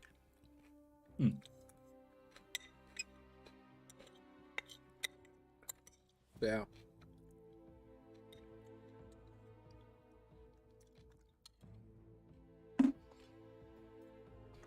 All right.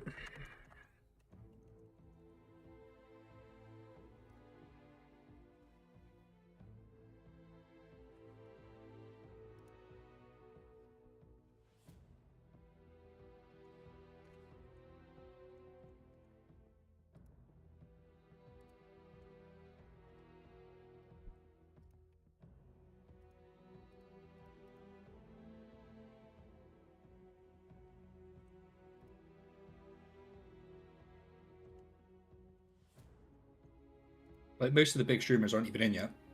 That is the only one in. Really?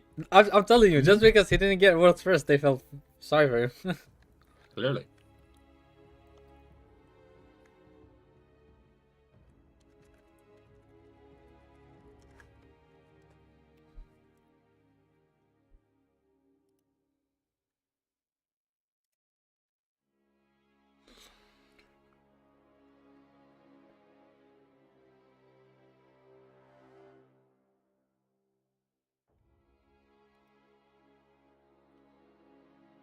uh.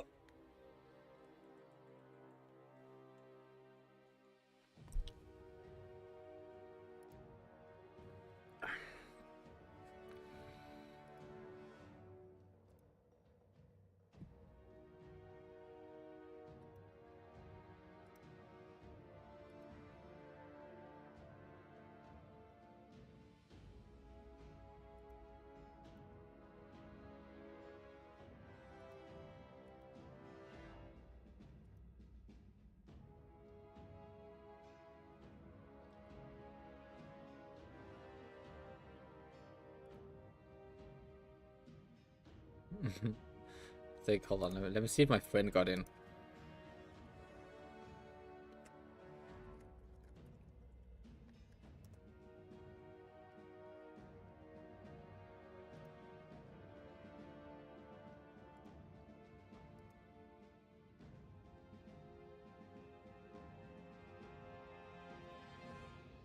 I'm back in a sec. Yeah, no worries.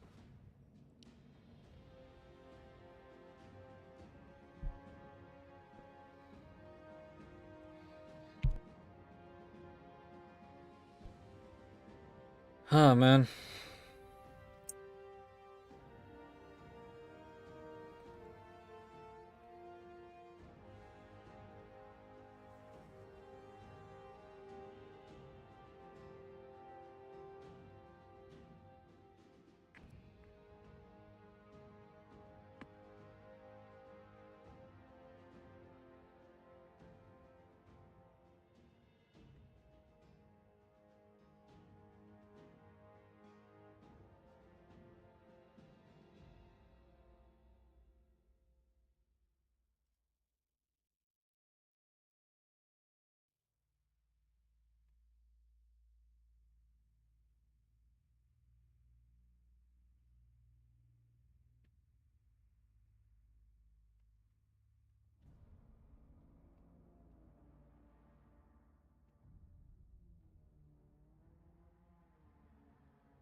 Ah, man. I'm about to cry, man. Woo.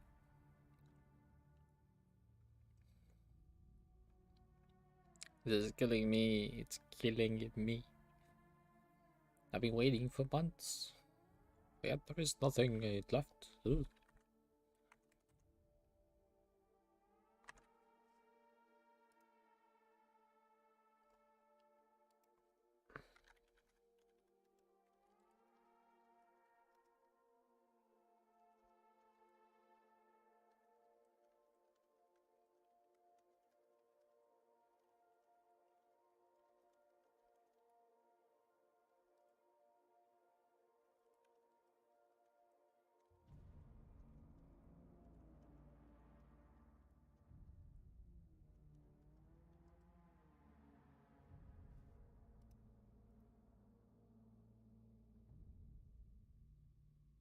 I think Crossbow just got him. Really? Nice. Yeah, he did. Aye.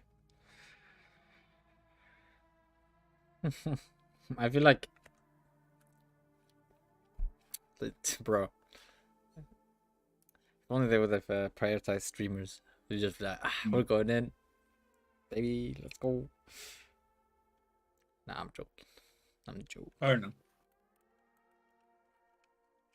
They just like, hey, you wanna get a VIP? You should start stream.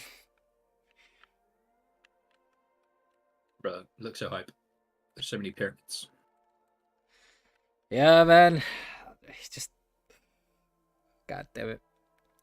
And then we also, bro, we still gotta check that. We gotta make sure we find those people for the raid. Oh yeah. Because we have 1 week to prepare. Maybe over 1 week, but yeah. Yeah, a week and a half.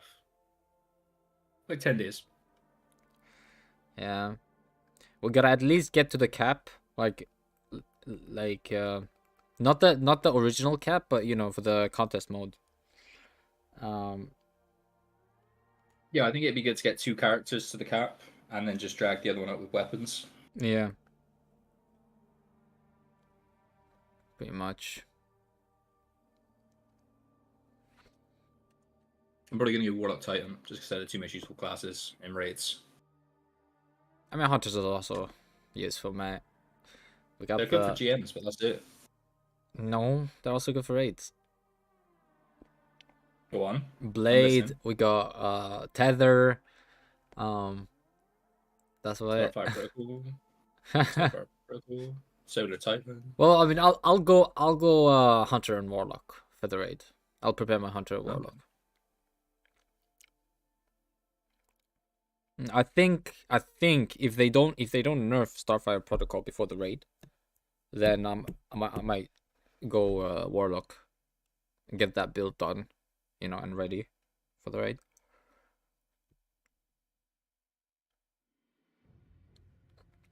And then we'll see. Maybe if the team's strong enough, we can maybe go for worlds first. Who knows? For sure. I see that. Yeah.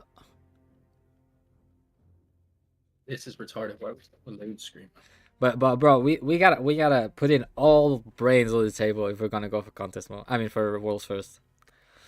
Like, people gotta come up with ideas, with strategies, with yeah. That's the thing. We gotta find the right people. I think it's gonna have similar mechanics to Val. Actually, I hope not, because I don't know. I mean, to be fair, I don't think so, because first of all, it's a new expansion, and if they would have similar, then people is already gonna figure it out too quick. And what was the team now again? The one that won 3 titles in a row.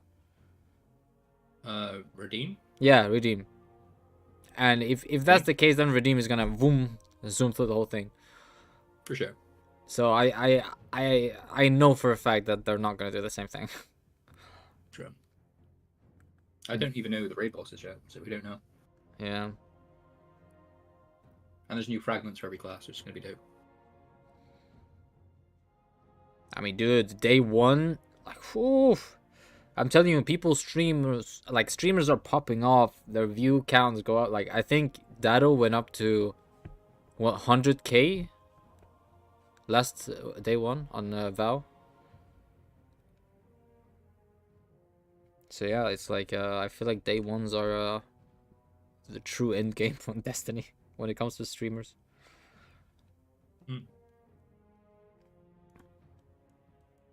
Yeah. Bro, it takes too long.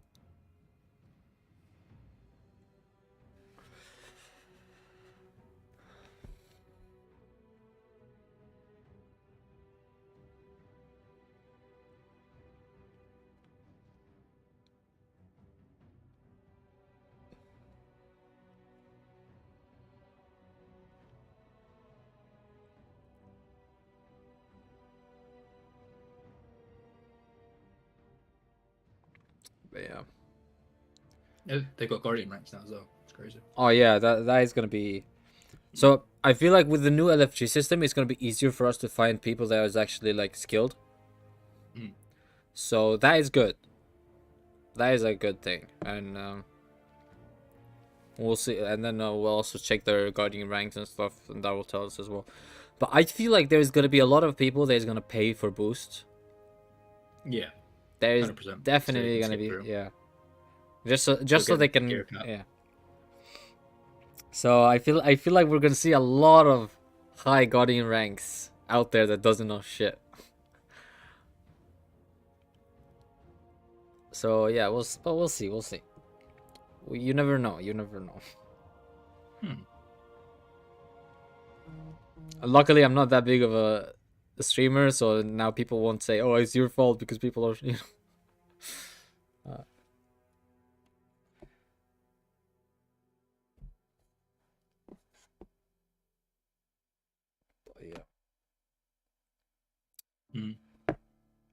Peyton is getting.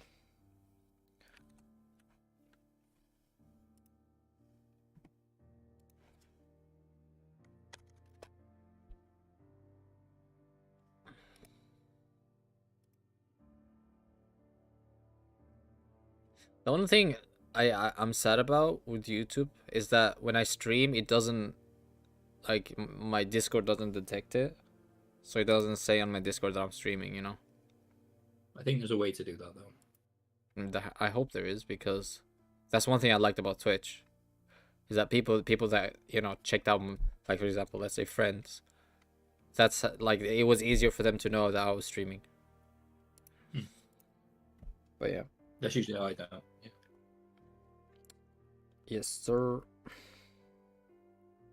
For me, I just had notifications on with you, so I was like, oh.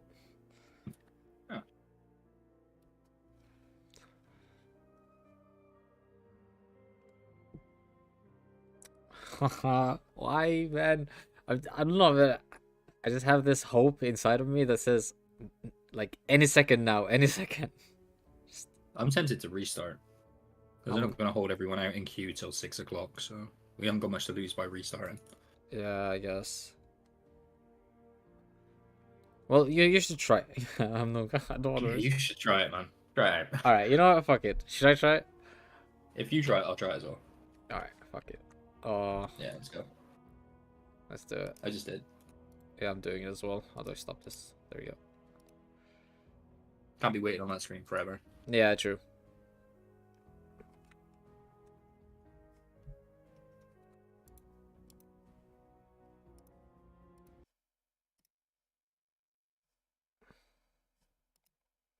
That's okay, just to close my fucking Destiny.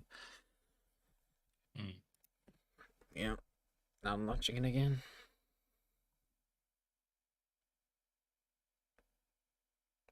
Because, bro, if people got in, we gotta get in, man. I just prepared my whole day for this. Same. Kind of. Most of it. You know? So. Nope. Bruh. They're gonna let me in. Oh, this sucks. Yeah.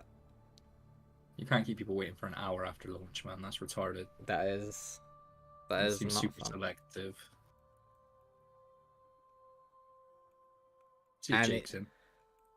Damn. Jake's still not in. it's like people are like the servers are up. Like what? What are they scared of? It's like, yeah, I understand everyone's logging in at the same time, but I mean, if they would update their engine, then maybe we wouldn't have this issue. But no, they don't want to. They have all that money for nothing.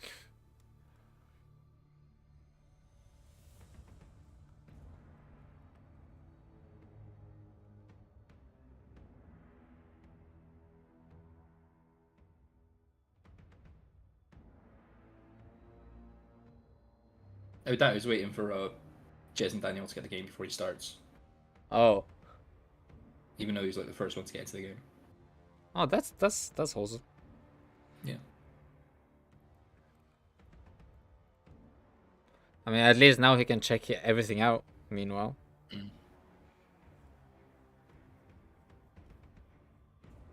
Oh, they put the resilience mod up to 4 points instead of 3. Really? Yeah. Well, that should mean something, right? Yeah. That should mean that the resilience is still broken. Titan's still broken for sure. Yeah. I mean, we don't know yet because of Strand. We don't know how Strand will impact the game, especially with Titan still being the same punching class. But their barricade is gonna be annoying with those threadlings or waves or whatever. Pretty good for PvE though, thinking. Oh yeah, definitely. For PvE, that's gonna be great. Especially for solo flawless content. Phew. Oh yeah. Imagine just launching the barricade and then first imagine boss damage.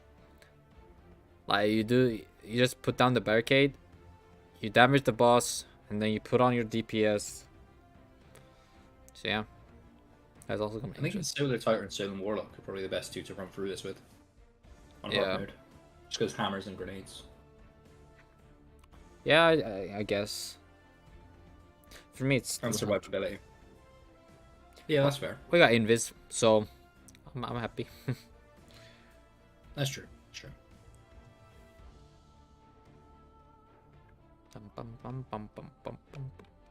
Bro, I just want to see everything, man. I'm hyped. I want to see how, like, the inventory looks like. I want to see the shop. I want to see the I want to see the season tab. I want to see the HUD. I hope this is Destiny 3. Like I know this is Destiny 3, but I hope it looks like Destiny 3, you know, and feels like Destiny 3. I hope they really reinvented the whole game to make it look like Destiny 3.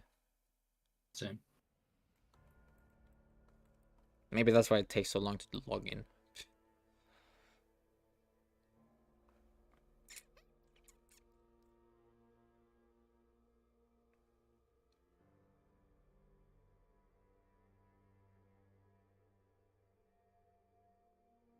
Oh crap, I still need to get my clan and my fire team so I can redeem my bounties as well.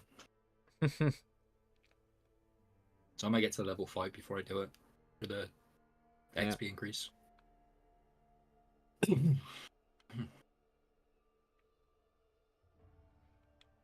Clan in the same clan gives more, right? Yeah, if you get like 2 more people and you're all on the same team, Yeah. it gives you like a massive increase. Luckily, I have those Destiny people. recipes up. Yeah. Yeah.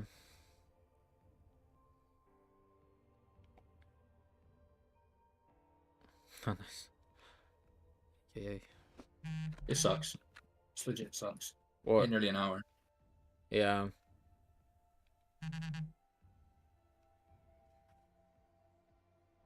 It does. You know, it was probably back up as well.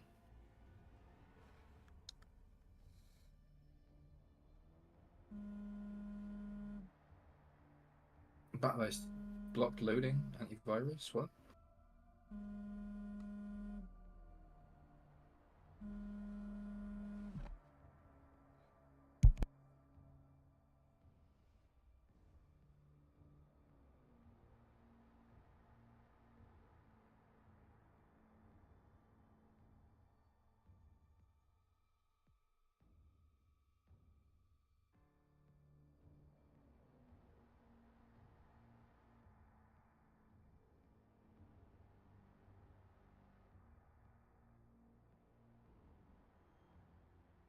The APIs do work. I'm gonna restart again. So it's so late in. There's just no benefit to waiting over and over. So I'm gonna check again.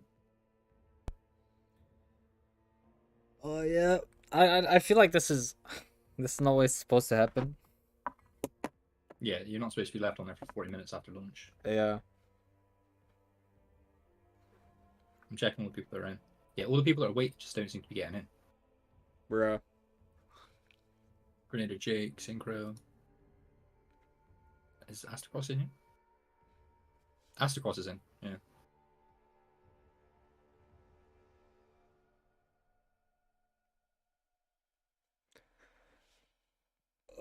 I'm still waiting.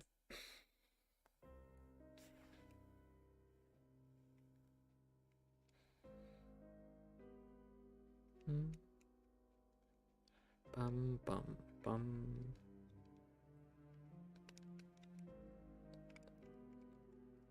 Maybe we should spam a button, just like skip the queue, just like break the game a little bit. Yeah.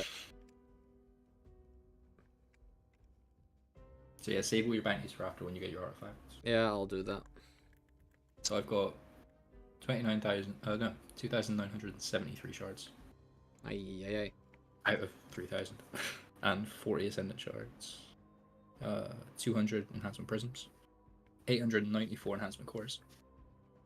Right, if only I wouldn't lose my postmaster, man. I fucking hate. That's crazy, man. It literally just said servers are not available to you, mate. Really? Yeah. Might let me in now. I hope so. Yeah. Nope. This game. It's killing me.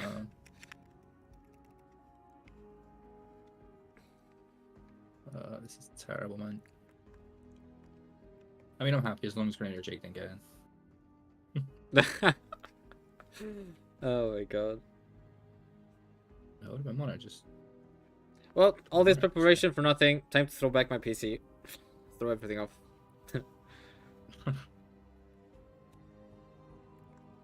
Oh, it's actually getting dark outside.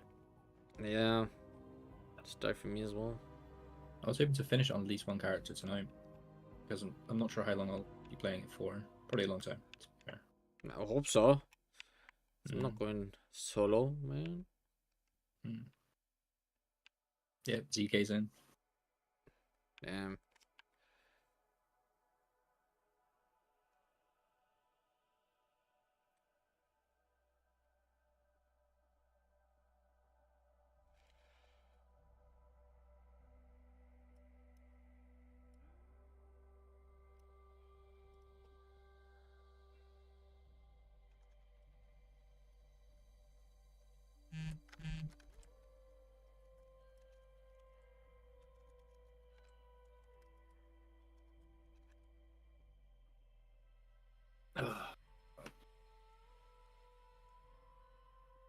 But yeah, I did download Warzone 2.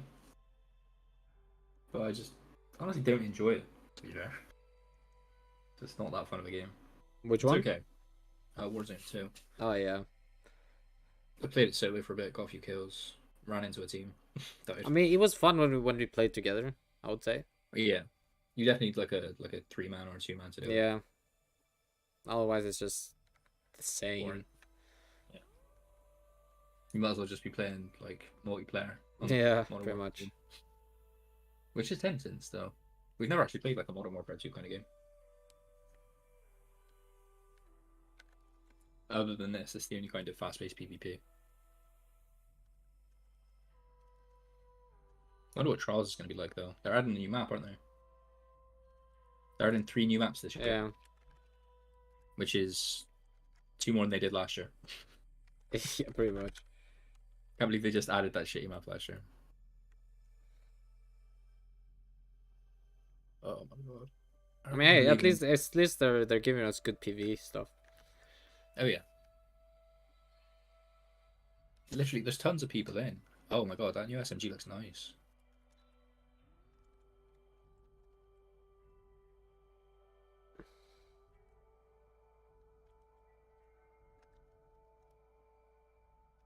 want to see what they got in the store as well. Yeah, I'm still gonna wait. Bro. They literally reskinned all of the Moon legendaries. Wait, really? Made them, yeah. I'm in. Made them Neo Luna. Oh shit, you're not. I think I'm in. Yes, I'm in. Lucky son of a bitch. They literally restarted at the same time.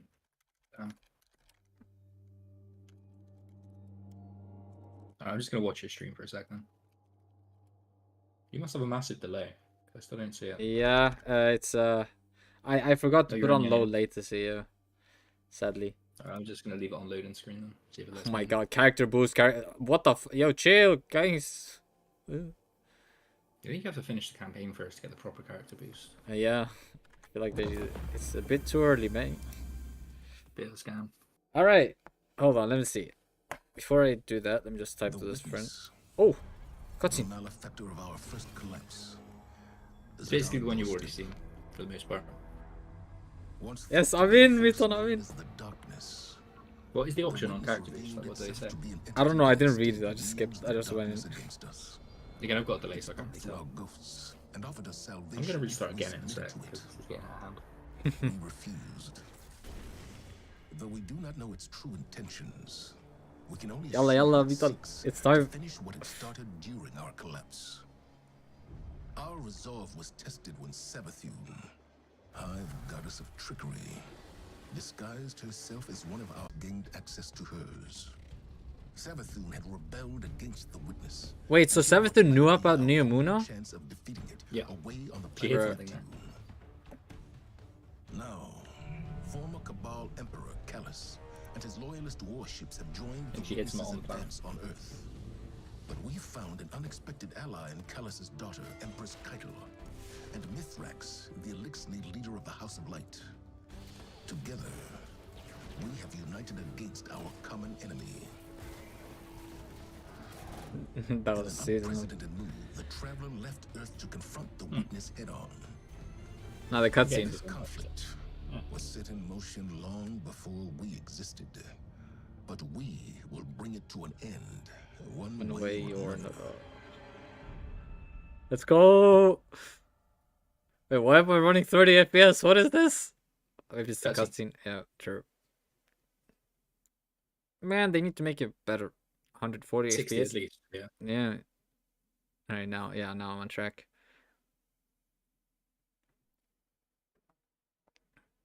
What, is there another cutscene? Yeah. Hey, yo! There's more cutscenes. Vanguard to all units. Keep Maybe the back up to enemy away 300 from the FPS Traveler in space. at all cost. Here we go. Oh, there is another cutscene. Oh, okay. Yeah. I'm gonna restart. Oh god, this is so annoying. Nice recap, yeah. It was a nice recap. Oh damn. Ah, look at him. Oh shit, what is this?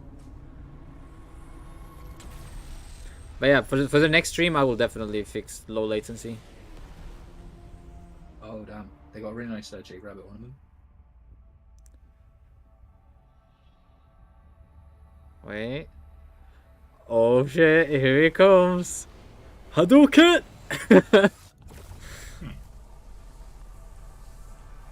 Ay, ay, ay, ay, ay. Oh, he goes for the witness. Hey, yo, brother.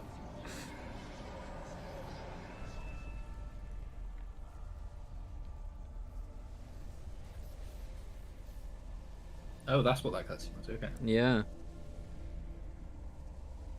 It's gonna kill him with plant life. Did he say he was gonna merge with the what's it called? Wait. Oh, God, I'm so fucking loud screen. Yeah. That's definitely them, dude. Yeah, he wants to merge with the Traveler. It's the OG3. For sure. Might as well.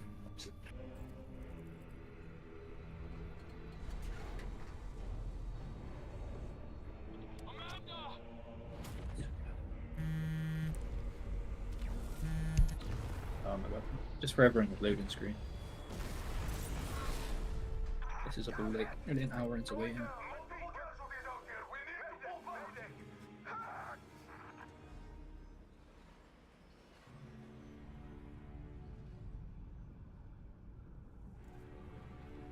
Bro, that cloak still looks... Yeah, Traveler had enough, definitely, bro. Wait.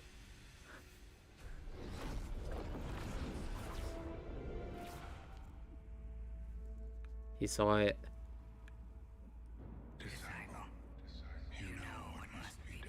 Oh. Yeah, this is where Cal is just like, goodbye. We're in no position to engage the enemy. We don't have a choice. We're out of time. Osiris. Osiris, he went in. Mm. Don't die. Damn, dude.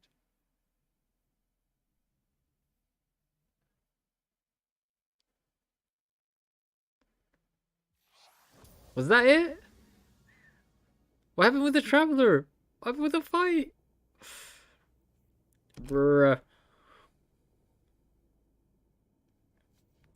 Well, I'll wait for you, mate. Let's wait. Let's wait. Yeah. View journey. This is just crazy. New fragments though, come on. Hey, yo, look at this, man. Yeah, you can't just go straight to the tower instead of doing the thing. You can just dismiss. Damn, okay. Yeah, I mean, I can still go to the tower. And look at this. This looks sick, man. You're Now- level 7. Or no, you're level 6 again. Damn. Now I'm going to this... be such low level. Huh? I've got like no triumph score. Now this looks like Destiny 3. Definitely. For sure. Alright, there you go. Oh my god. There's the exotic glaive. This looks still the same. Inventory. Bruh. They couldn't change up the inventory? And the clan? Look at Like, your stats, bro. bruh. I mean, they did change the collections. Like, look at this. Ooh. Oh, and you've got the loadouts now as well. Yeah. There you go. There you go. Ooh. Wait, what is that Oh, shit? what's in the Eververse? What's in the Eververse? Yeah, I'll check. I'll check. Give me a second. I'll just be on this loading screen for life, probably. Alright. Let's see. Store. Ooh. Alright. Look at this hunter piece. I still can't see. It's delayed. Oh, yeah, true. Fuck. Well. This looks sick. Alright. Your stream's just gone onto the store. Nice. Okay. And then we got some weird ass ships or in That's spirals. the OG. That's the OG hunter outfit. Bro, this looks like I'm in freaking the future. I think that's the D1 original armor outfit. Yeah, it might be. And then we got the seasonal ships and stuff, blah blah. Alright, interesting, interesting. Ooh. We got a bad juju ornament. Why would you get a bad juju ornament? Ego Maligan. Well, I mean, yeah, another freaking, you know, shader on behind paywall. Oh, we got the hunters got the thing, you know, with Blade Barrage, the exotic. Yeah, what? You know the exotic that we use for Blade Barrage? I forgot the name. Charge Gallon? Yeah, I think so. Okay. We got that one. Nice. Shadow Legion entrance. Okay, alright. Lettuce. That looks nice. Hey, yo, we got a new ornament for Ahamkar. Still can't Exotic. see. Yeah, you'll see in a sec. Now, what is this? The lettuce entrance. Ooh, the new worm husk. That looks Yeah, sick. that looks really cool. Yeah. And then this is the Trespasser. That looks nice. Forerunner. Some nice looking No Time. It looks really vexy, bro. Yeah. And then we got Heatsink, which is for what is it? Ariana's Vow. That looks also nice. Bad Juju as well. We got a Wishander. Ooh. That looks clean, bro. Crimson. Jade Rabbit. Where's that? Outbreak Perfected. Now we got a new cat tracker cannon. Spoo box. But yeah, it looks nice. It looks nice. Seraph. Alright, what's in the store for? Oh, this looks like a nice sparrow. Yeah, that looks really clean. Why is the latency fake store? No way, there is a touch grass emote. Wow. There is actually a touch grass emote. Hey yo. That if people are gonna use it on PvP, 100%. For sure. I mean the brightest store looks yeah. This dance is nice. Sleek dance. Yeah, I mean it doesn't look I mean it looks nice, but yeah. Now let's see the season pass. Alright. Interesting finisher. No way, it actually just let me in. Nice. All I did was restart. This game Alright. is busted. It's grass. Let me just run to the tower and change my mods. Yeah, no worries. Hopefully skip this cutscene. There we go. New And then seasonal skip the weapons. cutscenes. This seasonal sparrow looks. Oh, what the fuck is this?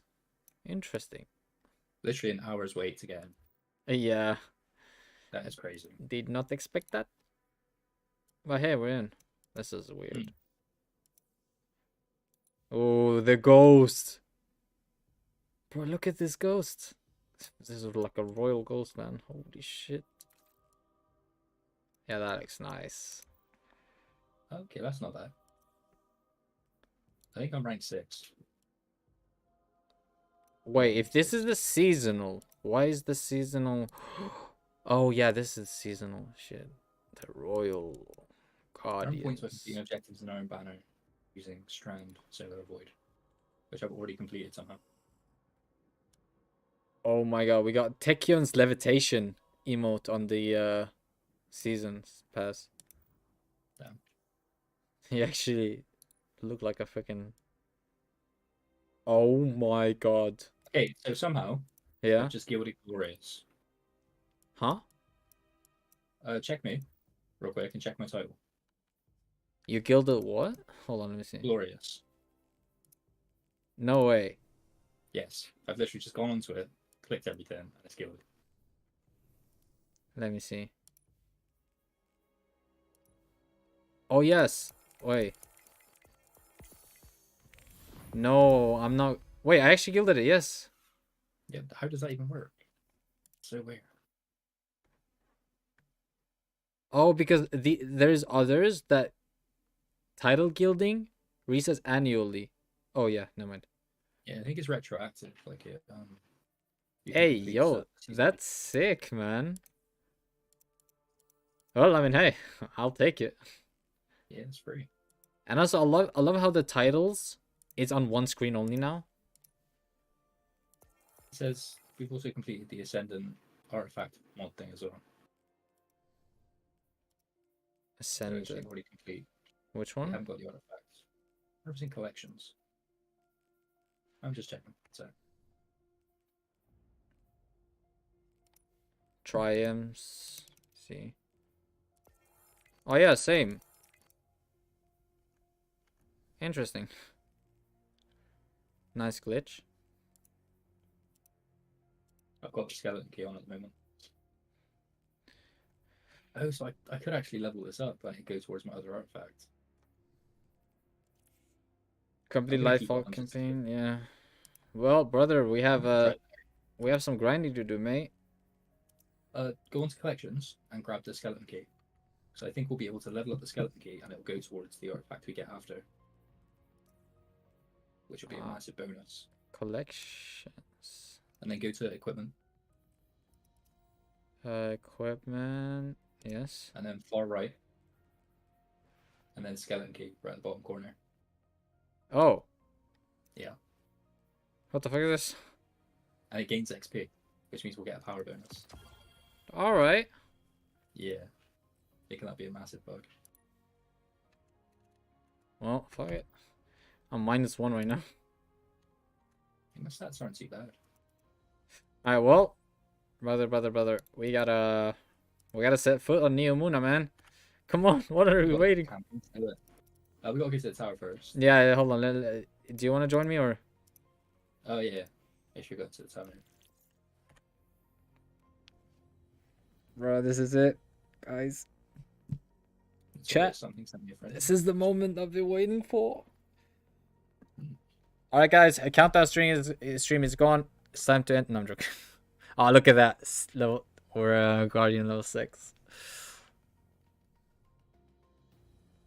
All right. That looks nice. I can't watch your stream. Your stream is so out of time. It's weird to watch. Yep. Yeah.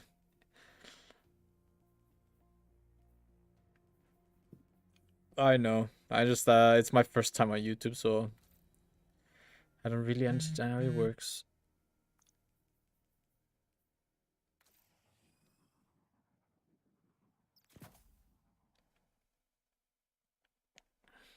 All right.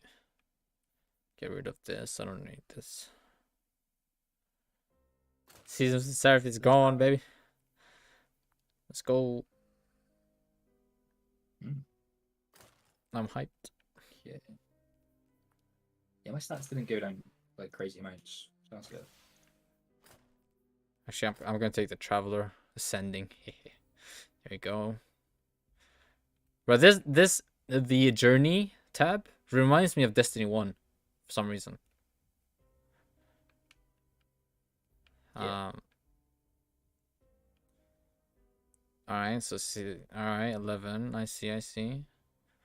Oh my god, I gotta do 23 on just to get level 7. 23 stuff. Damn, dude. Let's see. Okay, so I gotta do Lightfall campaign. What is this? Activity completions, platinum rewards. Oh damn, the stasis goes primary. I did not know that. Stun on champions, stun barrier champions. I mean, this is not that hard to get to level 7, not gonna lie. 5 lost sectors, complete the legend lost sector solo without dying, easy. Stun 6 overload champions, 6 barrier and 6 on stop, right? Easy. And then and these are normal. We gotta do 3 activities. Nightfall, I think. Yeah, that matches the current surge. Complete Nightfall and platinum rewards, and then Lightfall stuff, then seasonal stuff, and blah blah blah. Bro. Imagine if we were at the tower right now. It'd be crazy. Oh my god, I'm sorry. Ooh, I got an exotic quest. Oh yeah, it's a bow. Oh, where'd you get that from? It's from the season. Oh, you got the season. Oh, yeah. It. It's a bow. Look at this. Yeah, no, I've already got it. It's really nice. It's primary. Yeah, it looks kind of weird, but hello, it's good. Have you seen the effect of it? Yeah, I saw it. That was really sick. Looks insane. And it's an overlay bow this season as well. Oh, really? Yeah. All right. Oh, look. Hey, yo, look at the tower. It's a lot of ships. Damn, dude. Where's the Traveler, dude? Where's the Traveler? I mean, come on, guys. Oh, the tree here. We have... Hey, wait. Come here. Where? What? Here, mister. This is Memorial of Cade. Let me just grab this from Banshee real quick. Still leave Can't trace just of put it this luminous web we call the light. That was it? What is it that Cade says? Oh. Teamwork makes the dream work. Oh, and I miss Cade. Cade There's may be featured gone, weapons now as well. but he will not be Be forgotten. forgotten. Just has anyone Just on. ask anyone on the farm. Yeah, there's featured weapons on that. Cade 6. Also got the stasis side. Wish I could have met him. Some of the stories I've heard. Was Cade frustrating? At times. What was that? It's Yeah. part of his charm. A lovable fool. And quite the shot to boot. I love how the crow just like, I wish I've met him. Man, you killed him. Bruh. Oh, that looks nice, nice. Look at this environment. I mean, this looks normal over here. And I love how we have Cabals here. Big balls. Yeah, man. What cipher is this? I'm gonna get rid of these umbrella engrams because we don't need them anymore. Ooh! Hey, yo, look at these! Oh yeah, we got seasonals, haven't we? Yeah, Rahul's secret chat stash as well. Wait, what? Yeah, good. Oh no, the Rahul stuff. Didn't you grab it? I didn't check the secret stuff. Oh yeah, you guys start the season. I totally forgot. Yeah. Get rid of my umbras first. And the skin for the auto rifle looks really nice. And then we got Sparrow as well. Oh. Judgment. Oh, glaives. Love it, love it. Oh, hey, yo! There's 2 new weapons here. We got a Battle Scar pulse rifle. Senuna S16. Oh yeah. Slick draw and headstone. Alright.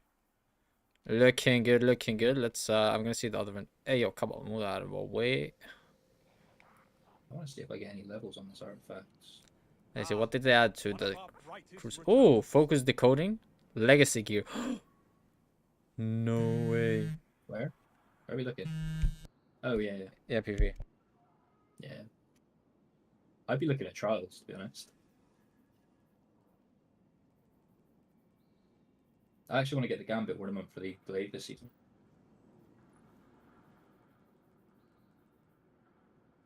Yeah, it's just too bad I didn't save any engrams from trials. I should have stacked that in my inventory with engrams. But no, I'm going to sort my mods and then we can get into it. Oh, we've got to grab fragments as well from Ikora. So I'm going to check trials and then go to Ikora.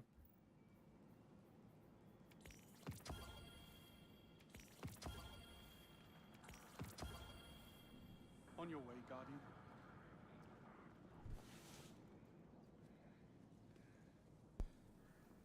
Oh yeah. I should have kept trials engrams and then I could have pulled the third exile. Yeah. Greetings. And I don't know if I have any, but we'll see. Ooh, Oh, there's nice. the Immortal SMG is a 750. Oh, by the way, Exactly like the Mortal Mark. the glaive is the seasonal weapon, by the way. Bro. What is it? Dealing damage to the weapon actually increases your... Okay, that's insane. You got to Wait. check out the new SMG. Really? There's a new SMG? Yeah, there's a new perk as well. There's a new origin trait for trials. Alright. It's basically a multi-milk with an insane perk on it. Like dealing damage increases range. Defeat targets increases range, stability handling. Hey, yeah, bro, you can actually focus all this stuff, the gear. Legacy gear, legacy weapons on Vanguard. And Hot trials head weapons and stuff. Yeah, that's actually sick. Nightfall weapons, I mean. Yeah, you can focus Nightfall weapons, which is kind of insane. Oh, I want to go and see what they have done We with. got the fragments. Yeah. The new solo fragments going to be insane as well. Yeah, I'm just gonna first go to trials and see what happened. Oh yeah, trials is insane. Check the legacy stuff and the new weapons. I'm going to check the Gambit actually. Oh yeah, legacy stuff. How do we have the old armor? We do. Nice. And legacy. Also, We got Amanda three Holiday trials is gone from yeah. here. Yeah. I think she got blown up in space. I don't think so. Got the old Queen Gambit gear. Alright, let me see, bro, please. She's probably not dead now. But... No, definitely. Oh, let's go. Wait, we need 3 trials engrams for 1? Yep. It's not hard to get, honestly. But I mean, yeah. You're only doing it so you can make it an ornament. Yeah, true. Oh, it's strand. Oh, if you go to Ada as well, she's got 2 new shaders. Or yeah, 2 new shaders. Or from me anyway. Ada? Might be 3 for you. Yeah. New Monarchy Allegiance. Oh yeah. Give me a second. Let me go. Bro, this is so much content. Holy shit. It is. I'm gonna be grinding, man. Yeah. I'll it will maybe take like over a month until I get burned out. Hey kid. Yeah. Looking good. At least. Well, good to know that we have legacy stuff. The shaders, the seasonal shaders still look trash, but I'm gonna get into content to see if we can actually get levels on this artifact. we might not, but we'll see. How Let can me I just grab these, for example, this. There we go. Oh yeah, I do have already owned. This is the only one I'm. New Monarchy. This is an old one. Oh. Yeah. Yeah, I wonder why. Oh yeah, she's gonna be rotating old stuff, old shaders, and Yeah, that's yeah, I good. forgot about That is good, because like bro, like some of the people didn't get to play back in the days. You know what I'm saying? Exactly. So it's like, yeah, sure, you guys remove the stuff like the content, but come on, Key. This is what I was talking about before in Witch Queen. Yeah. Yeah. 25k per fragment. Yes. No way. Expensive. That is expensive. Good fragments though. Damn. Echo Vigil. I'm fucking taking them all. I'm gonna take them all, brother. Luckily, I have a lot of money. Same. I mean, I might miss one. can we even consider Glimmer money? Yeah. Think I bought them all. I think where to next. I mean, it's 2 each, so I want to say it's. Yeah, it's only 150k. Yeah. I want to spend one of these bounties real quick. Yeah, I'll leave it. What do you think about this? Huh? Yes. Yes. I still can't see. No, it's. Oh, yeah. Yes. Didn't. Yes. Right, I've got that one. Yes. It's a big dance though. Yeah, it is. All right, we're done in the tower, right? We need to put a mods before we start. And there's a ton of mods. Just tons of mods. Damn, dude. I'm not ready for this. Same. 57. Not really.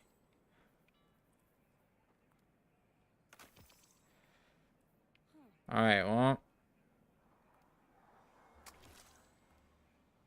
Bro, I like that Riddler and Junkie, but I'll just keep it for now. You can run triple ashes to assets. It's insane. Alright, well. Let's see. What did I get? What is this? The Lightfall Sparrow. Ooh. What the fuck is this? What is this, mate? It's cool animations and all, but it's a weird sparrow.